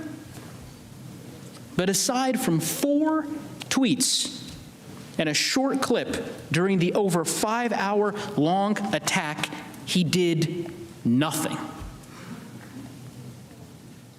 On January 6th, he didn't condemn the attack. He didn't condemn the attackers. Didn't say that he would send help to defend us or defend law enforcement. He didn't react to the violence with shock or horror or dismay as we did. He didn't immediately rush to Twitter and demand in the clearest possible terms that the mob disperse, that they stop it, that they retreat. Instead, he issued messages in the afternoon that sided with them. The insurrectionists who had left police officers battered and bloodied. He reacted exactly the way someone would react if they were delighted, and exactly unlike how a person would react if they were angry at how their followers were acting. Again, ask yourself how many lives would have been saved, how much pain and trauma would have been avoided if he had reacted the way that a president of the United States is supposed to act. There are 2 parts of President Trump's failure here, his dereliction of duty, that I just have to emphasize for a moment. First is what he did to Vice President Mike Pence, the Vice President of the United States of America. His own Vice President was in this building with an armed mob shouting, "Hang him." The same armed mob that set up gallows outside. You saw those pictures. And what did President Trump do? He attacked him more. He singled him out by name. It's honestly hard to fathom. Second, our law enforcement. The brave officers who were sacrificing their lives to defend us, who could not evacuate or seek cover because they were protecting us. I'm not going to go through again what my fellow managers showed you yesterday, but let me just say this. Those officers serve us faithfully and dutifully, and they follow their oaths. They deserved a president who upholds his, who would not risk their lives and safety to retain power, a president who would preserve, protect, and defend them. But that's not what he did. When they, the police, still barricaded and being attacked with poles, He said in his video to the people attacking them, "We love you. You're very special." What more could we possibly need to know about President Trump's state of mind? Senators, the evidence is clear. We showed you statements, videos, affidavits that prove President Trump incited an insurrection that he alone had the power to stop. And the fact that he didn't stop it, the fact that he incited a lawless attack and abdicated his duty to defend us from it, the fact that he actually further inflamed that mob, attacking his vice president while assassins were pursuing him in this Capitol, more than requires conviction and disqualification. We humbly ask you to convict President Trump for the crime for which he is overwhelmingly guilty of. Because if you don't, if we pretend this didn't happen, or worse, if we let it go unanswered, who's to say it won't happen again?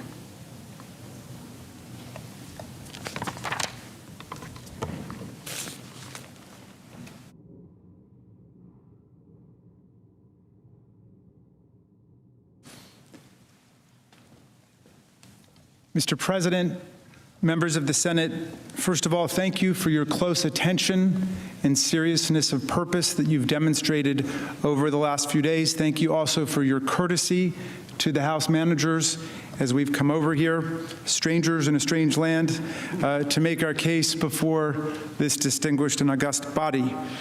We are about to close, and I am proud that our managers have been so disciplined and so focused. I think we are closing somewhere between 5 and 6 hours under the time that you have allotted to us.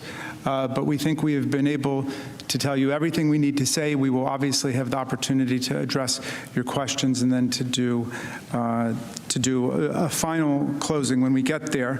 I just wanted to leave you with a few thoughts. And again, I'm not going to re-traumatize you by going through the evidence once again. I just wanted to leave you with a few thoughts to consider as you enter upon this very high and difficult duty that you have to render impartial justice in this case, as you have all sworn to do. And I wanted to start simply by saying that in the history of humanity, democracy is an extremely rare and fragile and precarious and transitory thing. Abraham Lincoln knew that when he spoke from the battlefield and vowed that government of the people, by the people, and for the people shall not perish from the earth. But he was speaking not long after the republic was created, and he was trying to prove that point, that we would not allow it to perish from the earth. For most of history, the norm has been dictators, autocrats, bullies, despots, tyrants, cowards who take over our governments. For most of the history of the world. And that's why America is such a miracle. We were founded on the extraordinary principles of the inalienable rights of the people and the consent of the governed and the fundamental equality of all of us. You know, when Lincoln said, government of the people, by the people, and for the people, and he hearkened back to the Declaration of Independence when he said 7 years ago, he knew that that wasn't how we started. We started imperfectly. We started as a slave republic. Lincoln knew that. But he was struggling to make the country better. And however flawed the founders were as men in their times, They inscribed in the Declaration of Independence and the Constitution all the beautiful principles that we needed to open America up to successive waves of political struggle and constitutional change and transformation in the country. So we really would become something much more like Lincoln's beautiful vision of government of the people, by the people, and for the people, the world's greatest multiracial, multi-religious, multi-ethnic constitutional democracy, the envy of the world. As Tom Paine said, an asylum for humanity where people would come. Think about the preamble. Those first three words, pregnant with such meaning, we the people. And then all of the purposes of our government put into that one action-packed sentence. We the people, in order to form a more perfect union, establish justice, ensure domestic tranquility, provide for the common defense, promote the general welfare, and preserve to ourselves and our posterity the blessings of liberty. And then, right after that first sentence, the mission statement for America in the Constitution, what happens? Article 1. The Congress is created. All legislative powers herein are reserved to the Congress of the United States. You see what just happened? The sovereign power of the people to launch the country and create the Constitution flowed right into Congress. And then you get, in Article 1, Section 8, comprehensive, vast powers that all of you know so well. The power to regulate commerce domestically, internationally, the power to declare war, the power to raise budgets and taxes and to spend money, the power to govern the seat of government, and on and on and on. And then even in Article 1, Section 8, Clause 18, and all other powers necessary and proper to the execution of the foregoing powers. That's all of us. And then you get to Article 2, the President, 4 short paragraphs. And the 4th paragraph is all about what? Impeachment. How you get rid of a president who commits high crimes and misdemeanors. But what's the core job of the president? To take care that the laws are faithfully executed. And our framers were so fearful of presidents becoming tyrants and wanting to become kings and despots that they put the oath of office right into the Constitution. They inscribed it into the Constitution to preserve, protect, and defend the Constitution of the United States. We've got the power to impeach the president. The president doesn't have the power to impeach us. Think about that. The popular branch of government has the power to impeach the president. The president does not have the power to impeach us. And as I said before, all of us who aspire and attain to public office are nothing but the servants of the people, and the way the framers would have it is the moment that we no longer acted as servants of the people, but as masters of the people, as violators of the people's rights, that was the time to impeach, remove, convict, disqualify, start all over again. Because the interests of the people are so much greater than the interests of one person, any one person, even the greatest person in the country. The interests of the people are what count. Now, when we sit down and we close, our distinguished counterparts, the defense counsel, who have waited very patiently, and thank you, will stand up and seek to defend the president's conduct on the facts, which I think they will. It has already been decided by the Senate on Tuesday that the Senate has constitutional jurisdiction over this impeachment case brought to you by the United States House of Representatives. So we've put that jurisdictional constitutional issue to bed. It is over. It's already been voted on. This is a trial on the facts of what happened. An incitement, as we said, is a fact-intensive investigation and judgment that each of you will have to make. We've made our very best effort to set forth every single relevant fact that we know in the most objective and honest light. We trust and we hope that the defense will understand the constitutional gravity and solemnity of this trial by focusing like a laser beam on the facts and not return to the constitutional argument that's already been decided by the Senate.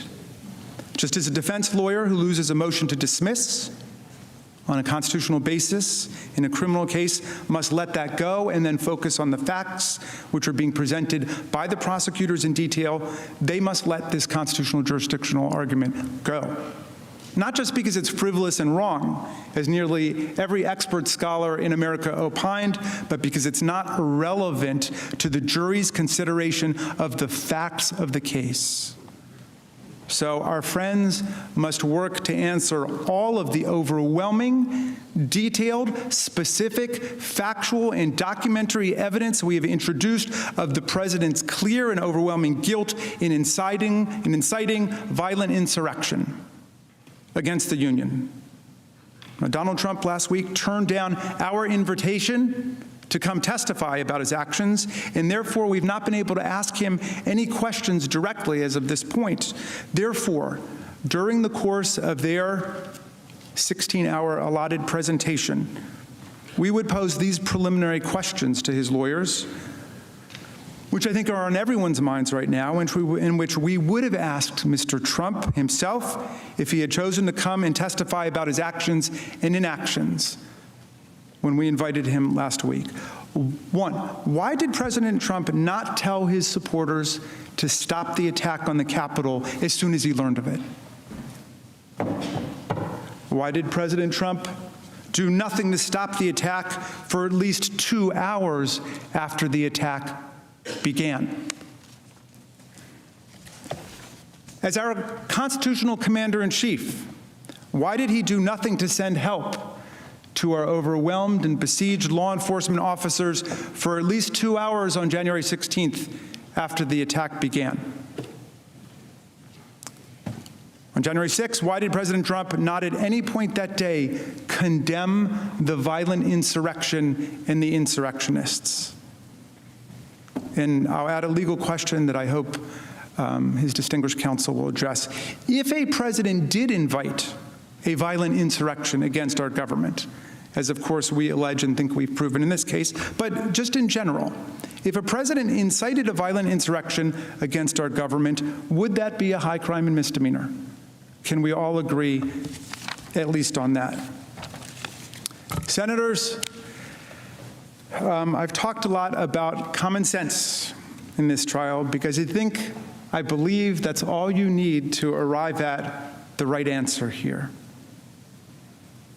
You know, when Tom Paine wrote Common Sense, the pamphlet that launched the American Revolution, he said that common sense really meant two different things. One, common sense is the understanding that we all have without advanced learning and education. Common sense is the sense accessible to everybody, but common sense is also the sense that we all have in common as a community. Senators, America, we need to exercise our common sense about what happened. Let's not get caught up in a lot of outlandish lawyers' theories here. Exercise your common sense about what just took place in our country. Tom Paine wasn't an American, as you know, but he came over to help us in our great revolutionary struggle against the kings and queens and the tyrants. And in 1776, in the crisis, he wrote these beautiful words. It was a very tough time for the country. People didn't know which way things were going to go. Were we going to win? Against all hope, because for most of the rest of human history, it had been the kings and the queens and the tyrants and the nobles lording it over the common people. Could political self-government work in America was the question.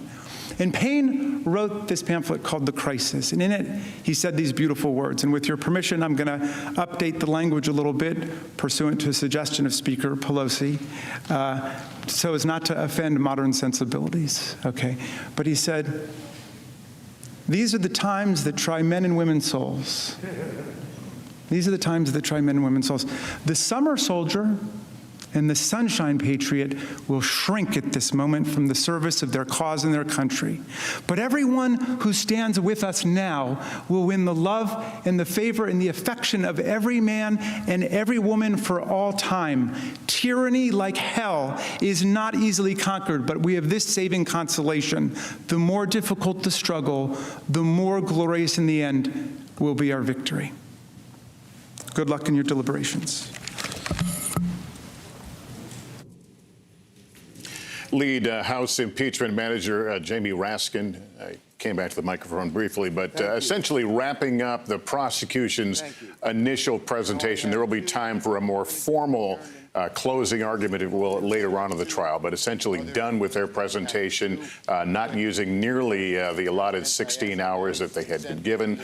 Much shorter presentation today, not as dramatic as what we saw yesterday, but still a heavy use of video. In this last section, really trying to pre-butt what they expect the defense arguments to be, that whatever the president said was protected by the First Amendment, that he was not given due process, trying to answer all those ahead of time before the defense, when they take over tomorrow, that they might bring forward. Let's bring in NBC News political director and moderator of Meet the Press, Chuck Todd. Chuck, give us your assessment of the day and the totality of this argument by the House managers.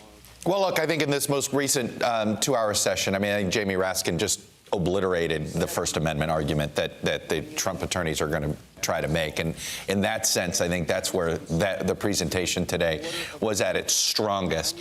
I do think, and we're already seeing some, I do think they did some things today that I would call they had to do. They had to make the argument about how this looks internationally, and they wanted to make the argument about how this has been a 5-year, this has been building. But I think these are tougher arguments to get that 15 to 20 Republicans that might be listening, that they might be able to flip on this, to buy into that, and we've seen some evidence of that. But let's take this bigger picture here, Lester, the 3 days of presentation. I mean, this was an extraordinarily well done presentation by Jamie Raskin and these impeachment managers in general. Particularly the first 3 days, really, if you talk about the initial debate over obviously the constitutionality of things, but it was methodical, but also not dry. You know, it was gripping at times. It was in many cases absolutely necessary. It didn't seem over the top. I know some are trying to criticize it, saying it was, they're trying to overdo it. I don't think they did. I mean, I really think they sort of found their boundaries here. Look, this is one of those things that we've heard from plenty of lawyers saying this. If this weren't a normal court of law and you were dealing with an anonymous jury, if you will, following the rules that a judge would give them, the defense probably would be looking for a plea deal because this feels like a slam dunk. But this is a political trial, and it is different here. And I think that's going to be, the question. These senators are having to make a decision based on whether they're willing to put their own political lives on the line here. And as we have found time and again in the Trump era, many of these Republicans are just simply fearful of that because they look at some other examples and think those folks are out of politics. And so they'd rather preserve their careers, and some might argue over preserving some of our constitutional norms. But we'll see. And I think there's a real challenge here for this Trump defense team. They may have the votes, but if Tuesday was any hint here, I think these folks may be overmatched. All right, Chuck, thanks for that analysis. Let's go to Casey Hunt on Capitol Hill. Casey, I know in this COVID era, not a large number of reporters allowed in the chamber, but I think you spent some time in there. What was the mood, the color that you observed? I did, Lester, and it was definitely markedly different from how it felt to be in there yesterday when senators were grappling with the weighty emotion of reliving the day. It was more about, as Chuck was just laying out, focusing on the legal arguments that the Trump team is likely to present and attempting, in the case of the managers today, to dismantle them. But I think the big picture is exactly what we were just focused on here, or what you were just focused on with Chuck. And one of the things that I saw when I was in the chamber was a group of senators all gathered around Mitch McConnell's desk. And Mitch McConnell has been such a mystery in this process because he still has not told his own colleagues what he's going to do. And he has made public comments that really suggest he's open to voting to convict. And he was surrounded by what I would describe as the universe of possible convicting votes. They included Senator John Thune, Senator Bill Cassidy, at one point Senator Richard Burr of North Carolina, Senator Jerry Moran, perhaps less likely, but someone who has been on the periphery of the conversation. Also standing there were Lisa Murkowski and Mitt Romney, who are two people that we fully expect will be willing to vote to convict Donald Trump of inciting this insurrection. And now, of course, we couldn't hear what they were talking about, but it does show you a little bit of how the senators are operating among themselves. We've also, over the course of the trial, observed Lindsey Graham and Ted Cruz conferring, the president's allies talking to President Trump's lawyers down on the floor. So it does feel as though we are heading towards that decision point, that now they have relived and seen what is really the first full accounting for historical record of what happened on January 6th. They have gone through beginning to end. That piece of this is over. I think the challenge for the Trump team is going to be, do they take this and make it really so that these senators start to tune out and the politics that underscore all of this begin to take hold? Because that's really the thing. Right in the aftermath of January 6th, being here, listening to Republicans, some of whom had their interviews played today in the Senate, everyone was so appalled. Everyone was clear in trying to send the message to the president, this needs to stop, this needs to end. There wasn't really anyone who was out there defending what was going on, with perhaps a few fringe exceptions. But Kevin McCarthy was, called in, sounded alarmed in television interviews that he did. And then you very quickly had an impeachment in the House. But as the time distanced, the regular politics came in underneath that. And that's my question over the course of the next 2 days. How quickly do we settle back into that normal posture? All right, Casey, thank you. Let's bring in senior Washington correspondent Hallie Jackson, who's been following all this. Hallie, some of your early thoughts here. So the clock starts basically at noon tomorrow for the defense team to go, Lester, for the Trump defense to get their first real opportunity to present the meat of their case, aside from the constitutionality question we saw earlier in the week. Much of the end portion, as you and Chuck talked about, the portion that we just watched of this, was very much a prebuttal from the House managers to what we will see tomorrow. And by the way, we will see all of it tomorrow. It is expected, as we have reported from our sources, that the defense team will wrap up probably earlier tomorrow evening rather than later. Specifically, there was an argument pre-butting this due process discussion that you will likely see the defense team bring up. And then, of course, that free speech piece of it. We know that was a key part of the legal brief that was filed earlier this week from the defense team. That is going to be a central piece to their argument moving forward. One of the former president's top attorneys was talking about how they want to highlight what they see as a double standard here, adding that Donald Trump, who is in Palm Beach right now down in South Florida, feels offended at the way that this trial has been conducted here. So watch for those pieces of the argument to be made moving forward. It is going to be a quick clip, rather. They are expected to be rather succinct in their arguments. They have up to 16 hours. It's my sense they will probably go maybe 5 or 6 total, based on the information that we're getting from people close to the Trump defense team. And the reason for that, as David Schoen, who you will see presenting over the course of the next day, is saying they don't think this needs to get dragged out anymore. There is a sense from some Republicans in the former president's orbit that this is on the path to acquittal. So why make it last any longer than it has to, in effect. So I think that is what we're going to be watching over the next 24 hours, Lester. And then, of course, after that, the Senate Q&A begins, then the debate over any witnesses, documents, deliberations, and then the final vote. We should note, too, Lester, that one of our eagle-eyed photographers down in South Florida appeared to have captured a picture of what we believe was the former president out on the golf course today. Lester. All right, Hallie, let's get a little more sense of what Republicans are saying. Let's go to Chief White House Correspondent Peter Alexander. Peter? Yeah, Lester, in some of the breaks today, we got a sense of the familiar rhythms on Capitol Hill. Some of those Republicans, some of them Trump allies, indicating the way they are viewing these things even after the presentations, graphic and gripping as they were at times from the Democrats, from Senator Langford of Oklahoma, saying that the Democrats did not connect the dots today in his eyes. Senator Marshall of Kansas saying, among other things, that a lot of what he saw today was political theater. And from one of the president's fiercest allies, Josh Hawley, he said the whole process was unconstitutional, effectively arguing that this was wasting Americans' time at this point. What's stunning, as you get that indication of the way this may be going right now, is that this whole impeachment trial could be wrapped up effectively in a week before the end of the holiday weekend. Monday, of course, is President's Day right now. But remember, there is a lot of pressure on the former president's legal team amid that criticism, some of it from Republicans, about their poor presentation in the eyes of some Republicans.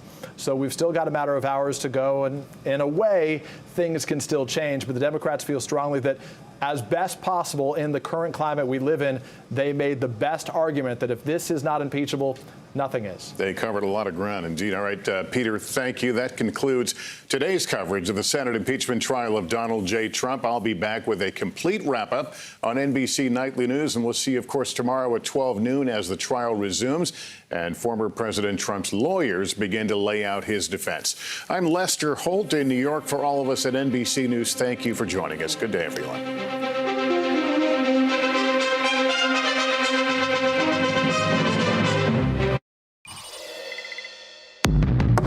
That'll be in order. Give our Senate jurors discernment that will rescue our nation from ruin.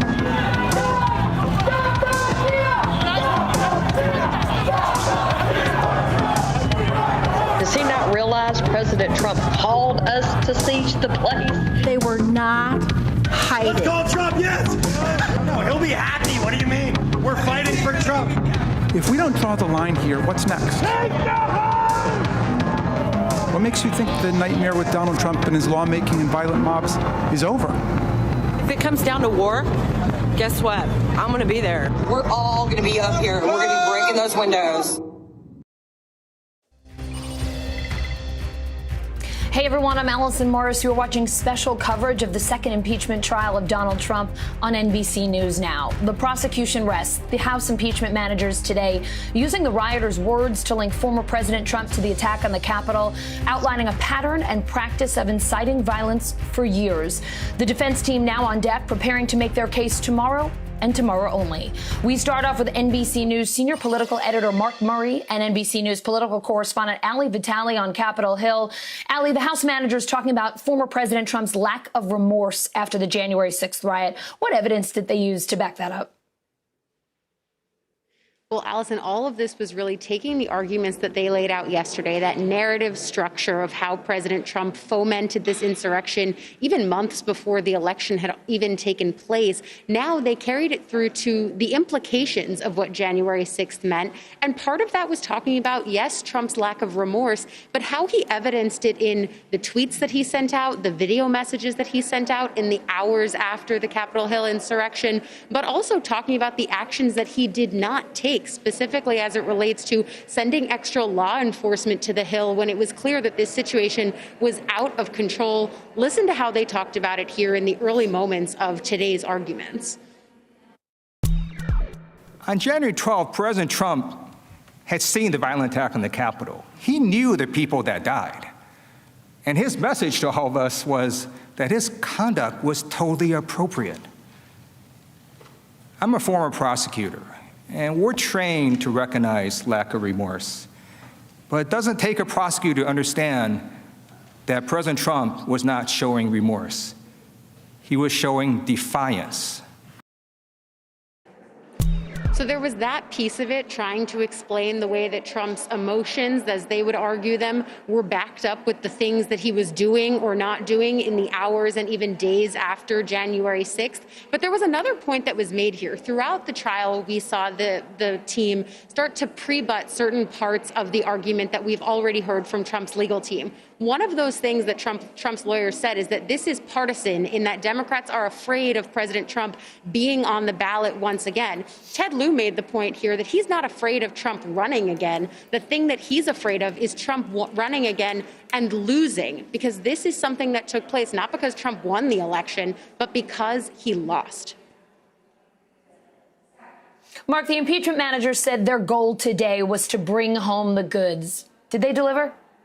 Well, I think that's a lot in the eye of the beholder, Allison. I think what they did try to do was put together a really big case to bring the events of January 6th, what occurred on that day, the events leading up to it, and then the aftermath all together. Is almost kind of a journalistic enterprise to be able to do, to let us see what ended up happening and everything that led up to that moment.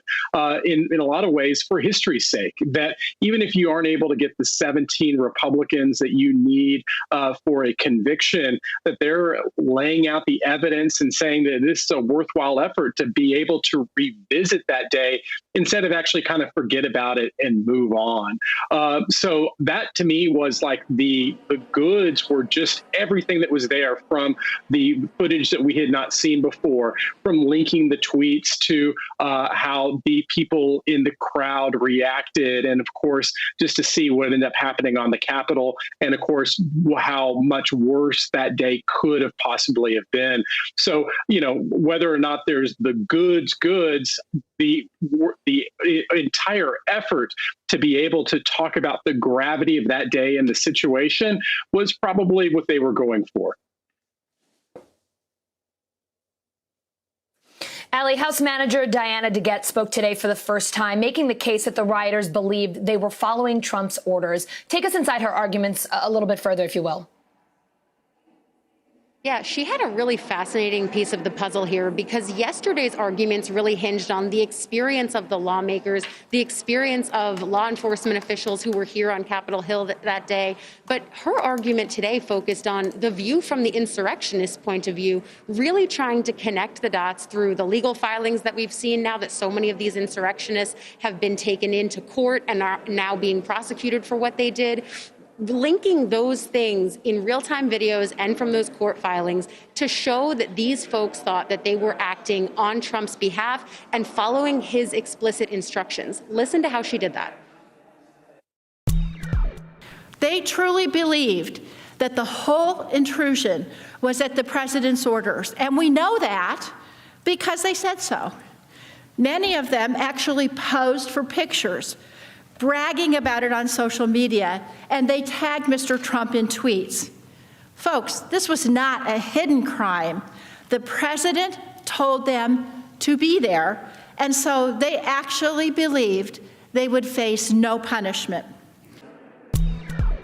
And they are facing consequences, though, right now. We talked about how there have been hundreds of arrests. These cases now are making their way through courts. And one of the arguments that Democrats made here today, House impeachment managers made clear that the insurrectionists are rightly facing legal ramifications for what they did. They are being held accountable for their part in all of this. The argument then that House impeachment managers make is, so should the person who incited them and led them in this effort. They argue, and they make clear today as they connect these dots, that they believe that that was Donald Trump. There is a flip side to this, though. House impeachment managers make that argument. We've heard some Republicans say, okay, this isn't the forum for that, whether they think that this is unconstitutional, or some have simply said, okay, you think that this should be litigated in court, send it over to criminal court and let the actual courts, not the political courts here on the Hill, deal with this question of President Trump's role. We could see that in places like Georgia. We know that there are investigations into the actions that he took with Georgia public officials there in the aftermath of his election loss in Georgia. It's unclear that we'll see that. Some Republicans, though, are saying, don't let us litigate it here. Let us litigate it in actual court. Mark, President Biden briefly talked about the impeachment trial at the White House this morning. Here he is. I didn't watch any of the hearing live because I was going straight through last night till a little after 9. But I watched some this morning. I think the Senate has a very important job to complete, and I think my guess is some minds may have been changed, but I don't know. Mark, Biden said very little on this trial. I mean, that's the most he said, and he barely gave us a glimpse of his thoughts there. What do you make of the president's strategy, how he's been handling this? Yeah, his strategy is to not have his fingerprints on it at all and actually doing things other than going to the Defense Department, focusing on the COVID relief bill, talking about the vaccines. And of course, those are going to be the issues that his first 100 days and of course, probably his presidency will be judged upon. The way that I'm almost kind of been looking at the Donald Trump impeachment trial is this has really been the last chapter of Donald Trump's presidency. And of course, it ended weeks ago.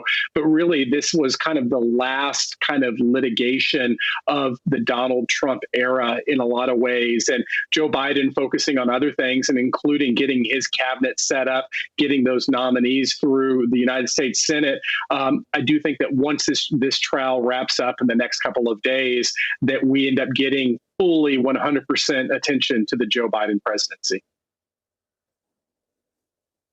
All right, Mike, and we are going to Mark, we're going to head to President Biden right now, who's speaking at the National Institutes of Health. Let's listen in. And the truth is, although we're more than 10 feet away, I think it's important that I not. It's critically important, the message. I realize I'm speaking to a vast majority, at least I hope I am, of the folks out here at NIH. You know that wearing this mask through the next year here can save lives, a significant number of lives. And so I apologize if you don't hear me as clearly as you should.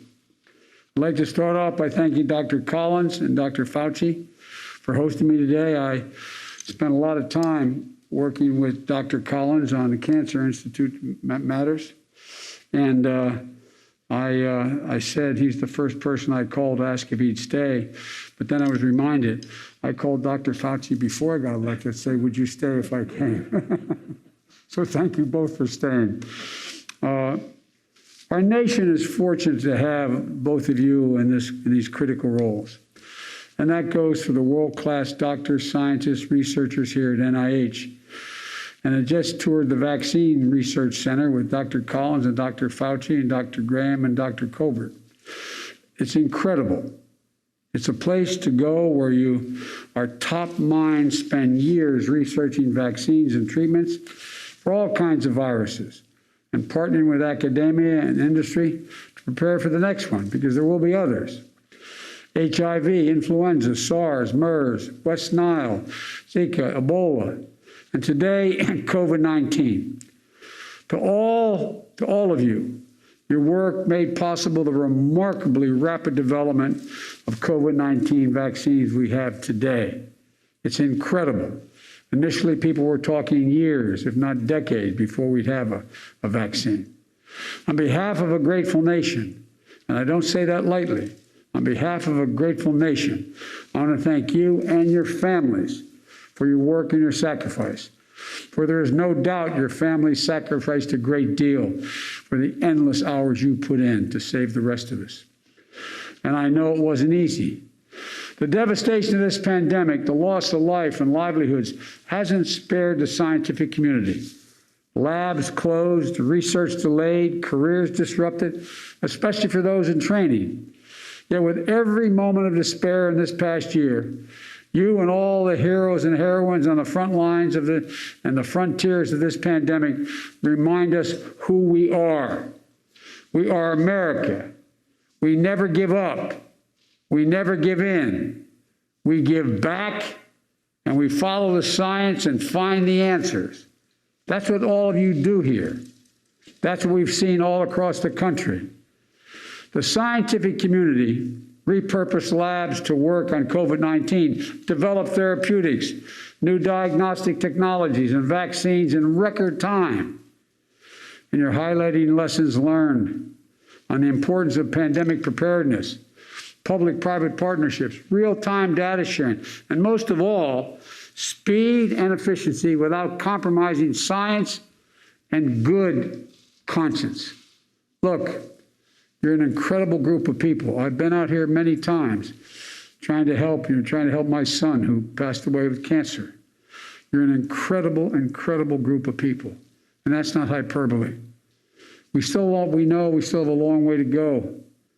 It's no secret that the vaccination program was in much worse shape than my team and I anticipated. We were under the impression and been told that we had a lot more resources than we did when we came into office. We've only been here 3 weeks, but we've learned a great deal in those 3 weeks. While scientists did their job in discovering vaccines in record time, my predecessor, be very blunt about it, did not do his job in getting ready for the massive challenge of vaccinating hundreds of millions of Americans. He didn't order enough vaccines. He didn't mobilize enough people to administer the shots. He didn't set up a federal vaccine centers where eligible people could go and get their shots. When I became president 3 weeks ago, America had no plan to vaccinate most of the country. It was a big mess. It's going to take time to fix, to be blunt with you. I promised when I did my inaugural address that I'll always be straight with you, give it to you straight from the shoulder. I will not walk away when we make a mistake. I'll acknowledge it and tell you the truth. We started on day one. We won't have everything fixed for a while, but we're going to fix it. First, the vaccine. I know people want confidence that it's safe. Well, listen to Dr. Fauci. I did. I got my shots. My wife Jill did. Kamala did. And her husband Doug did. So Dr. Fauci and Dr. Collins got it also. It's safe. And we need more people to get vaccinated to beat this pandemic. That's why in the first 3 weeks that I've been in office, we've increased the supply of weekly vaccine shipments to the states by almost 30%. That means millions more Americans will get vaccinated in February than the previous administration was on track to do. But that's just the start. We bought more vaccines.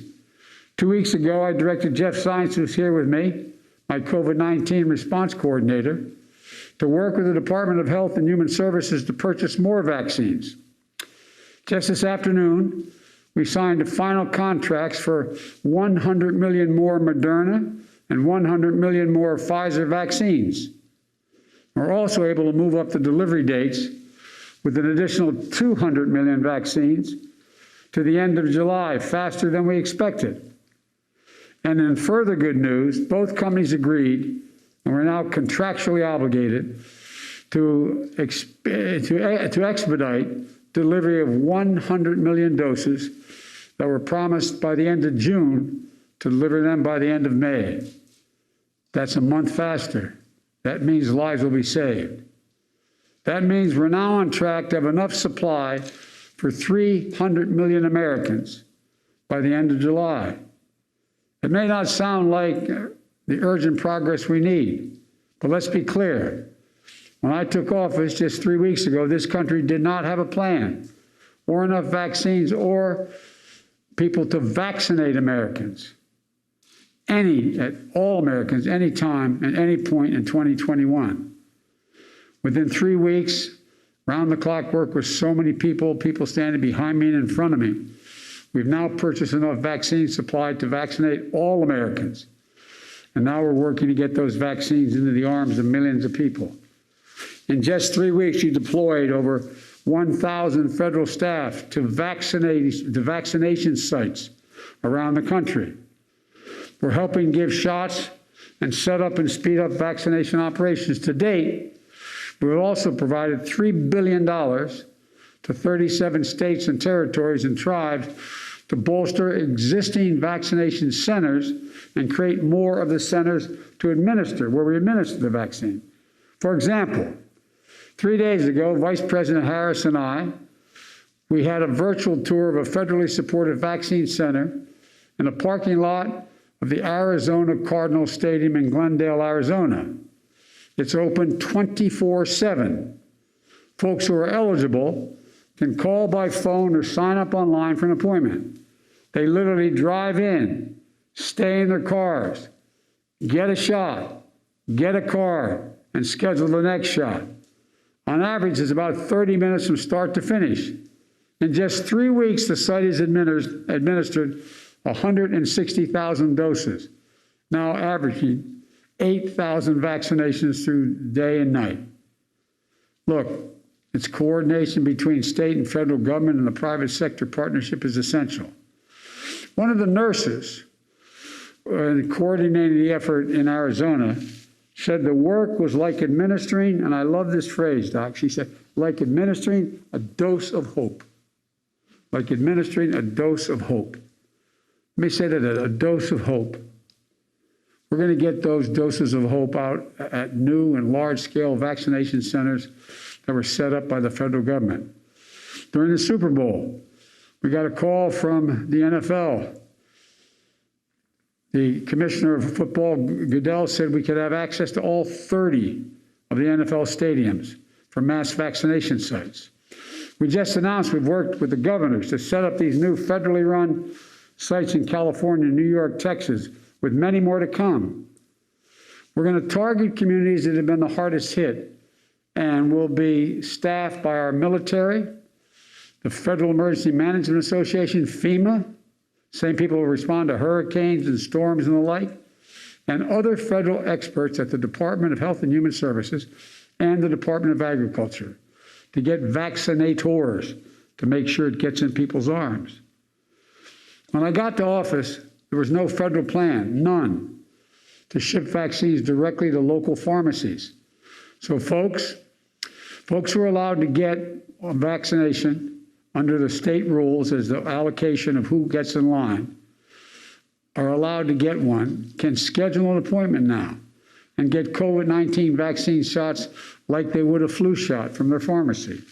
It will start today, that program.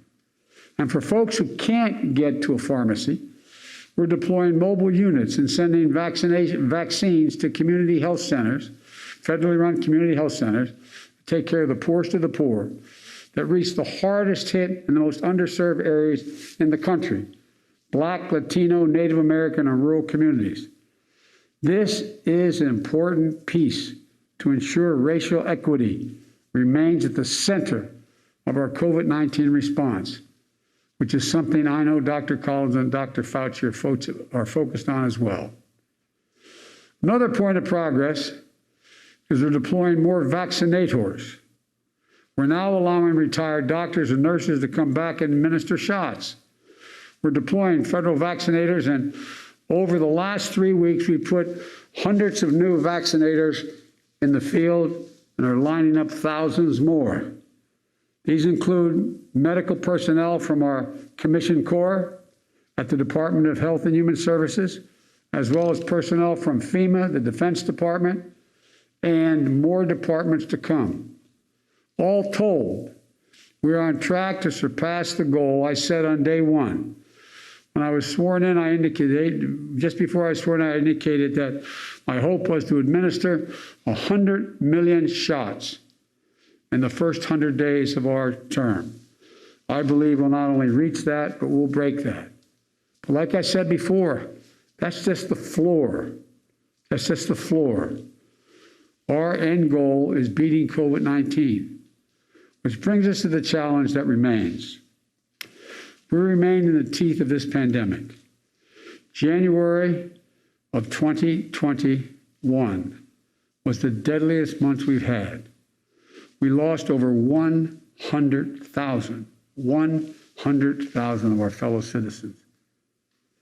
We're on track to cross 500,000 dead Americans this next month. The new strains emerging create immense challenges, and masking is still the easiest thing to do to save lives. But we need everyone to mask up. And by the way, I know it's a pain in the neck, but it's a patriotic responsibility. We're in the middle of a war with this virus. It's a patriotic responsibility. Not only if you care about your family, you care about your fellow Americans. You realize more people have died in the last 12 months than died in all 4 years in World War II? All 4 years. That's why I asked what the full extent of my authority as President of the United States could be. I signed an executive order that required masking on all federal property, on modes of travel like planes, trains, and buses across interstate commerce. And I've been calling on governors, Republican and Democrat, mayors, Republican and Democrat, and local officials to institute mask mandates within their jurisdictions. We need everyone to do their part for themselves, their loved ones, and yes, for their country. Mask up, America. Mask up. And to really get ahead of this pandemic instead of chasing it, we need Congress to pass my American Rescue Plan. I'm grateful that the Senate and the House are moving quickly. And my hope is that we'll get Republicans as well as Democrats to support us. But we can't wait. People are dying every minute from this pandemic. And we're suffering profound economic crisis that the pandemic has created. Every major economist in the country, left, right, and center, says we can't go big enough here. That if we want to get our economy back in shape, we've got to move quickly. How many of you out there don't have enough food to eat? How many of you out there are worrying whether you can pay next month's rent or pay your mortgage? How many of you out there have a child at home because the school's not open? You have to make the difficult choice of staying home with your child or going to work if you have a job. This is not who we are. The United States of America, we take care of our own. And job number one of the American Rescue Plan is fighting the pandemic. It puts $160 billion into our national COVID strategy, which includes more money for testing and tracing, manufacturing and distribution, and setting up vaccination sites, everything that's needed to get vaccines into people's arms. The American Rescue Plan also includes $4 billion to build new manufacturing plants, so we are ready to manufacture vaccines we don't have to wait. You know, there's simply nothing more important than getting the resources we need to vaccinate people in this country as quickly as possible. As quickly as possible. We're not going to get our economy back in shape, millions of people back to work until we beat this virus. As I said, everyone from Moody's on Wall Street to the whole range of other think tanks indicates that if we do this plan, we'll get to full employment within 2 years. We'll be in a situation where we actually grow the economy, creating millions of jobs immediately, and put us in a position where we are going to have the GDP grow at a higher rate than if we don't do this. We're in a national emergency. I want to close with this. We're in a national emergency. And this will be one of the most difficult operational challenges we have ever undertaken as a nation. It's going to take time. We're going to face setbacks along the way. And I promise you, when we do, I'll just own up to it and say what they are.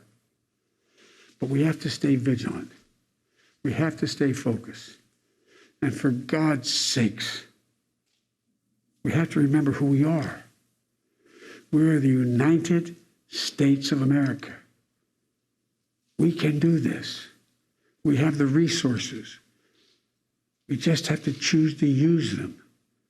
We have to do what all of you do here at NIH and across the scientific community.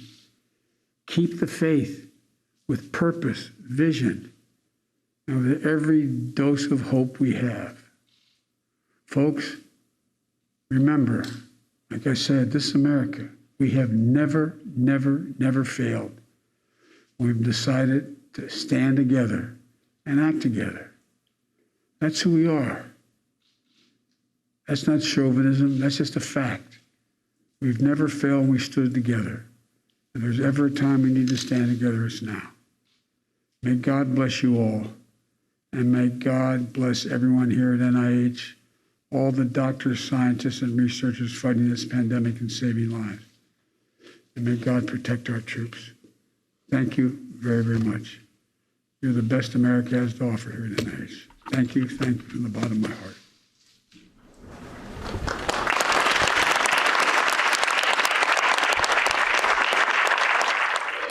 You've been listening to President Biden at the National Institutes of Health announcing his administration is getting 200 million more COVID shots, 100 million each from Pfizer and Moderna. Also saying doses due this June are now coming in May. NBC News White House correspondent Carol Lee joining me now. Carol, President Biden saying we have now purchased enough vaccine supply for all Americans. What else did he say this evening about the virus and vaccination? Well, he had quite a somber tone, Allison, and he said that we're in a national emergency, reminding Americans that this is still very much an active pandemic and precautions need to be taken, but also offering a little bit of hope, saying that there were going to be these additional 200 million vaccines distributed and that those would be expedited. He said by July, they'll have enough vaccines for 300 million Americans. And he also really hinted that he thinks that his administration will get further in terms of his goal of 100 million vaccinations within his first 100 days in office, saying that was the floor, not the ceiling, and that they think they'll exceed that. He also took a bit of you might not have noticed because he had a pretty subdued tone, but took a pretty large broadside at his predecessor, former President Donald Trump, saying that his predecessor did not do his job on the vaccine front in terms of getting things set up to have this distributed, that former President Trump didn't order enough, didn't mobilize enough and set things up so that people could get these vaccinations in their arms, and that he was playing a bit of catch up. And so there was some expectation setting in terms of what he was going to be able to do, at the same time trying to offer some hope that this is something that is moving in the direction that this administration has been trying to get it moving in really since he took office, even before that. But a little bit of criticism there, and also just saying that they are working on this and that people need to take the vaccine and that it's safe, which is another message that we've heard from the president. Yeah, a somber swipe, but a swipe nonetheless. Carol, President Biden calling this a war with COVID, saying masking is a patriotic responsibility, and that to get ahead of this pandemic, we need to pass his American Rescue Plan. While the Senate, while so many of us have been focused on the impeachment trial, what has the president been able to do on COVID relief this week? Well, he's been trying to do anything but admit that he's focused at all on the impeachment trial.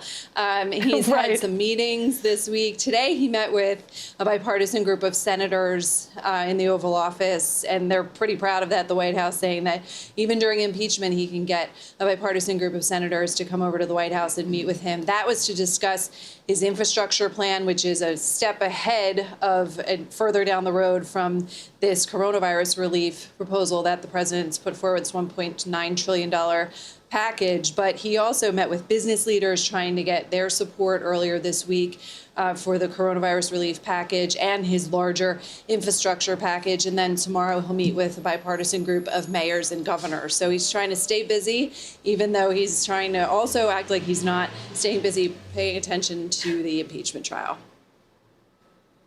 I'm not watching. Nope, Carol Lee, thanks so much for joining us.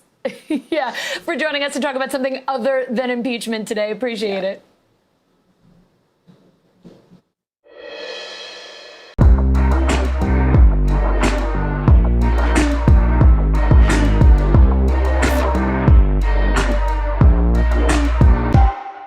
All this month, they are the Black trailblazers and everyday heroes who've broken barriers, pushed for change, and brought progress to our country.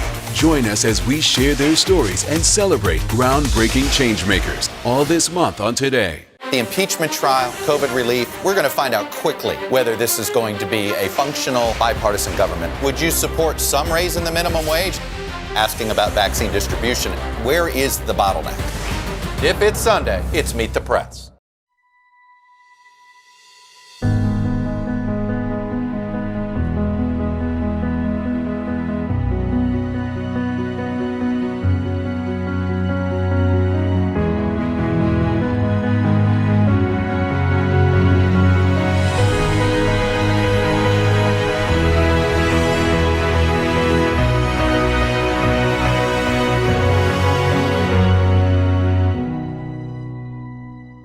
History in the making, the beginning of a new era in America. As Joe Biden takes office, the major changes and challenges ahead.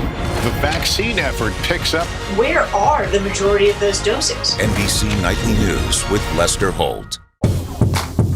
You are watching NBC News Now. We've got some breaking news. Trucks carrying the first U.S. shipment of the coronavirus vaccine. Hope for a whole lot of people who have been waiting months and months. It's news made for your streaming world.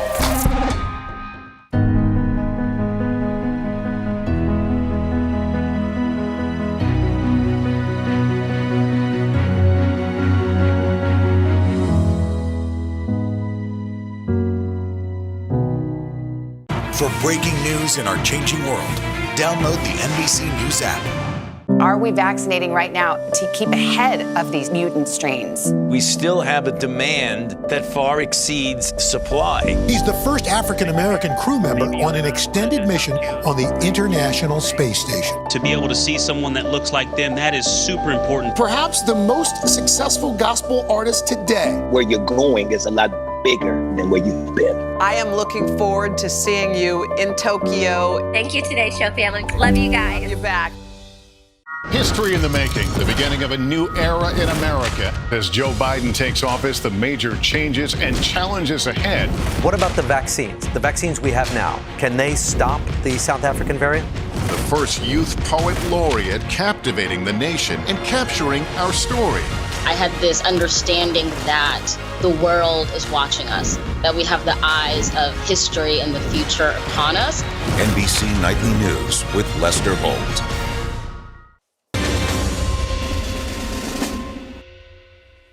They were just following Trump's orders. House managers today saying that he assembled, incited, and inflamed rioters who stormed the Capitol last month. Here are some of the highlights from today's arguments. Now, remember, President Trump told them to stand back and stand by at the debate. They took it as a call to arms. And when he called them to arms, they were all ready to act. They were waiting for their orders, which they got on January 6th. And as the crowd chanted at the rally, the crowd at the Capitol made clear who they were doing this for. They also chanted, "Fight for Trump."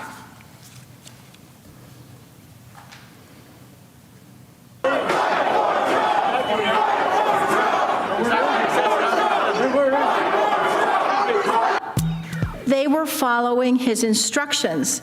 They said he had invited them. And in fact, as we heard, he had invited them. As one man explained on a live stream he taped from inside the Capitol, quote, "Our president wants us here. We wait and take orders from our president." The siege of the Michigan State House was effectively a state-level dress rehearsal for the siege of the U.S. Capitol that Trump incited on January 6th. It was a preview of the coming insurrection. When responding to extremist plots in Michigan, Trump showed he knew how to use the power of a mob to advance his political objectives. The president says heavily armed extremists carrying Confederate battle flags and pushing past police to overtake the Michigan State House chamber are very good people and just negotiate with them. It's clear he doesn't think that they're at fault in any way at all. When President-elect Biden went on television that day to demand an end to the siege, one woman asked this. Does he not realize President Trump called us to siege the place?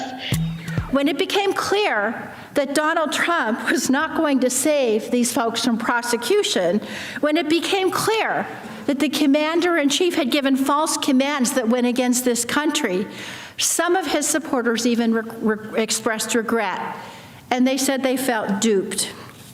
As more and more of these people have been charged, the confession and the regret simply cascades. More and more insurrectionists are admitting that they came at Trump's direction. Who lit the fuse? House impeachment managers wrapping up their second day of arguments, but did they effectively tie the Capitol riot to Donald Trump? NBC News legal contributor Danny Savalos is here now with NBC News legal analyst Cynthia Oxney. Great to see you both. Danny, let's start with you. You really stressed the importance of drawing a direct line between Donald Trump and the rioters who stormed the Capitol. Did the House managers do that today? The House managers did a very effective job of putting up a bunch of these rioters and showing what complete idiots they were in that they believed that President Trump wanted them to go assault the Capitol. Now, there is a risk for prosecutors in doing this because you hear these people talk and it establishes that they may have believed that President Trump was sending them messages to go storm the Capitol. But that does not itself prove that that's what President Trump wanted to do. So you start showing that these folks certainly blamed or believed President Trump was responsible, but their beliefs aren't controlling. And I have to add an asterisk that the reason you're hearing so many of these people come out now and say, oh, I thought the president told me to do it, is that many of them are facing criminal prosecution, a prosecution which doesn't have a lot of defenses. After all, there's video of them in the building. So they are resorting to a rather creative theory. I'm sure their defense attorneys are advising them to do this, that to say, look, the only defense I have is that President Trump told me to do it. So that should be given its relative weight. But at the same time, it is compelling to see all these people have these just bizarre ideas about what the president wanted them to do, but then they still have to connect them and show that President Trump caused it, foreseeably so. Cynthia, what about you? Should these impeachment managers walk away feeling confident about the case they presented today? And honestly, does that matter if the bulk of their audience potentially has already made up their minds? Well, I think they should feel very comfortable. They've done an excellent job. It's compact and it's tight, and it fits into what I would call my general frame about how to try a case, which is to prove that he did it, he liked it, and he's not sorry. And to Danny's point, yes, you wouldn't rely completely on the people inside. But remember, we also have a lot of other information. And what was interesting was, and they pushed very hard today, was that the insurrection happens around 2. Trump does nothing. And then at 2:20 about he finds out that that Pence has been evacuated from Senator Tuberville, and he still does nothing. Instead, he pushes Tuberville to continue trying to postpone the vote. That's a choice there. He could have made the decision, I've got to start tweeting about getting those people out of there. And instead, he's calling Tuberville on the phone. Once he finds out that Pence is in trouble, he's slamming Pence about him not being patriotic enough. So there was a lot of information today about what he didn't do, which is kind of an interesting flip side. But he could have controlled this crowd. Yeah. He chose not to, and he continued that for a long time. All right, Danny, let's talk a little bit more about this argument from the impeachment managers that the rioters today acted on Trump's behalf. Take a listen to this. Even after the attack, the insurrectionists made clear to law enforcement that they were just following President Trump's orders. They didn't shy away from their crimes because they thought they were following orders from the commander-in-chief, and so they would not be punished. They were wrong. Danny, one rioter said she didn't even feel a sense of guilt because she thought she was following orders from her president. Let's talk more, though, about how the Republicans potentially could poke holes in this one. I mean, you brought up, the notion that, well, yeah, sure, their lawyers are saying this on their behalf because they're in trouble now. Yeah, the approach for the defense has to be that these folks are on par with someone saying, my TV told me to do it. There are many instances where some disturbed people take some message from some politician or celebrity and go do really, really bad things that doesn't make the person by whom they were inspired somehow automatically responsible. So as much as you show these nudniks saying, I believed I was sent there by the president, you still have to show some foreseeability. Now, I agree the First Amendment does not protect Trump here, but the spirit of the First Amendment is that something called a heckler's veto. And what that says essentially is that the bad reaction of the audience to speech does not define whether or not speech is lawful or not. So that is a critical analysis, even though I concede that the First Amendment doesn't protect Trump from impeachment. The specter of the First Amendment is something you should totally expect the defense to raise. In fact, that's their strongest case. Make this about the First Amendment, even when it really doesn't apply in an impeachment. The heckler's veto. I always learn something new with you and Cynthia. Danny, thank you. Cynthia, the House managers tried to illustrate Trump's pattern of inciting violence. Listen to this. On President Trump's watch, white supremacist and extremist groups have spread like wildfire across the land. His own Department of Homeland Security called homegrown terrorism the #1 threat facing Americans today. But no matter how many people inside and outside government begged him to condemn extreme elements, promoting violence, and indeed civil war in America, and race war in America, he just wouldn't do it. And that's because he wanted to incite and provoke their violence for his own political gain and for his own strategic objectives. Cynthia, the impeachment trial is, of course, about the attack at the Capitol. But what do you think about this strategy from the impeachment managers of laying out a pattern of behavior? I thought it was very damning for the president. It was very effective that they went through the attack in Michigan that preceded the January 6th insurrection. And they also showed these videos of his interactions with crowds where he would, push a little violence and kind of wink and nod at them, and how he interacted with them, and they loved it. And there was this back and forth with the crowd. And you could tell he enjoyed that power, that he could incite, that he could rile up the crowd and get them all in a frenzy. And they laid that out, I thought, very effectively. And so that by the time you get to the January 6th on the ellipse, he's having that back and forth with them. And they're showing both sides of the crowd, what he was saying and what he could see and what they could see. And I thought it was very effective in building the foreseeability of the insurrection for him. And when he kept using that language, stop the steal and fight, and you can't be weak, and go to the Capitol and I'll meet you there, and all those things. By that time, he had that relationship with the crowd, and they did an excellent job establishing that. Danny, Congressman Lieu talked about Trump's lack of remorse on January 6th. Here's Lieu. President Trump's lack of remorse shows that he will undoubtedly cause future harm if allowed, because he still refuses to account for his previous high-grade crime against our government. I'm not afraid of Donald Trump running again in 4 years. I'm afraid he's going to run again and lose, because he can do this again. Danny, how critical is this lack of remorse argument? Does it play differently here than it might, say, in a criminal case?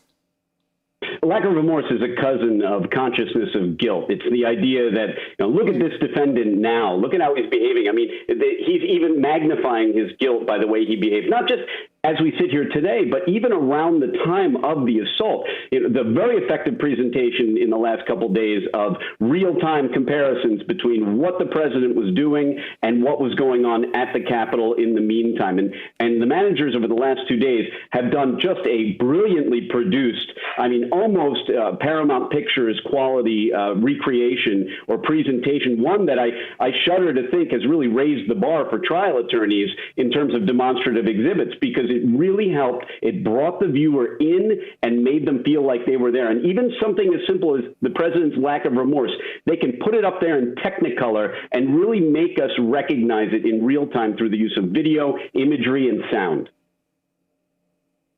All right, Danny, Cynthia, thank you both so much for being with us tonight. Thank you. We are listening to Trump, the House managers playing clip after clip of the Capitol rioters saying they were doing what their president wanted. So was that an effective strategy, and how will Trump's team counter that tomorrow? Let's bring in Republican strategist and MSNBC political analyst Susan Del Percio and Democratic strategist and founding partner of Northern Star Strategies, Michael Starr Hopkins.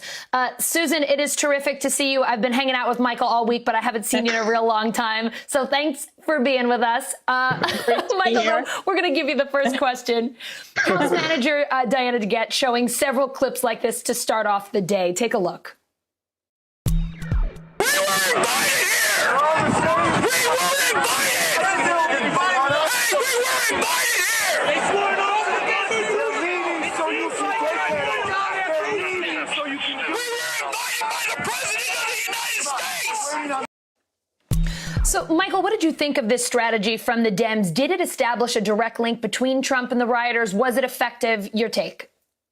I thought it was highly effective. You know, when you talk about the fact that the protesters themselves said that they were there to serve Trump, that they were there because of the message and the words that Trump had said, it really shows that there's a tie between the mentality that's going on and the actions that happen. And I think that's exactly what Democrats need to show. Now, we all know Republicans aren't going to convict based off of that. But I think it's more important to show that because there are a lot of independent voters and a lot of, I would say, borderline Republican, but also Democrat voters who I think need to hear this and need to know that this could happen again. Susan, Trump advisor Jason Miller telling NBC News that President Trump's legal team plans to use just one day for its arguments. They're going to start and wrap it up tomorrow. That means at most they will use 8 of the 16 hours they have to make their case. What do you think? Smart strategy to keep it short and sweet here? Well, if their opening statement was any indication, yeah, because that was horrible. You don't want to see that for 16 hours, that's for sure. So I would go with that's just fine. But seriously, there is not a lot for them to show. And I think that will unfortunately be part of the strength of their argument and just say, this is not, you can't hold him accountable for these reasons, which is absolutely not consistent from what we have seen of Donald Trump. The Republican senators have lived their last 4 years in fear of a single tweet that could ruin their careers that they spent decades building. You don't think that multiple tweets from Donald Trump asking people to come to the Capitol and fight for him isn't a possibility, that he's inciting them to do what they did on January 6th? Of course it is. They know more than anybody the power of Donald Trump on Twitter.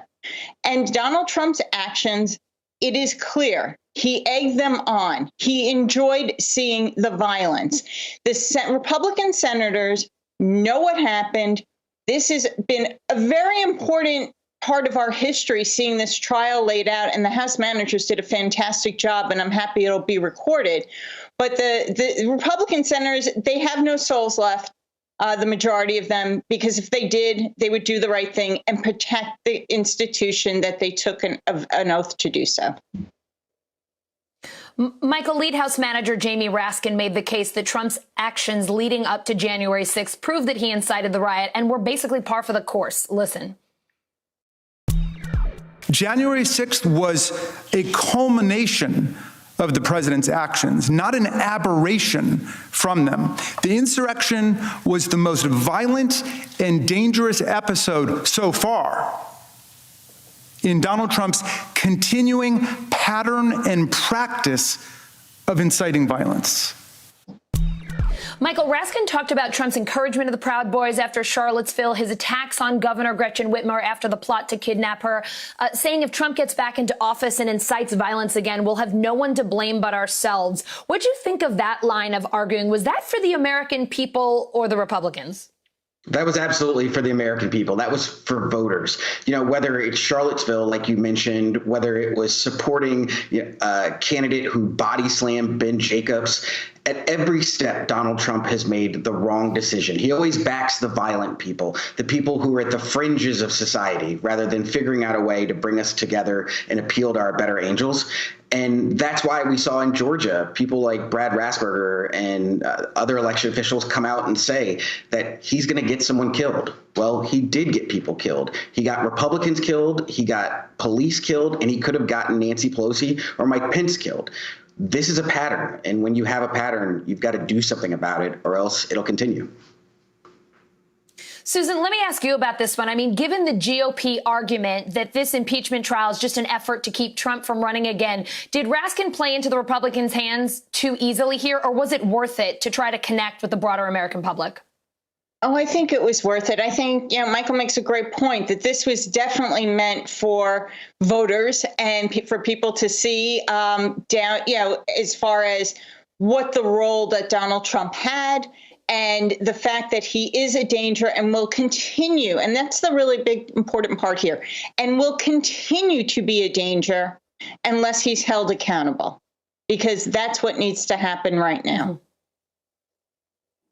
Susan, Reuters reporting on a call with dozens of former Republican officials talking about forming a third anti-Trump political party, telling Reuters the plan would be to run candidates in some races, but also to endorse center-right candidates in others, be they Republicans, independents, or Democrats. I know you were on that call. What can you tell us? And could this impeachment trial permanently fracture the Republican Party? I won't go into the particulars of the call because it's not my place to, say what others did or thought, but I can say there was a consensus that this is the center-right coalition could be a coalition that gets behind candidates, and that they can definitely offer a sense of support. Will this impeachment forever fracture the Republican Party? I don't think it's this impeachment process.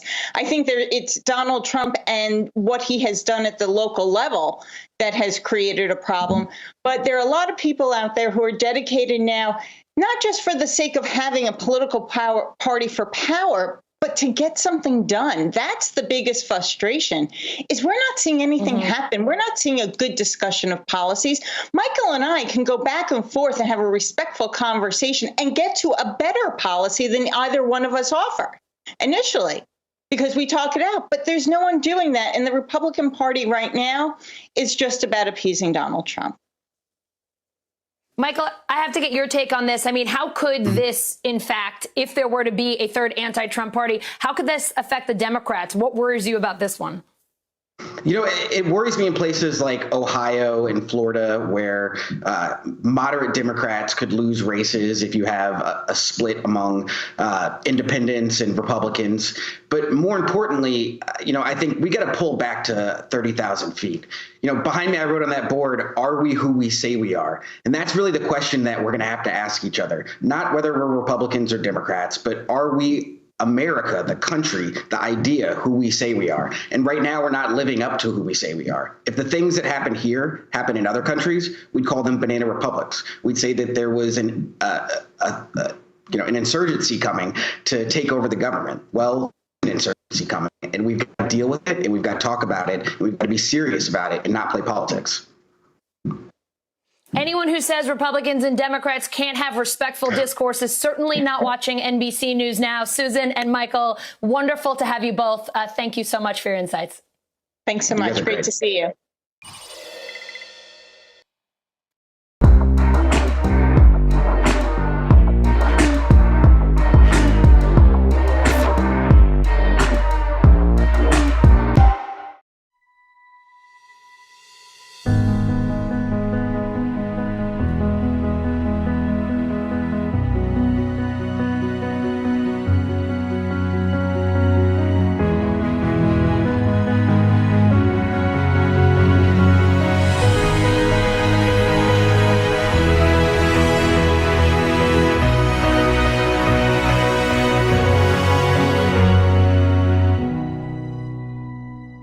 The impeachment trial, COVID relief, we're going to find out quickly whether this is going to be a functional bipartisan government. Would you support some raise in the minimum wage? Asking about vaccine distribution, where is the bottleneck? If it's Sunday, it's Meet the Press. Are we vaccinating right now to keep ahead of these mutant strains? We still have a demand that far exceeds supply. He's the first African-American crew member on an extended mission on the International Space Station. To be able to see someone that looks like them, that is super important. Perhaps the most successful gospel artist today. Where you're going is a lot bigger than where you've been. I am looking forward to seeing you in Tokyo. Thank you, Today Show family. Love you guys. You're back. For breaking news in our changing world, download the NBC News app. History in the making, the beginning of a new era in America. As Joe Biden takes office, the major changes and challenges ahead. What about the vaccines? The vaccines we have now, can they stop the South African variant? The first youth poet laureate captivating the nation and capturing our story. I had this understanding that the world is watching us, that we have the eyes of history and the future upon us. NBC Nightly News with Lester Holt.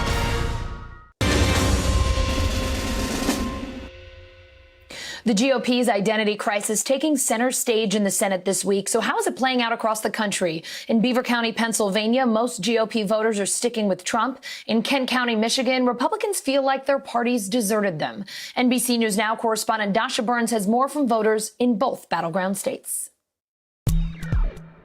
I thought that there was hope for the GOP that I grew up with and admired, not this tea-stained trash that we have. I did call my GOP office, the county GOP, on the 7th of January and told them to remove me from any communications that they had moving forward. What do you think Trump did to the Republican Party? How do you think he changed things? He opened a lot of eyes across not only the party, but I think across the country. Do you want him to remain in the political sphere somehow? Yes, because he was a voice that spoke a lot of everybody's feelings that are of like-mindedness, and we don't want that to go away. We need a strong voice, and I don't think there was any stronger than his. When we first met, you called yourself politically homeless. Do you feel like there might still be a home for you in the Republican Party? I don't know. I think it really depends on what happens over the next few years. I would like to think so. I certainly, support those more traditional Republican policies, whether it's limited, practical government, strong foreign policy, much more so than I do Democratic policies. But I will probably continue to vote person by person and not party by party. I think it would be ridiculous for Republican candidates to completely abandon why President Trump was as popular in these areas as he was. I would not associate myself with the Republican Party at all anymore.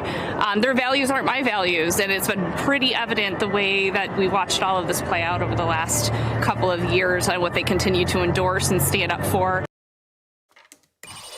NBC News Now correspondent Dasha Burns joining me now, along with Mark Murray. Battleground Burns, we're going to go to you first. You have spent a whole lot of time in both Beaver and Kent County. I understand you practically have temporary resident status. Tell us how the split between traditional conservatives and Trump voters has grown since the 2020 election, the Capitol riots, and here we are in impeachment again.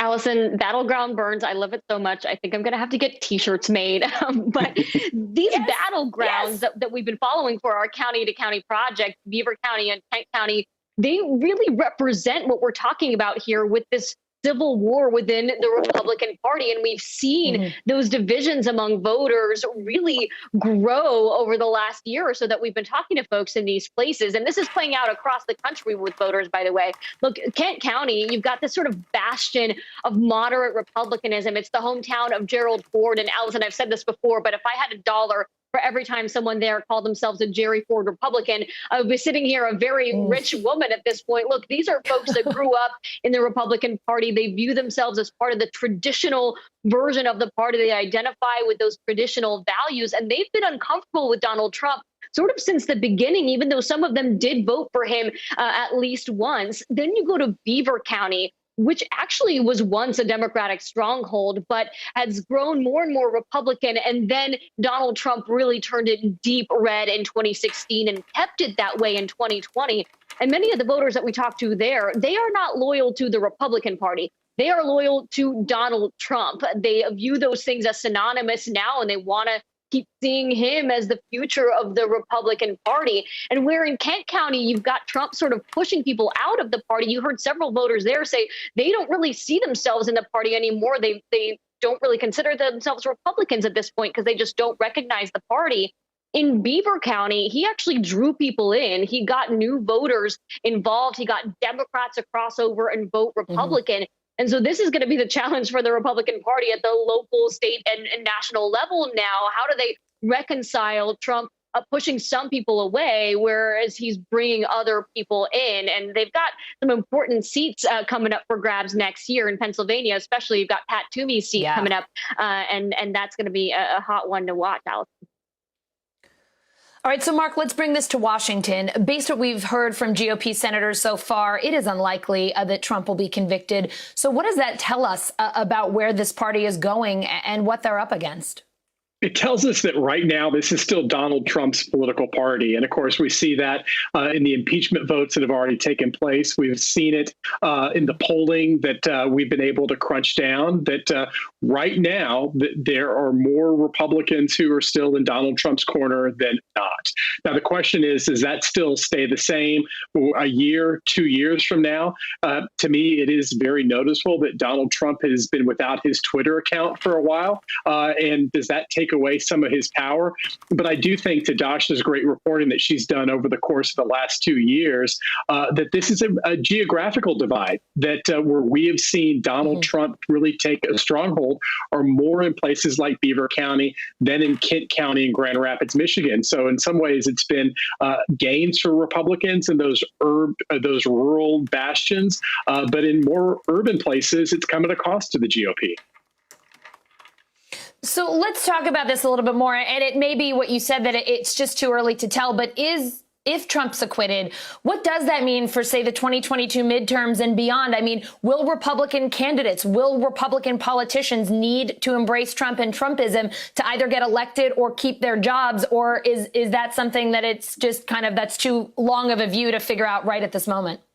It's still long, Allison, but there's a little shorthand in politics that the party that is more divided usually doesn't do all that well. And of course, the Republican Party has months, and in fact, years to be able to get its act together. But these divisions that are occurring right now normally aren't very good. There's one other thing, too, that if we're still talking about Trump and Trumpism, the 2022 midterms, that normally the Republican Party has done a lot better when Donald Trump's name is on the ballot than when not. And to a lot of the voters that Dasha was just interviewing, that Trump is very important for them. Well, if he's not on the ballot, do they end up showing up? And so that's a big question. All right. Battleground Burns, Mark Murray, thank you both so much. Thanks. The House impeachment managers say that the evidence is clear. Rioters attacked the Capitol because Donald Trump gave the orders. More and more insurrectionists are admitting that they came at Trump's direction. When Riley June Williams, known for allegedly helping steal laptops from Speaker Pelosi's office, appeared in court on January 21st, her lawyer said to the judge, quote, "It is regrettable that Ms. Williams took the president's bait and went inside the Capitol." Business Insider political correspondent Sonam Sheth joins me now. Sonam, what did you think of House Manager DeGette's argument today that the rioters' own lawyers pinned this on President Trump? She said they weren't doing it to get their clients out of trouble. They're in trouble nonetheless. But could Republicans play it up that way tomorrow to discredit the Democrats' case? Or do you think it was an effective argument? Yeah, look, I think when you put it together with everything else that the House Manager said, it was an effective argument. But there is certainly a case to be made that these lawyers are representing people who have been charged with felonies in connection to this Capitol insurrection. And so they have a motivation to pin the blame on the former president. One thing that I thought was particularly powerful was when the lead impeachment manager, Representative Jamie Raskin, pointed out that this is a pattern and practice for Trump. So in other words, the Capitol siege was not an aberration. It wasn't an isolated incident, but he had spent months and years building up to this and calling his supporters to arms, which I thought was a very powerful argument to make. The other main thing was how they dismantled the First Amendment argument that Trump's defense lawyers have been making, because that is, of course, going to be a key tenet of the defense's case tomorrow. They're going to focus on the constitutionality of even holding this trial in the first place. And they're also going to make the argument that Trump's speech at the rally is constitutionally protected free speech under the First Amendment. So I think the way that the Democrats, just sort of demolished that argument piece by piece today while citing constitutional Supreme Court precedent was very powerful. I want to play some of lead House Manager Jamie Raskin's comments today because you referenced them, particularly using Trump's comments, rather, to make the case that he incited the rioters and that this didn't just start on the 6th. Here's Raskin.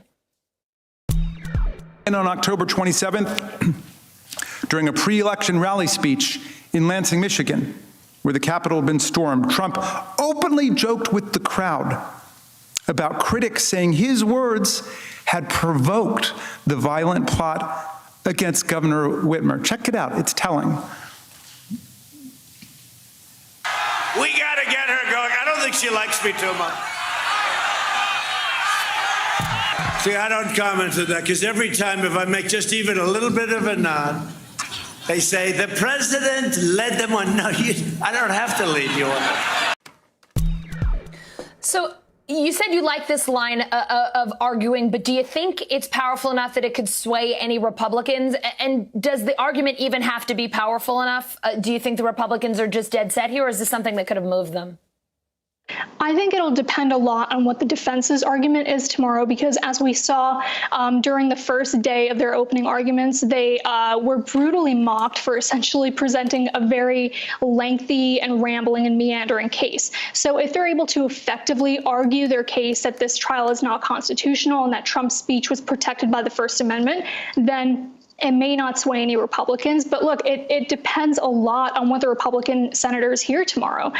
They have said that they felt that the House managers made a very compelling, very strong, and a very tightly knit case against the former president, showing, as one of your former guests said, that he not only did it, but that he enjoyed it, that he liked it, and that he wasn't sorry about it. And so, I think that was something the House managers proved very effectively today, showing not just Trump's comments at the rally and his refusal to condemn the attacks until very late afterwards, but also all of his words that led up to this point on January 6th. This was really more the straw that broke the camel's back rather than, one specific isolated incident. Sonam, always great to see you. Thank you so much for being with us tonight on News Now. We appreciate it. Thank you.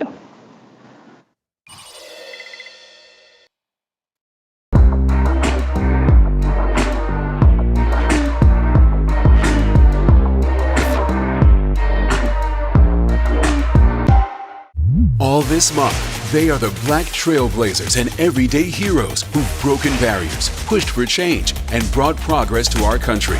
Join us as we share their stories and celebrate groundbreaking changemakers. All this month on Today. The impeachment trial, COVID relief, we're going to find out quickly whether this is going to be a functional bipartisan government. Would you support some raise in the minimum wage?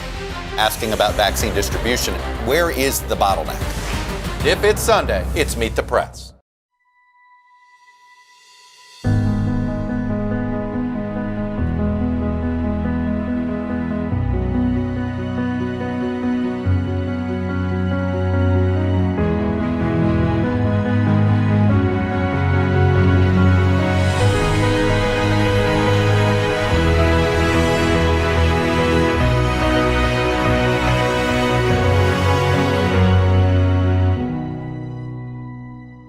History in the making, the beginning of a new era in America. As Joe Biden takes office, the major changes and challenges ahead.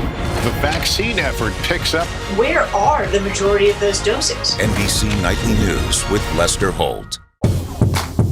You're watching NBC News Now. We've got some breaking news. Trucks carrying the first U.S. shipment of the coronavirus vaccine. Hope for a whole lot of people who have been waiting months and months. It's news made for your streaming world.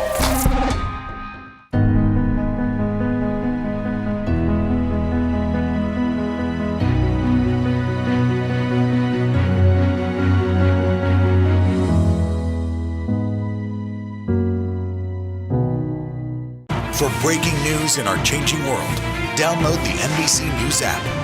Are we vaccinating right now to keep ahead of these mutant strains? We still have a demand that far exceeds supply. He's the first African-American crew member on an extended mission on the International Space Station. To be able to see someone that looks like them, that is super important. Perhaps the most successful gospel artist today. Where you're going is a lot bigger than where you've been. I am looking forward to seeing you in Tokyo. Thank you, Today Show family. Love you guys. You're back.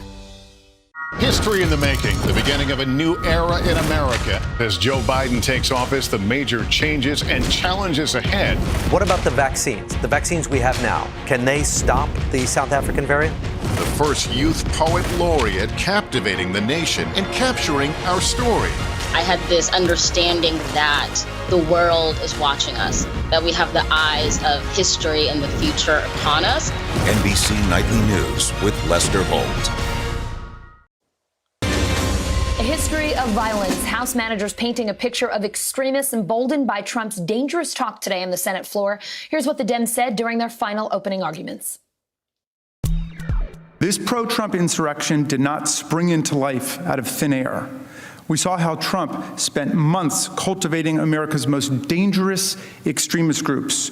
We saw how he riled them up with corrosive lies and violent rhetoric, so much so that they were ready and eager for their most dangerous mission, invalidating the will of the people to keep Donald Trump in office. But think about the brutal power and effectiveness of his words with his followers. You heard him. He told his supporters to be a little more violent. And they responded to his command by literally dragging a protester across the floor at one of his campaign rallies. He told supporters to knock the hell out of people who opposed him and promised to pay the legal fees of the assailants. Time after time, he encouraged violence. His supporters listened, and they got the message. And he does not say the one sentence that matters. He does not say the one sentence that would stop future political violence. The election was not stolen. He still hasn't said that sentence. That is why National Guard troops in full body armor still patrol outside.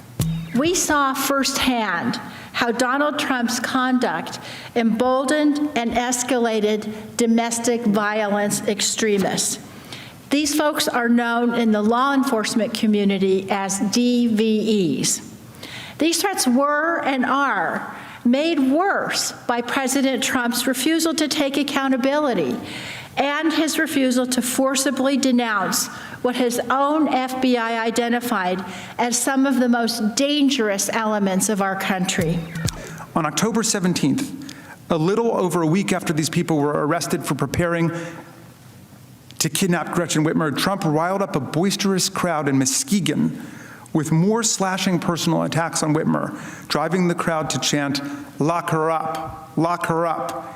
He had now seen that some of his followers were prepared to engage in criminal violence with orchestrated attacks, deadly weapons, and willing bodies to storm a state capitol building and to attack his perceived political enemies. He told them they couldn't trust the governor to administer fair elections in Michigan. He used a crowd that he knew would readily engage in violence to prepare his followers for his next and, of course, his paramount political objective, claiming the election was stolen and inciting insurrectionary action. There the pattern is, staring us in the face. Very, very appropriate, he said after a man was assaulted at one of his rallies. Totally appropriate was how he characterized his incitement on January 6th, meaning that, of course, if given the chance, he would gladly do it again, because why would he not engage in totally appropriate conduct? An examination of his past statements makes it clear that when Donald Trump tells a crowd, as he did on January 6th, fight like hell, or you won't have a country anymore, he meant for them to fight like hell. A Trump conviction rests on Republicans' instinct for self-preservation, says senior political analyst Jonathan Allen in his latest piece on NBCNews.com. The Democrats' case, John writes, asks GOP senators to think of their own interests as well as the Republics. I'm going to stop half appropriately quoting John now and let the man speak for himself. He's live with us now. John, the Democrats' opening arguments are now done. You say the House impeachment trial managers suggested Republican senators should convict former President Donald Trump because of the personal threats he posed to their safety, and by implication, their suggestion went further. Tell us more. Well, it's not just their personal safety. What he's saying is that they are going to continue to be under threat, not just physical, but the sort of political fortunes of their party as well. If Donald Trump continues to go, unpunished, the House managers don't say that they're doing this to punish him, but if there is no line drawn here, he represents an existential threat to the Republican Party, both physically and metaphorically. John, only 6 Republican senators voted earlier this week to proceed with this case here. A conviction will require 11 more. How do you think the Democrats most effectively appealed to those 11 potential Republican votes today? What was their strongest argument as they brought this one home? There were a few things that I think were pretty direct appeals to the Republicans in the chamber. One of them was the historical context, talking about the founders, talking about the Constitution, talking about how the government is supposed to operate, and the possibility that a future president, if this line is not drawn, a future president inciting insurrection in the future. And attached to that, the question that Jamie Raskin, the lead House impeachment manager, left at the end, which is essentially, if incitement to insurrection is not impeachable, what is? Or as he phrased it, do you not think that incitement to insurrection is impeachable? You tweeted a quote today from House Manager Diana DeGette. This must be our wake-up call. We must condemn it because the threat is not over. Did the Democrats wade into dangerous territory at all here, suggesting this is about the future? Could Trump's team use that against them, arguing that this case is, in fact, about the political future, not the former president's past actions? Well, what the Democrats are arguing, what the House is arguing, in effect, because it approved this impeachment article, is that Donald Trump should not just be convicted, but disqualified from holding future office because of the danger that he poses. So it may run that risk, but that is, of course, what they are asking the Senate to do, to think about the future and say, should this person be able to be put in an office of trust again? It's arguably the thing that stopped this insurrection was the incompetence of its execution. And so, that's something to think about for the future. John, so tomorrow we hear from Trump's team. What are you expecting to see from them? They really just need to hold the line here, or at the very least make sure that only 16 Republicans vote to convict. How do they most effectively do that? I expect that most of their argument will be that the Democrats didn't make an argument, that the Democrats did not fulfill their obligation to prove to the Senate that the president should be removed and disqualified from office. And they will, again, go back to the question of whether it's constitutional to impeach a former president. John Allen, great to see you. And I have to tell you, the most important thing I did today, I pre-ordered Lucky this morning. Your new book out next month. I can't wait. Thank you so much, Allison. Oh, my God, I'm psyched. Thank you, John. If Trump ever gets back into office and a riot like this happens again, we'll have no one to blame but ourselves. So is Trump's second impeachment about justice for the Capitol riot or preventing something like this from happening again? Lead House Manager Jamie Raskin making the case it is a little bit of both. He sent a clear message to his supporters. He encouraged planning and conspiracies to take over Capitol buildings and threaten public officials who refused to bow down to his political will. Is there any chance Donald Trump was surprised by the results of his own incitement? Let's do what Tom Paine told us to do. Use our common sense. The sense we have in common as citizens. If we don't draw the line here, what's next? What makes you think the nightmare with Donald Trump and his lawmaking and violent mobs is over? If we let him get away with it, and then it comes to your state capitol, or it comes back here again, what are we going to say? These prior acts of incitement cast a harsh light on Trump's obvious intent, his unavoidable knowledge of the consequences of his incitement, and the clear foreseeability of the violent harm that he unleashed on our people and our republic. January 6th was not some unexpected radical break from his normal law-abiding and peaceful disposition. This was his state of mind. This was his essential MO. He knew that, egged on by his tweets, his lies, and his promise of a wild time in Washington to guarantee his grip on power, his most extreme followers would show up bright and early, ready to attack, ready to engage in violence, ready to fight like hell for their hero. Just like they'd answered his call in Michigan. President Trump has said over and over his supporters are loyal. In his own words, his supporters are the most loyal that we've seen in our country's history.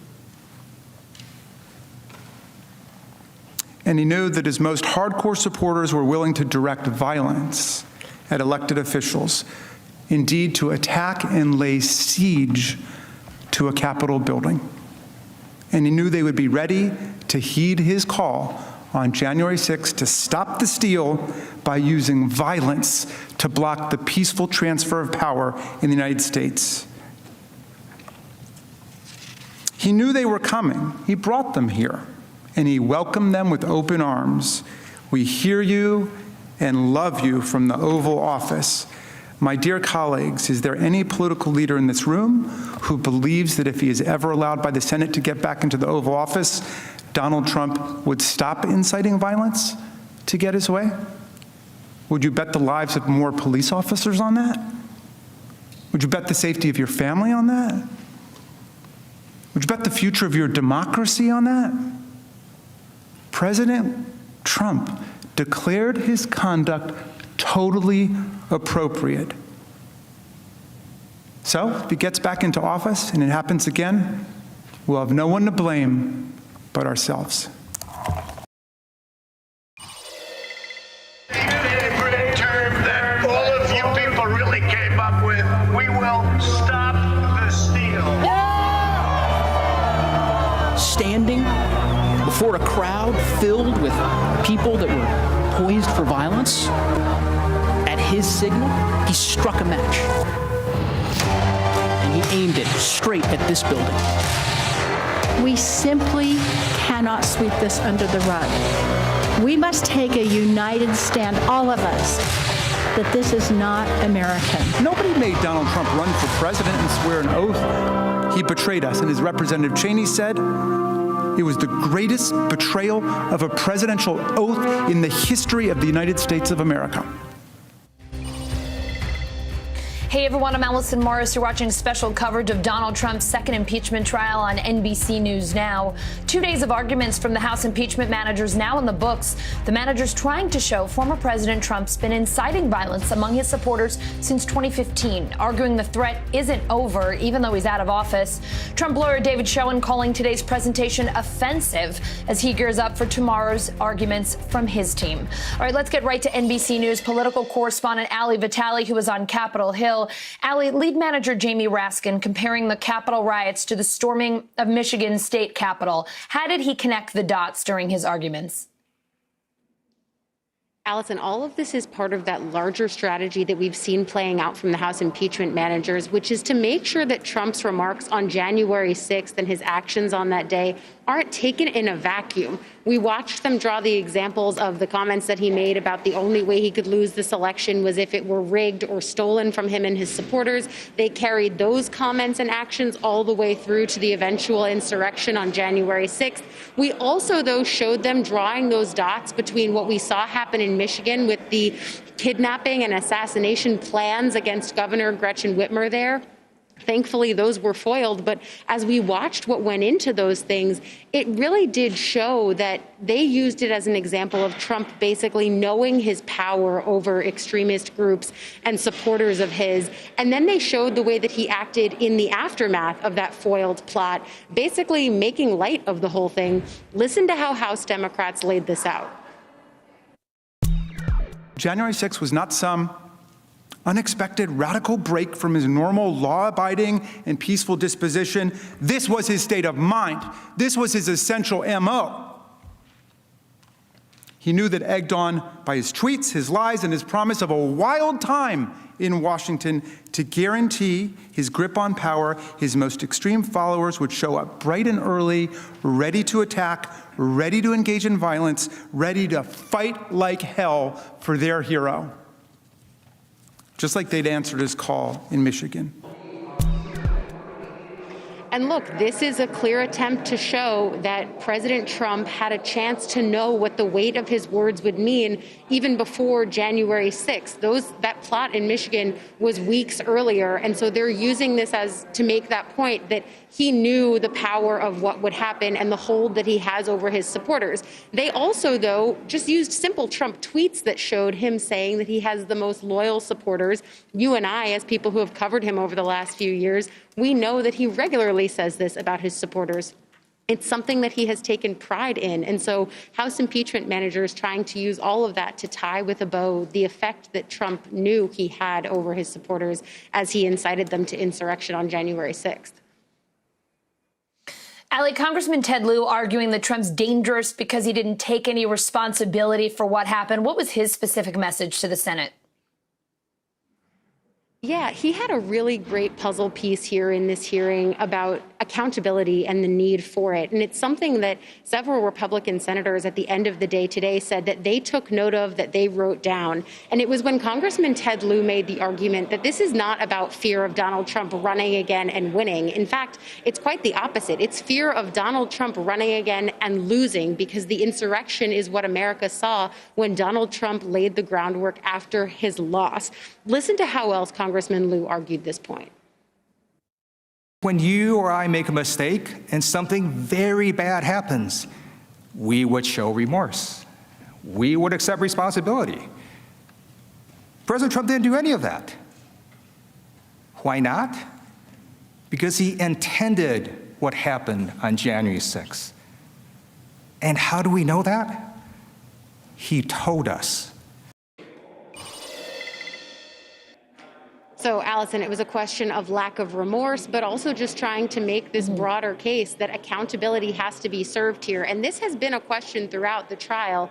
Some Republicans even saying, sure, okay, you want accountability. This is not the forum to do that in. Go to actual court, not political court here in the Senate, and go ahead and do that. Democrats, though, saying that you can't just move past this moment. I think after watching these first 2 days of arguments, it's clear there is no way to just move past this. But if you talk to Republicans here, it is a little bit hard to see how some of them who voted that this was unconstitutional to have this trial in the first place, how they could just all of a sudden flip and say, okay, but it is okay to convict former President Trump of this. That is sort of the piece that's in conflict with each other here. They're answering two different questions. That's the question of constitutionality at this point has been asked and answered. Now they're trying to ask and answer whether or not he should be convicted of this. But it is kind of in opposition to that first vote that they were considering on constitutionality.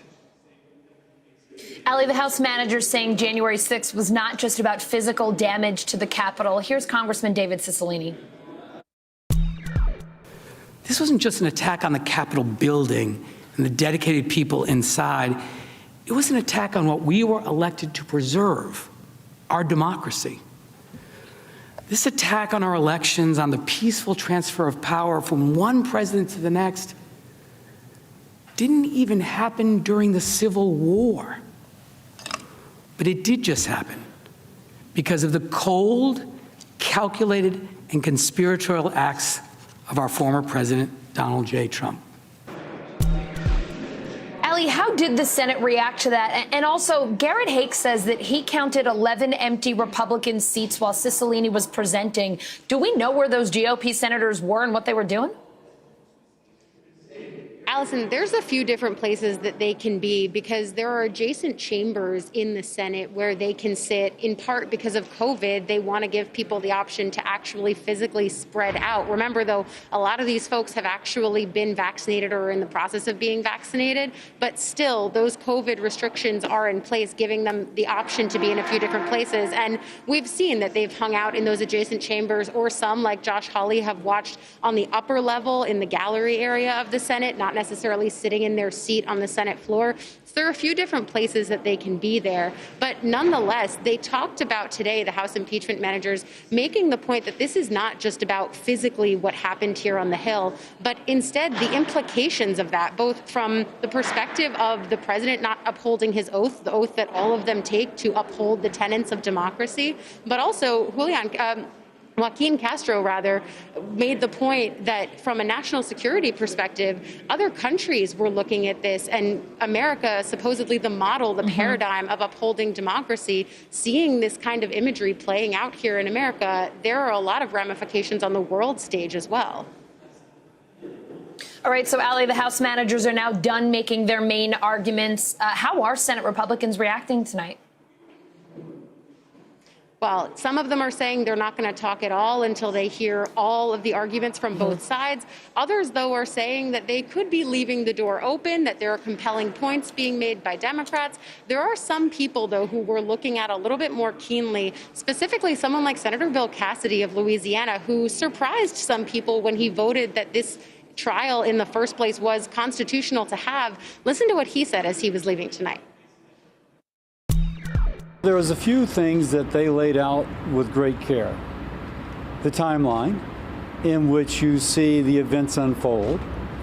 And during that timeline, the president's inaction in calling out support for the police officers. What I hope the defense does is explain that. If one of the charges is that you should have called out people and you didn't, even though it was clear that the police officers were under assault, please explain that. And it is really interesting, Allison, as we start looking ahead to what Trump's legal team is going to argue. We know they're going to bring up things like they say a lack of due process here, or that this is all protected under the First Amendment right to free speech. But it's interesting when you hear Republicans like Bill Cassidy saying that they'd like to see some things be answered by the Trump legal team, including why Trump, who's a forceful tweeter and regularly makes his opinions known on Twitter, at least when he was able to have a Twitter, that they would like to see why he wasn't voicing those opinions so strongly after such a day like January 6th.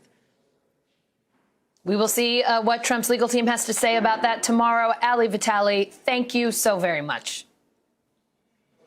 Thanks. President Trump, our commander-in-chief at the time, failed to take any action to defend us, as he utterly failed in his duty to preserve, protect, and defend. And now, the world is watching us, wondering whether our constitutional republic is going to respond the way it should, the way it's supposed to, whether the rule of law will prevail over mob rule. Because the answer to that question has consequences far beyond our own borders. Congressman Joaquin Castro reminding Americans that this impeachment trial could have ripple effects far beyond the Senate chamber. Here to discuss, NBC News senior political editor Mark Murray and NBC News legal analyst Cynthia Oxney. Cynthia, Congressman Jamie Raskin running through what he called flaws in Trump's legal argument. Here he is. He's been impeached for inciting violent insurrection against the government. Incitement to violent insurrection is not protected by free speech. There is no First Amendment defense to impeachment for high crimes and misdemeanors. The idea itself is absurd. And the whole First Amendment smokescreen is a completely irrelevant distraction from the standard of high crimes and misdemeanors governing a president who has violated his oath of office. Cynthia, do you agree? Is there no First Amendment defense here? There is no First Amendment defense here. Absolutely, I agree. Impeachment is a different animal, and you don't have a right to the presidency. You can have your First Amendment opinions. For example, the president has a First Amendment right to say, I support Putin, I don't want anything to do with the Constitution anymore, I hate the United States of America, and I'm no longer going to enforce the laws. He can say that, but he could also be impeached for it. They're apples and oranges, and Congressman Raskin is, of course, absolutely correct. And it was very smart to go in and press that argument now because, as you know, the defense is going to start up tomorrow and he will not be able to have an opportunity to respond. He also did something else really smart, and that were the questions that he asked in the end. Be sure and have the defense answer these questions. That's like picking up a big fat skunk and walking it over to the defense table and putting it down, because now they're forced to answer those questions, right? They don't want to answer those questions. Why didn't he respond? Why didn't he get more help? Why didn't he do something to stop this? They're forced to answer those questions, and there is no factual answer that helps them. And if they don't answer them, all we're all going to talk about, all the jurors are going to talk about in the jury room is, boy, did you notice how they couldn't answer the factual questions that Congressman Raskin asked them to? That was beautifully done. It's an old lawyer's trick. I have to admit, I've done it myself. But very effective handling those two things. Mark, Democratic Senator Chris Coons says we got to this point because President Trump was acquitted in his first impeachment trial. Here's Coons on MSNBC. I think part of why this happened on January 6th was there was no accountability when we had him impeached and on trial a year before. He was allowed to behave in more and more unconventional, unprecedented, and dangerous ways. January 6th was the most dangerous, but it is not the last time that he will incite his supporters to violence. We must act. Does the senator have a point here, Mark, or does that just sort of muddy the focus of this particular trial?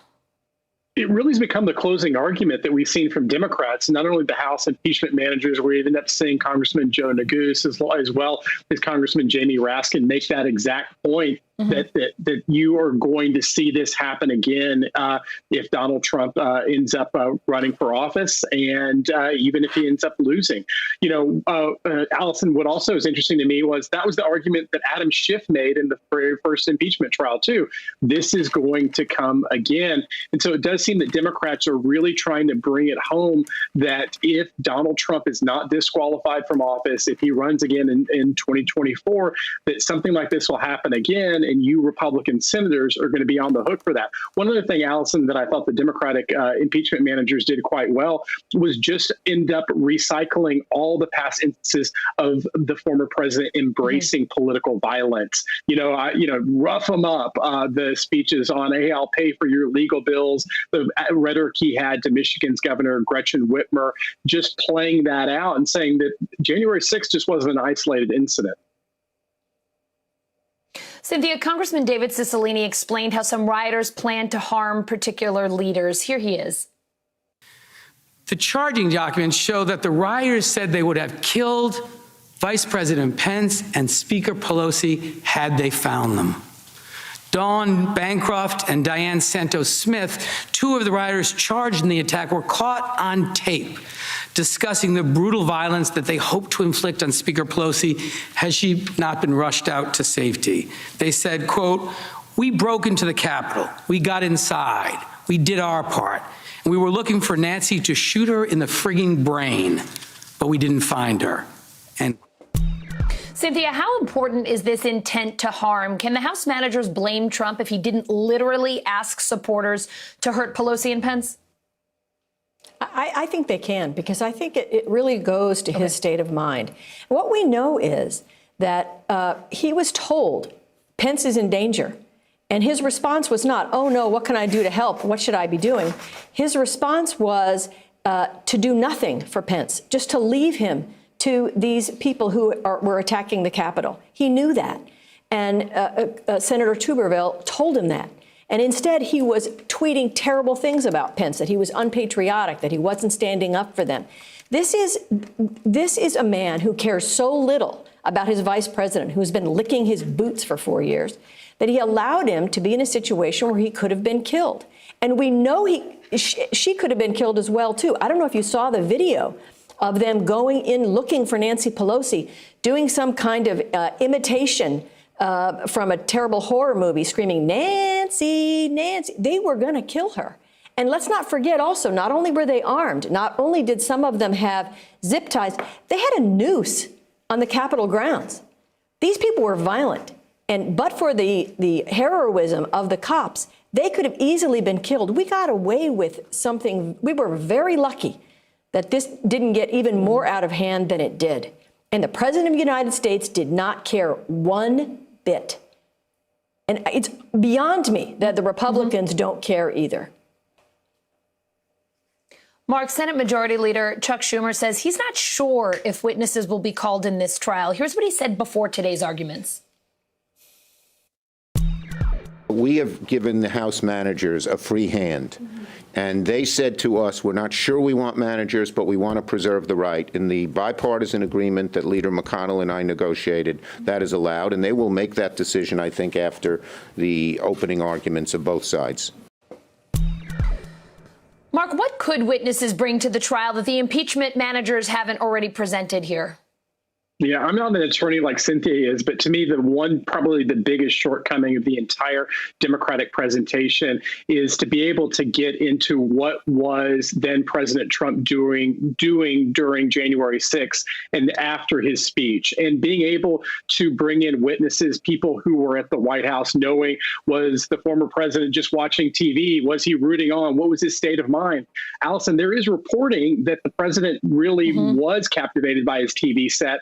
There is reporting that he was enjoying what he was seeing on his TV, but being able to actually have testimony from people saying that, as opposed to it being constructed in just news accounts, would end up making the House impeachment manager case a lot stronger, just to get inside of the former president's mind. So, Cynthia, let me ask you, what would you like to see if there is a witness period here? What do you think would sort of push this one over the top for the House managers?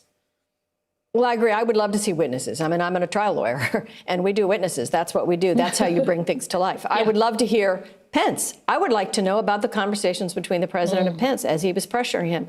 I would like to know when the president apologized to Pence. If ever. I don't think he did. I would like to know any communication they had. I would like to know everything that was happening as he was watching it on television. I would like to know what his reaction was.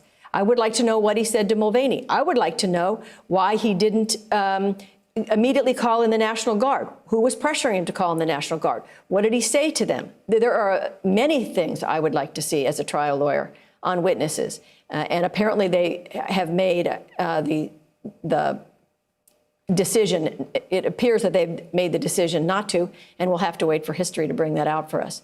But even without witnesses, this is an overwhelming case, and they have shown that the president encouraged this violence. The violence was foreseeable, and he acted willfully, and he should be convicted of inciting the insurrection and impeached. Cynthia, I think this is definitely where journalists and lawyers agree. I would love to hear all of those questions. I would love to hear what Pence has to say as well. Cynthia, Mark, thank you both so much.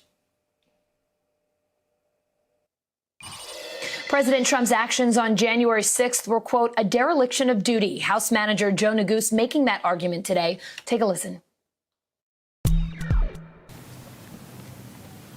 There are two parts of President Trump's failure here, his dereliction of duty, that I just have to emphasize for a moment.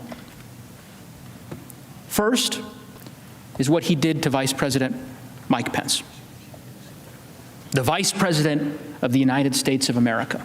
His own Vice President was in this building with an armed mob shouting, "Hang him." The same armed mob that set up gallows outside. You saw those pictures. And what did President Trump do? He attacked him more. He singled him out by name. It's honestly hard to fathom. Second, our law enforcement. The brave officers who were sacrificing their lives to defend us, who could not evacuate or seek cover because they were protecting us. I'm not going to go through again what my fellow managers showed you yesterday, but let me just say this. Those officers serve us faithfully and dutifully, and they follow their oaths. They deserved a president who upholds his, who would not risk their lives and safety to retain power. A president who would preserve, protect, and defend them. But that's not what he did. When they, the police, still barricaded and being attacked with poles,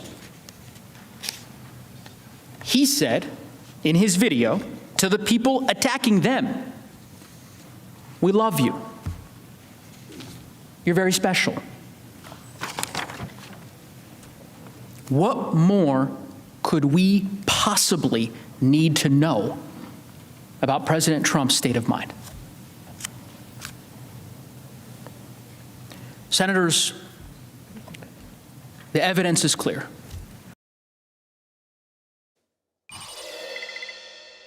Washington Post national political correspondent Olivier Knox is here with me. Olivier, I'd love to get your thoughts there on Congressman Neguse.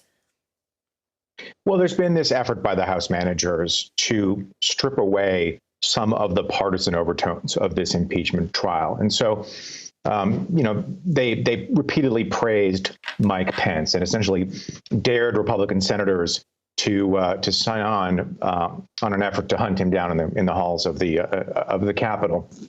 And I think that's part of it here, too. So you have the invocation of Mike Pence and the invocation of law enforcement, both of which are supposed to enjoy broad Republican support. So I think that was partly what they were trying to do here. Congressman David Cicilline telling the Senate to remember the Capitol Police, the staff at the Capitol when they vote. Here he is. These people matter. These people who risk their lives for us. So I ask you respectfully to consider them, the police officers, the staff of this building, when you cast your vote. These people are in deep pain because they showed up here to serve the American people, to serve their government, to serve all of us. And I ask each of you, when you cast your vote, to remember them and honor them and act in service of them as they deserve. Congressman Cicilline basically saying that Republicans who vote to acquit will have to own the aftermath of January 6th. It's just one of the issues the Republican Party is confronting right now. What do you think the future looks like for the GOP post-trial? Well, first, let's see how they end up voting. Will there be more than 6 Republican senators who sign on to the conviction? It's obviously an enormously heavy lift. Both parties are very aware that the former president could be a candidate again for the 2024 Republican nomination. They're aware that he commands support from the overwhelming majority of the Republican base, and so we have to wait first to see this vote. Down the line, we of course have to watch to see whether the former president does in fact decide to run for office again. Obviously not a foregone conclusion at all. He's been raising money since he lost the November 3 election. He has maintained his Republican National Committee chairwoman in that post.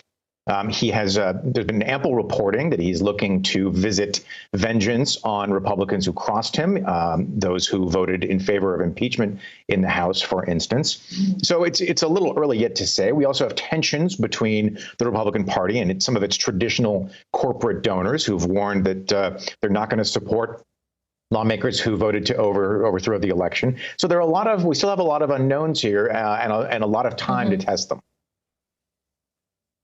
The Trump team makes its arguments tomorrow. They're expected to use just one day. Here's Trump attorney David Schoen. We do know that you're going to begin your presentation tomorrow. Do you expect to have it wrapped up tomorrow?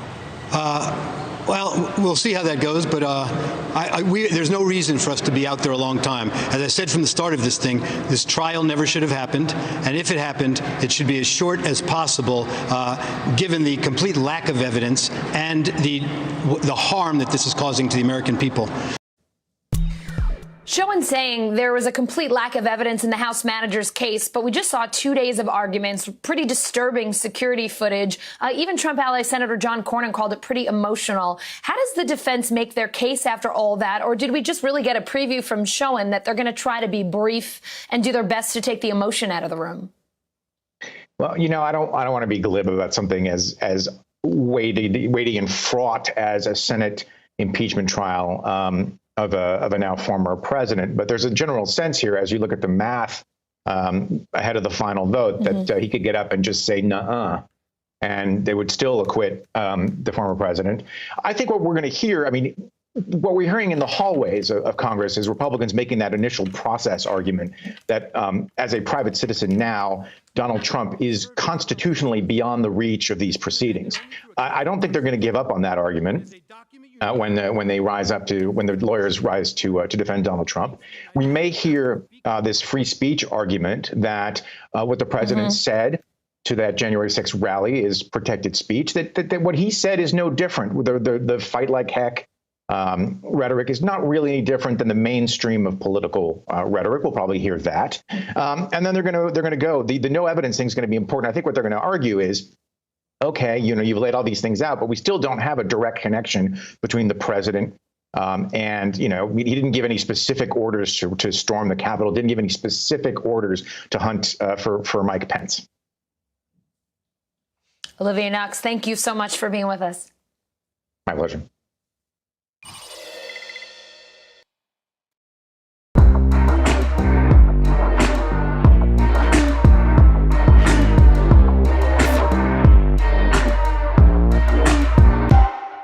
All this month, they are the Black trailblazers and everyday heroes who've broken barriers, pushed for change, and brought progress to our country. Join us as we share their stories and celebrate groundbreaking changemakers. All this month on Today. The impeachment trial, COVID relief, we're going to find out quickly whether this is going to be a functional bipartisan government. Would you support some raise in the minimum wage? Asking about vaccine distribution, where is the bottleneck? If it's Sunday, it's Meet the Press.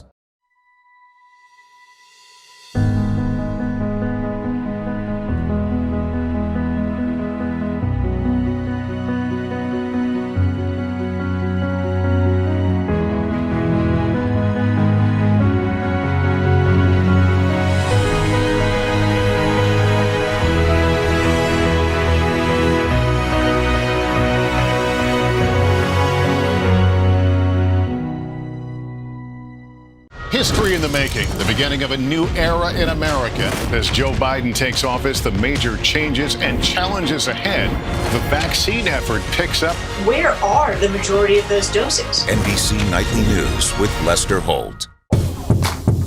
You're watching NBC News Now. We've got some breaking news. Trucks carrying the first U.S. shipment of the coronavirus vaccine. Hope for a whole lot of people who have been waiting months and months. It's news made for your streaming world.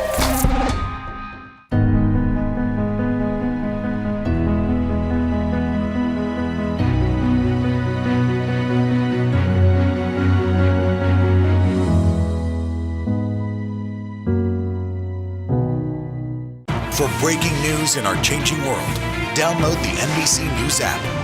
Are we vaccinating right now to keep ahead of these mutant strains? We still have a demand that far exceeds supply. He's the first African-American crew member on an extended mission on the International Space Station. To be able to see someone that looks like them, that is super important. Perhaps the most successful gospel artist today. Where you're going is a lot bigger than where you've been. I am looking forward to seeing you in Tokyo. Thank you, Today Show family. Love you guys. Love you back.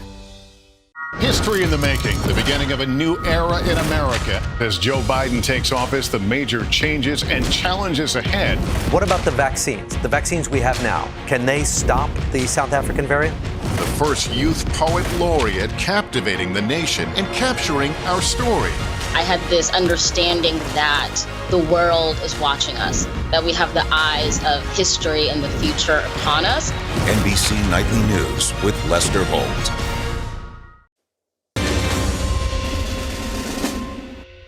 The House managers focusing on the harm Trump caused to the U.S. before and during the deadly Capitol riots. Here are some of the highlights from their last day of opening arguments. The riots that day left at least 7 people dead, more than 150 people injured, members, senators, and our staffs, all traumatized to this day. In a statement issued on January 7th, the chairman of the Capitol Police Officers Union said, and I quote, "I have officers who were not issued helmets prior to the attack, who have sustained brain injuries. One officer has 2 cracked ribs and 2 smashed spinal discs. One officer is going to lose his eye, and another was stabbed with a metal fence stake." Even those who were not outwardly injured, the mental toll has been significant. Several Capitol Police officers have reportedly threatened self-harm in the days following the riot, and in one case, an officer voluntarily turned in her gun because she was afraid of what might happen. Black police officers were also met with racist vitriol.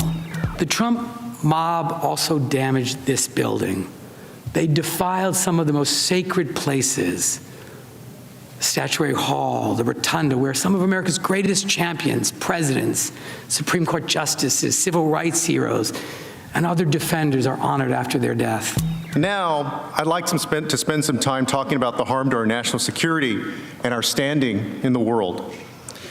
On January 6th, when President Trump incited a mob to march to the Capitol, he led them to a building that houses some of our nation's most sensitive information.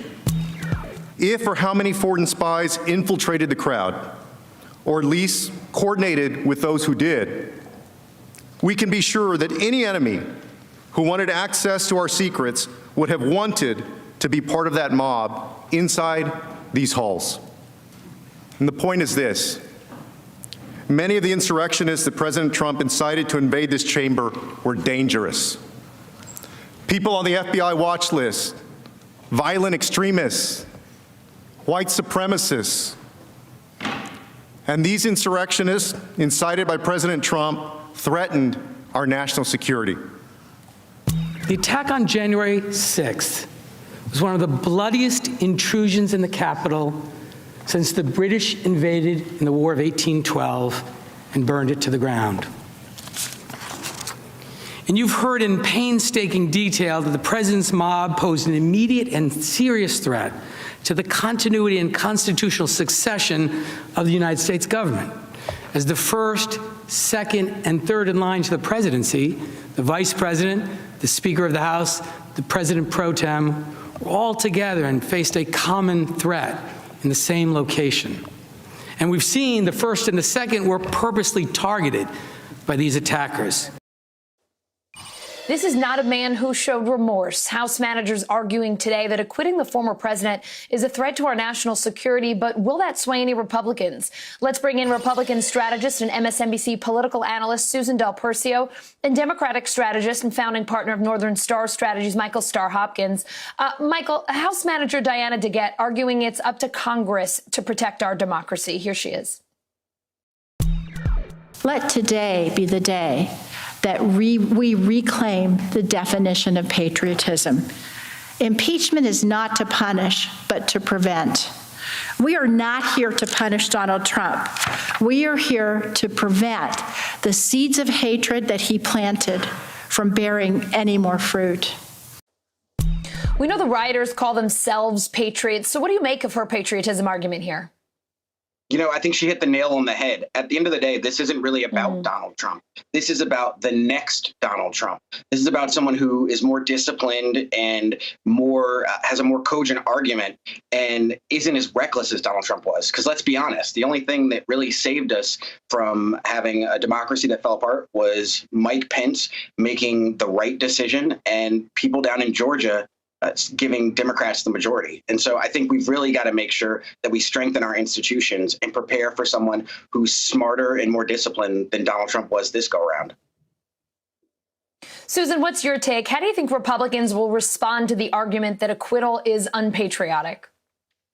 I think that in their hearts, they know what the right thing to do. They know their patriotic duty. The oath they took requires them to convict, but their political responsibility to themselves, well, you won't find 17 Republicans that go to convict. And that's a shame because it really is a time that this country so needs uniting. Donald Trump is gone. His Twitter account is gone. Why these elected officials cannot do the right thing and represent the United States of America against a seditionist event in which the President of the United States incited it is beyond me. Susan, the House managers were showing that not just Democrats, but Republican governors held Trump responsible for the Capitol riots. Take a look. People have to be held accountable, and yes, that includes the president. After he stoked the flames of outrage for weeks leading up to the events of yesterday, he refused to adequately prepare the U.S. Capitol for the possibility of violence and left it nearly defenseless. His remarks during and after the travesty of the attack on the Capitol were disgraceful. President Trump's continued refusal to accept the election results without producing credible evidence of a rigged election has started a fire that has threatened to burn down our democracy. I proudly stood by my father's side at age 12 on the floor of the House chamber as we both took the oath of office, an oath to support and defend the Constitution of the United States. It's clear to me that President Trump has abandoned this sacred oath. Susan, what did you think of that approach? That's what leadership looks like. That's what taking responsibility for your actions look like. That's when you call out what's right and wrong. And this really comes down to, there is a right and a wrong here. There is good and there is evil. And Donald Trump represents the evil. And anyone who doesn't vote to convict him are willing to stay in that basket with him. Michael, the House managers talked about the consequences for our democracy if the rioters had disrupted the vote count on January 6th. Here's Congressman David Cicilline. What if President Trump had been successful? What if he had succeeded in overturning the will of the people and our constitutional processes? Who among us is willing to risk that outcome by letting Trump's constitutional crimes go unanswered? Do you think it was effective to talk about what could have been and what could be if this goes unchecked, or should the Democrats have stuck with what actually happened that day? You know, I think the facts are undisputed, so there's not really a lot of room to kind of negotiate those. But I think it is really important to talk about what the next step is, what could have happened, how much worse this could have been. And I think that's really where the framework of Democrats' argument has been. Because, look, we are lucky that there were not members of Congress who were killed, that there were not more police and more staffers and more innocent civilians who were harmed in that moment. It is just by the grace of God. And so, you know, as we move forward, we've got to figure out a way to be able to ensure that these things never happen again, because the only thing that keeps us from being the countries that we call banana republics are a strong democracy and people who are willing to have conversations that are difficult but important to keep that communication open. Susan, Senator John Boozman of Arkansas going on record today saying he is voting to acquit Trump because he believes this trial is unconstitutional, saying that makes it difficult to back up. Is that the cover you expect most Republicans to take here, at least those who vote not to convict? It's what they will say, but that's not the case. What is constitutional is what the Senate voted on 2 days ago, which said that this is a valid, lawful, or I shouldn't say lawful, but allowable a way of going after Donald Trump. So it is absolutely acceptable that he can be impeached after leaving, and convicted, I should say, after leaving office. That's their debate. How can you convict him? He's no longer in office. Well, you can still hold him responsible and you can prevent him from running for office again. So it's an argument that they will use, but it's the wrong argument, and it's not true. Michael, Congressman Cicilline said today, so much for backing the blue, arguing that the Capitol riots show Republicans don't actually support the police like they say they do. Was that directed at the American people? And how effective can an argument like that be in the court of public opinion, even if it doesn't get a conviction in this trial? Well, it shows the hypocrisy of the Republican Party.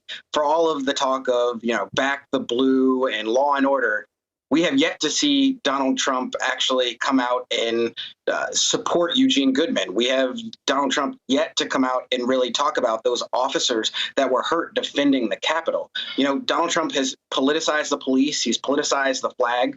But when it comes time for him to defend that flag and defend those people who defend him, he abandoned them. And that's what everyone who gets close to Trump realizes. He's only in it for himself. And so I think that's the argument that David Cicilline was making to the American public. He's not with you. He's with himself. He will always be all about himself. All right, Susan, so tee us up for the Trump team's big day tomorrow. What are you watching for in their arguments? It'll be interesting to see how dry, if you will, they'll keep it. I think they want to move a lot away from the emotion of the last 3 days and just try and keep it to the facts that we mentioned, that this is not a constitutional process, which is not true, but that's where they will go. They will also go to the fact that Donald Trump used the word peaceful once, although he used the word fight over 20 times.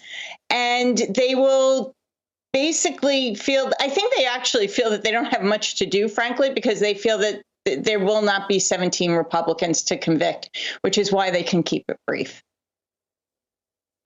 Susan Del Percio, thank you so much. Michael Starr Hopkins, thank you as well. And it looks like, I don't know what happened, but if you got banished to the basement since the last hour, if you need us, call us. We can help get you out of there. I was done.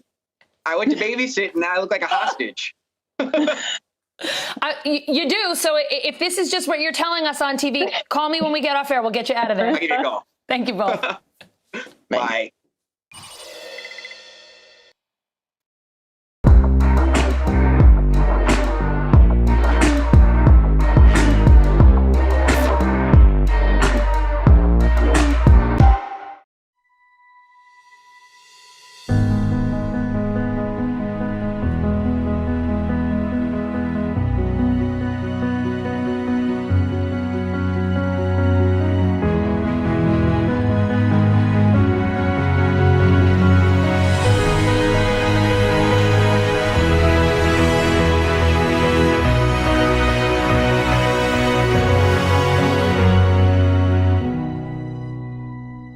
The impeachment trial, COVID relief, we're going to find out quickly whether this is going to be a functional bipartisan government. Would you support some raise in the minimum wage? Asking about vaccine distribution, where is the bottleneck?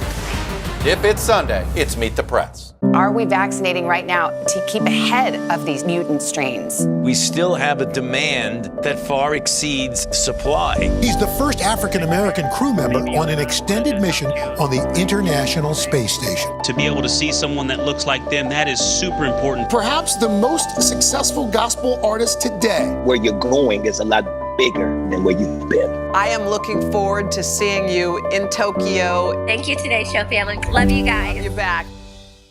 For breaking news in our changing world, download the NBC News app. History in the making, the beginning of a new era in America. As Joe Biden takes office, the major changes and challenges ahead. What about the vaccines? The vaccines we have now, can they stop the South African variant? The first youth poet laureate captivating the nation and capturing our story. I had this understanding that the world is watching us, that we have the eyes of history and the future upon us. NBC Nightly News with Lester Holt.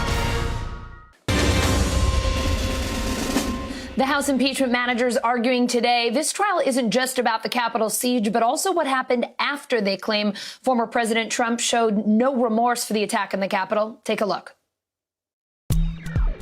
Now, some people have argued that President Trump made a mistake, that he gets a mulligan.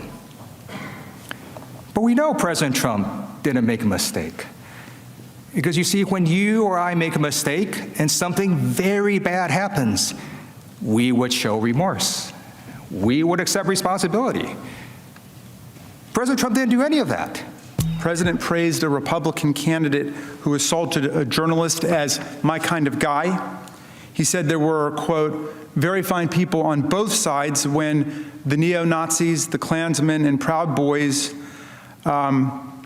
invaded the city, the great city of Charlottesville, and killed Heather Heyer. And he said that an attack on a black protester at one of his rallies was very, very appropriate. Does that sound familiar? I'm a former prosecutor, and we're trained to recognize lack of remorse. But it doesn't take a prosecutor to understand that President Trump was not showing remorse. He was showing defiance. He was telling us that he would do this again, that he could do this again, that he and future presidents can run for national election, lose the election, inflame the supporters for months, and then incite an insurrection, and that would be totally appropriate.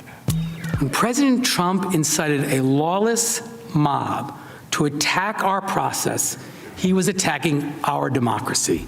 He was trying to become king and rule over us against the will of the people and the valid results of the election. For the first time ever in our history, a sitting president actively instigated his supporters to violently disrupt the process that provides for the peaceful transfer of power from one president to the next. That's why lack of remorse is an important factor in impeachment, because impeachment, conviction, and disqualification is not just about the past, it's about the future. To tell future presidents that they can do exactly what President Trump did and get away with it. To set the precedent that this is an acceptable, now a constitutionally protected way to respond to losing an election. Regardless of the political outcome, the House impeachment and case are key records of the only moment in which a president tried to overthrow Congress and his VP. That tweet from NBCNews.com senior political analyst Jonathan Allen as the House managers were wrapping their opening arguments today. John is back with me now. John, key records of the only moment in which a president tried to overthrow Congress and his VP. You taking the long view here that history may see this very differently than Senate Republicans? Yes, absolutely, Allison. And part of that is watching this case unfold and seeing the House Democratic managers yesterday make this case that really felt like an appeal to Republicans about what Trump did and change over a little bit today. I think today was more about making sure that that record is in place for future generations to look at. And you know, hopefully we're talking about future generations rather than having to deal with this again in the next 4 years or 8 years or 12 years or any time someone loses a presidential election. You also tweeted that Speaker Pelosi went with more junior members at Save to Get to make the case, and that continues to prove a savvy decision. Why? What made this particular team of House managers so effective, in your opinion? Well, a couple of things. Number one, a lot of them are simply very good at what they're doing. Number two, they're a little closer to the people than members of Congress who have been around for 20 or 30 years. We saw in the last impeachment, driven very much by Adam Schiff and Gerald Nadler, and no knock against them, but it's been a long time since they were in a courtroom. It's been a long time since they had to worry about their reelections and talk to the people in a way that is a bridge between sort of Washington and the general public. And then I think the third thing here is they don't have that political baggage that some of the senior members do. They've been in fights, the senior members, with members of the Senate for years and years. They have this sort of partisan, like I said, baggage carried around with them. Some of these junior members don't have that. So instead of going with the seniority this time, Pelosi picked essentially what she looked at as an all-star team of prosecutors to go over to the Senate, and I think it worked out that way. You have a piece out today in which you say a Trump conviction rests on Republicans' instinct for self-preservation. Tell us more. Allison, this is basically what Republicans have to weigh. And it's difficult for them because Donald Trump is so powerful inside their own party. But this is somebody who sent his folks to go attack the Capitol, to go seek them out. Vice President Mike Pence was 100 feet away from the mob. Senators were 58 steps away from the mob. And so there's this sort of personal existential threat. And then there's the political existential threat that if Donald Trump continues to be the leader of the Republican Party, if he has the capacity to run for president in 2024, that these Republicans will be beholden to him over the course of that time. You know, there is the counterweight, of course, that some of them believe that he will be made stronger if he is struck down by the Senate. John, you also tweeted today, shorter Democratic argument, the charges fit, you must convict. The Trump team makes their arguments tomorrow, and it looks like they're going to take the shorter route. NBC News has learned they're only planning to use one day to make their case, so at most 8 hours of the possible 16 that they could take up. What do you think of that shorter, sweeter plan? I'd be shocked if they go for 8 hours. I'd be pretty surprised if they went for more than an hour or two. I think what they're going to argue is that, number one, this was an unconstitutional impeachment, as they did the other day, and failed to make their case to the Senate effectively. And I think they're going to, try to distract senators from the facts at hand, because the facts at hand are not good for Donald Trump or his defense. If the question is, did Donald Trump set up his supporters to believe that he had been robbed of an election, incite them and inflame them just before they stormed the Capitol, and then choose to inflame them more as that was going on rather than condemning them or calling them off, then the answer is obviously yes. You'd have to be an idiot not to have seen that over the course of the last 2 days. So I think the lawyers are going to spend whatever time they use on subjects other than that. So, John, are we setting an over-under here, 2 hours? I would say, yeah, that's where I'm setting the over-under, 2 hours. All right, appreciate it, John Allen. Always love having you on. Maybe we should just go with an hour. Wow. All right, you heard it here first. John Allen saying an hour. We'll bring you back nice and early tomorrow when that wraps fast. I'd be happy to do it. And then if it takes a long time, I'll come back and I'll metaphorically eat my hat. Thanks, John. Take care. Is it me, or is there a lot of noise out there?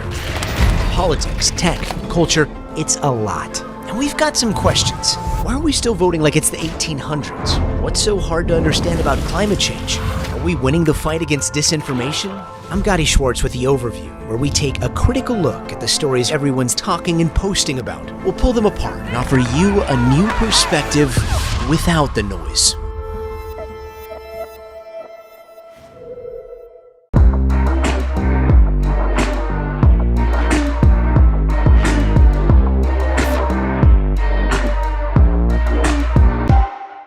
All this month, they are the Black trailblazers and everyday heroes who've broken barriers, pushed for change, and brought progress to our country. Join us as we share their stories and celebrate groundbreaking changemakers. All this month on Today. The impeachment trial, COVID relief, we're going to find out quickly whether this is going to be a functional bipartisan government. Would you support some raise in the minimum wage? Asking about vaccine distribution, where is the bottleneck? If it's Sunday, it's Meet the Press.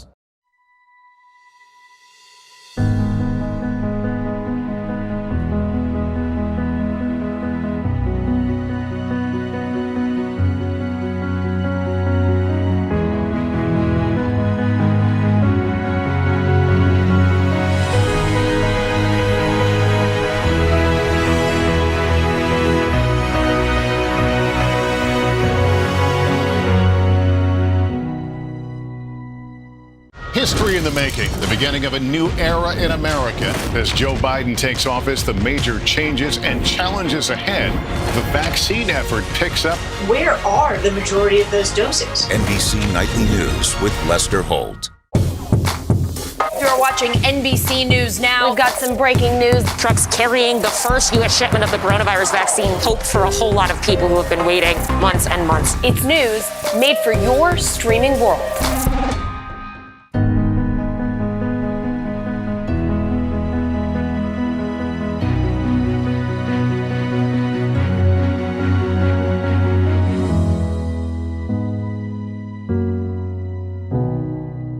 For breaking news in our changing world, download the NBC News app. Are we vaccinating right now to keep ahead of these mutant strains? We still have a demand that far exceeds supply. He's the first African-American crew member on an extended mission on the International Space Station. To be able to see someone that looks like them, that is super important. Perhaps the most successful gospel artist today. Where you're going is a lot bigger than where you've been. I am looking forward to seeing you in Tokyo. Thank you today, show family. Love you guys. You're back. History in the making, the beginning of a new era in America. As Joe Biden takes office, the major changes and challenges ahead. What about the vaccines? The vaccines we have now, can they stop the South African variant? The first youth poet laureate captivating the nation and capturing our story. I had this understanding that the world is watching us, that we have the eyes of history and the future upon us. NBC Nightly News with Lester Holt.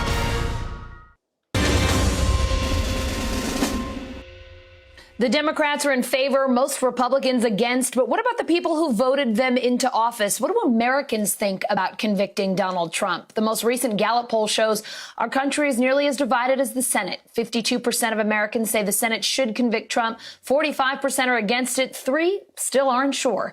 NBC News correspondent Morgan Chesky traveled from Texas to Florida to talk to people about the impeachment trial. Yeah, Allison, we knew this second impeachment trial would be a polarizing process, but it really is striking to hear the differing opinions from voters all over the country. I had a chance to ask them if they thought this was taking steps towards justice or just further dividing America, and listen to what they had to say. Honestly, I don't see the point of it. I mean, we already have a new president. I was a huge Trump supporter while he was there in office.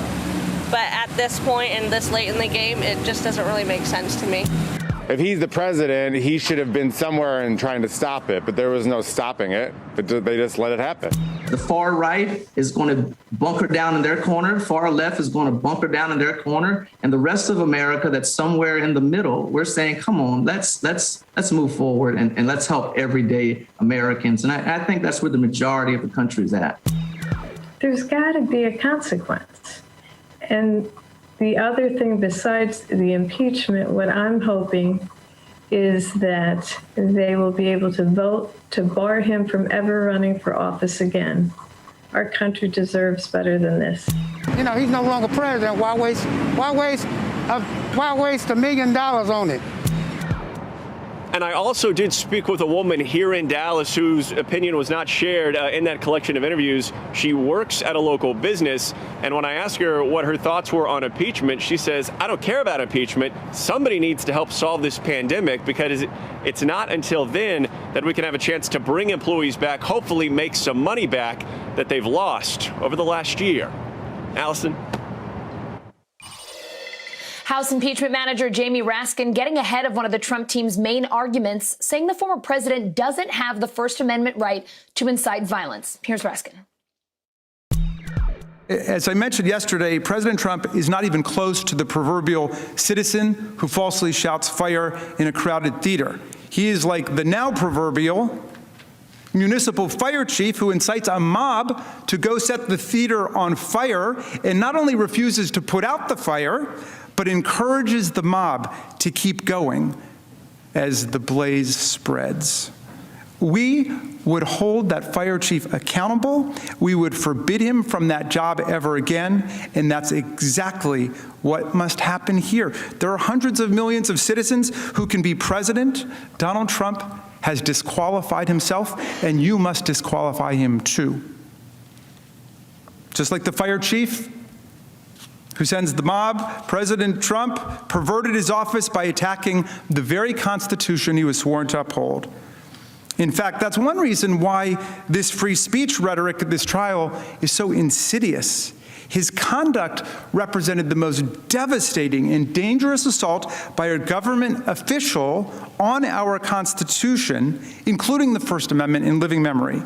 We wouldn't have free speech or any other rights if we didn't have the rule of law, peaceful transfer of power, and a democracy where the outcome of the election is accepted by the candidate who lost.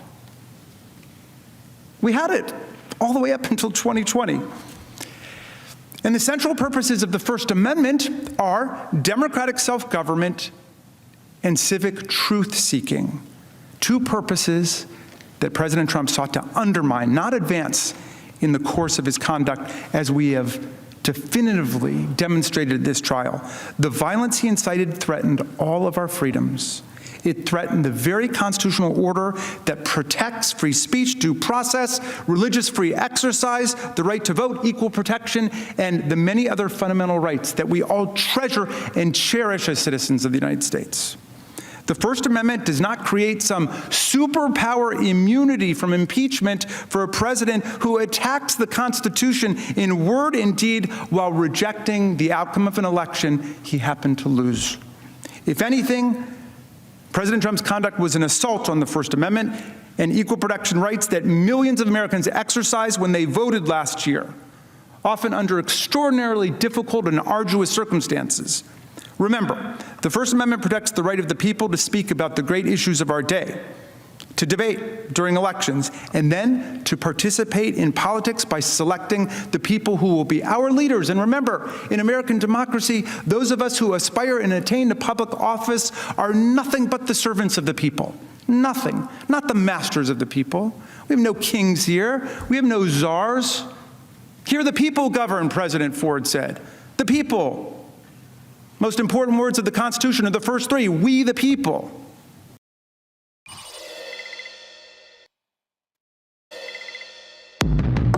That'll be in order. Give our Senate jurors